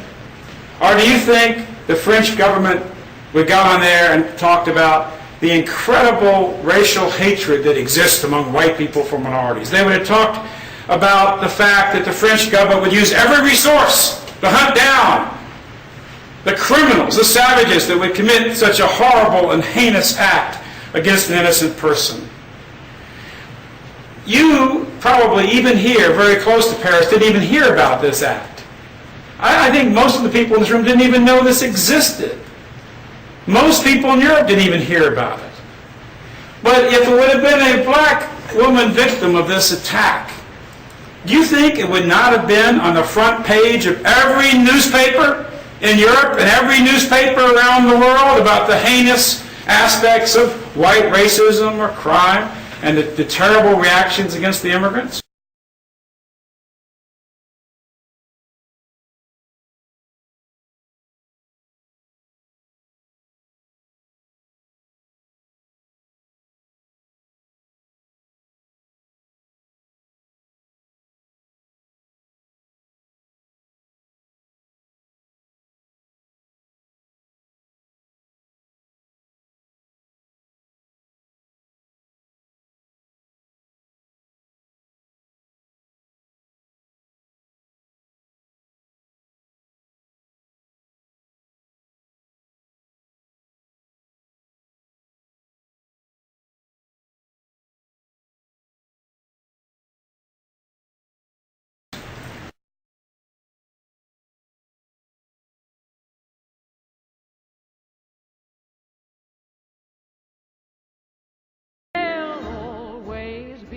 And England, while there's a country lane, wherever there's a cottage small beside a field of grain, there'll always be an England while there's a busy street, wherever there's a turning wheel, a million marching feet.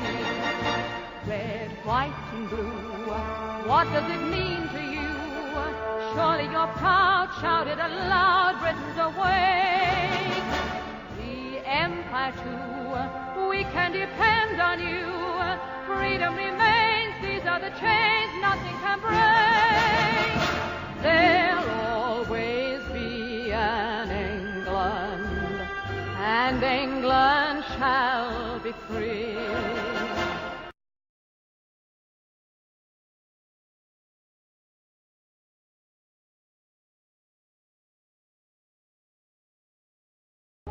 Scuffles broke out between Asians and whites, and this shocking attack ended in a brutal stabbing.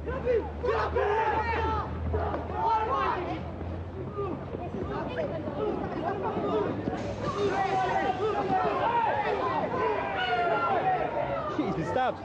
He's been stabbed.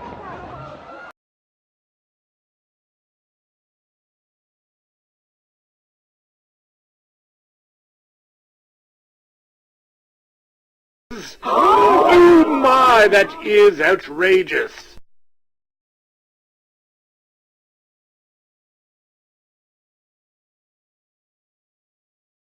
Multiculturalism just hasn't worked. You just got to admit it. And that's what the whole thing's all about. It just doesn't work. Muslims and Christians, you know, it's happening in France, it's happening in Canada, it's happening everywhere. Or we're just not think it's going to happen here. I am becoming racist. I will tell you, I am becoming racist. I think we're the ones discriminated against, really. Why? The law doesn't protect the innocent. The law is given all the rights to the guilty. It is. Not only that. Yeah, well, you don't think that if, those people that crashed the lifeguards the other day, you don't think they're going to get jail time? No. They'll say they're the ones discriminated against. So what do you think when you see a young Lebanese man come down to the beach? What do you think immediately? Well, nothing. I don't judge him because, I mean, my cousin used to be married to a Lebanese. You know, I mean, I don't judge them.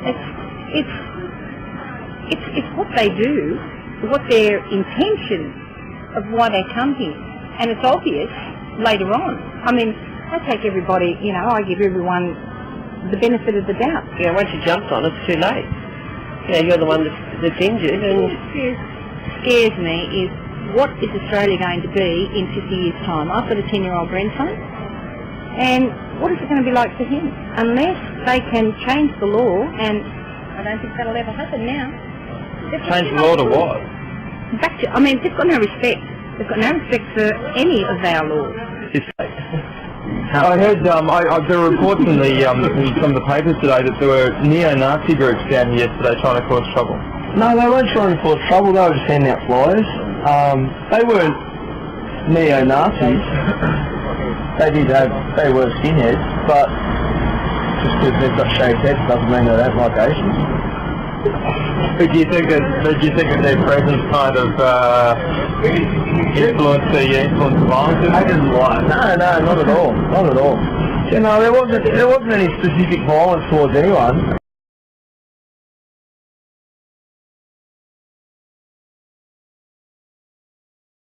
There's one thing about Zakir Naik that makes people really think that he knows what he's talking about, and that's when he's able to share facts randomly and very quickly from the top of his head in such a manner that makes you think, wow, he is a really intelligent man.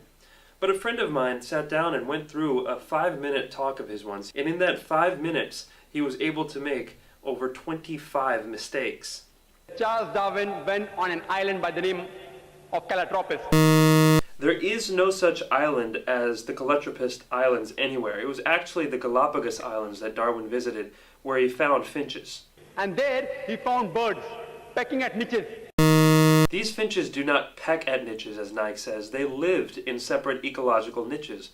Depending upon the ecological niches they pecked, the beak kept on becoming long and short. The differences Darwin observed between these finches were far more than simply beak length. They included differences in color, size, mating behavior, songs, and preferred food. This observation was made in the same species, not in different species. Darwin's observations of varying beaks were made on 14 different species of finches, not just one, as Dr. Naik claims. The beak length actually did not vary within the species. Charles Darwin wrote a letter to his friend Thomas Thompson. All of Darwin's published correspondence is printed and even available electronically online, and it contains no record of anyone named Thomas Thrompton. Charles Darwin himself said that there were missing links. He didn't agree with it. Darwin admitted that there were missing links, but that does not mean he disagreed with his own theory. He simply predicted where the missing links would be found. The reason is because that if you analyze the church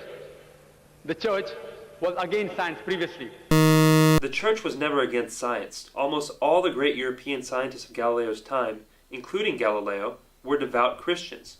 People like Newton, Copernicus, Kepler, Boyle, Linnaeus, Pascal were all committed believers in the Bible. And you know the incidents that they sentenced Galileo to death. Galileo, a devout Catholic, was never sentenced to death. He was sentenced to life imprisonment on June 22, 1633, and then that sentence was commuted to house arrest. He died more than 8 years later on the evening of January 8, 1642, of old age. Galileo believed that his theories fit with the Bible, and he wrote a book arguing this based on early interpretations of Christians like Augustine. Knight goes on to make the same false statement 2 more times, but let's only count it as one factual error. So all the scientists, most of them, they support the theory because it went against the Bible, not because it was true. Actually, most scientists did not support Darwin's theory for many years, and most of these same scientists revered the Bible. Basically, this account by Dr. Nike is a total fabrication. All the sages, Lucy, there were 4 hominids. Everything Dr. Nike says here is wrong. There is no such word as hominites. He must mean hominids. Science tells us today there are 4 hominids. There are not a mere 4 hominids, there are at least 14. First is Lucy, along with its guide, the Australopithecus.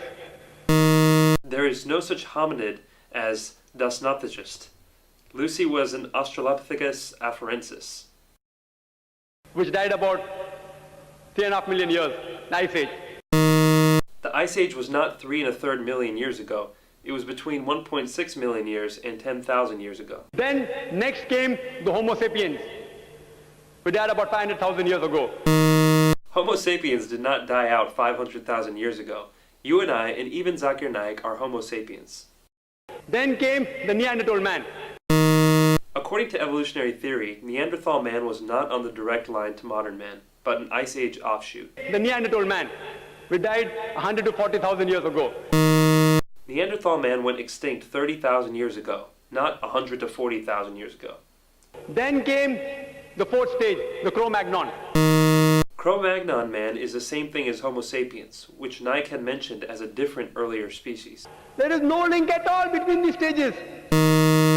Actually, evolutionary biologists have found many examples of what they claim to be links between these stages. For example, Homo habilis, Homo ergaster, and Homo heidelbergensis. If you know of Sir Albert Georgi, who got the Nobel Prize for inventing the vitamin C. Georgi didn't invent vitamin C, he discovered it. Vitamin C is a naturally occurring substance that doesn't need to be invented. He wrote a book, The Crazy Ape and Man, against Darwin's theory. Albert said Georgi's book was not called The Crazy Ape and Man, but simply The Crazy Ape, and it was not a refutation of evolution, but a sociological commentary. If you know about Rupert Salbert, this person wrote a new theory of evolution against Darwin's theory. Who is Rupert Salbert? I can find no trace of anybody with that name. From the apes. If you know of Sir Frank Salisbury, he was a biologist. Nike quotes one unknown person after another. Who is Sir Frank Salisbury? Again, vigorous searching can find no trace of anybody with that name. But to give Nike the benefit of the doubt, this will not be counted as a factual error. If you know about Whitemeat, Sir Whitemeat. Whitemeat? Who is Sir Whitemeat? For the 4th time, no trace can be found of anybody with this name. At lower levels, an amoeba, at lower species level, amoeba can change to paramecia. There is no such thing as paramecia. Perhaps he means paramecium, but the evolutionary change of an amoeba to a paramecium is far more dramatic biologically than the relatively small biological difference between apes and humans. According to Francis Crick, who's authority in this field, he said it is unimaginable. There is no such person as Henses Crick. Nike probably means Francis Crick, the co-discoverer of DNA. Francis Crick believes fully in evolution.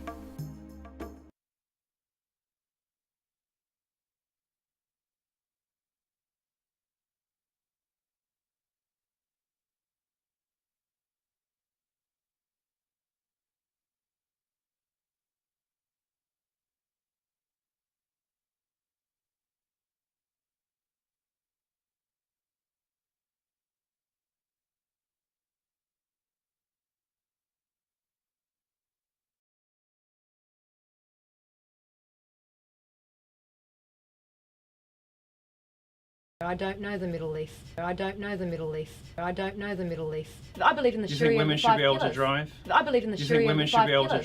I believe in the Sharia and the 5 pillars. You think women should be able to drive? Because it's been hijacked. Because it's been hijacked. Because it's been hijacked. Because the Quran is supposed to be the final, unalterable, and perfect word of God. Because the Quran is supposed to be the final, unalterable, and perfect word of God. Because the Quran is supposed to be the final, unalterable, and perfect word of God.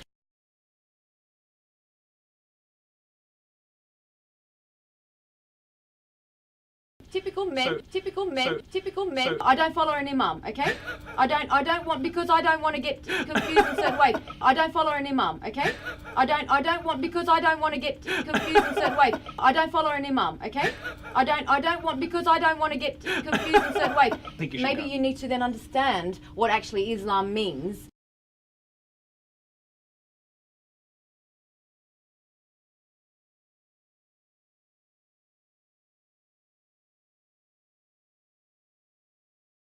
Is there anybody in public life you consider to be a good Muslim?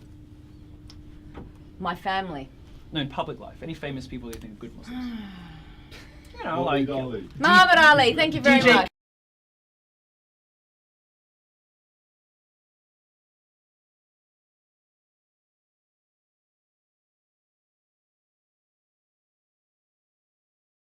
You say that all blacks are devils as well as all whites. No, blacks are not devils. No. Because that's what that says. Blacks, what if black? Who have we lynched? Who have we raped? No. Who have we slaved? Oh, thousands of people in the Congo and in Africa. not us. I'm not against blacks. I'm saying blacks and whites, we're all awful, maybe. No, no. Everything black people do wrong come from you. Listen to what I just said Drinking, about smoking, prostitution, homosexuality, lying, stealing, gambling. Cannibalism. It all come from you. You know, I there's don't know things about on no your side too. cannibalism. you I don't know about cannibalism. Look, the thing I was just saying was that I'm not against what you say that some white people do. I'm just trying to save you from some of your own quotes. The point is that you said that all white people are devils. Elijah, now, if you I didn't say that. no, Elijah you Muhammad quoted, teaches us, God told him that all God white was people wrong are on that devils. occasion. Because the thing God is, wasn't wrong, because I ain't seen no good ones yet. No. And I travel all over the country. No, the thing is that you I haven't said... seen one good one. No, but you said all white people... Not even you. No, I'm terrible. I'm terrible.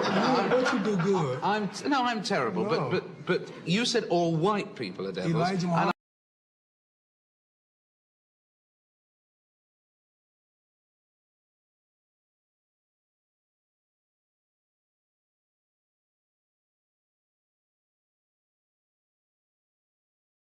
If you don't pray, you don't seem to agree with any Muslim countries or leaders, you don't follow an imam, you don't go to Namaz on Fridays, how are you Muslim? Because Islam is a submission to God. Islam, you can read the book. You seem to be submitting to stupidity. I don't know if you're submitting to God. No, honey, you do your 5 pillars, you pay your charity, you pay, Do you pay pray, your zakat?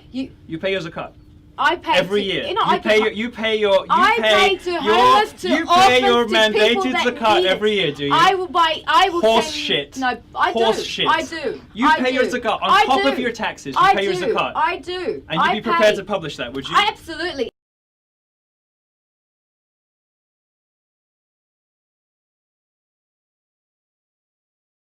I can show you children, orphans that I've given my money to who have thanked me.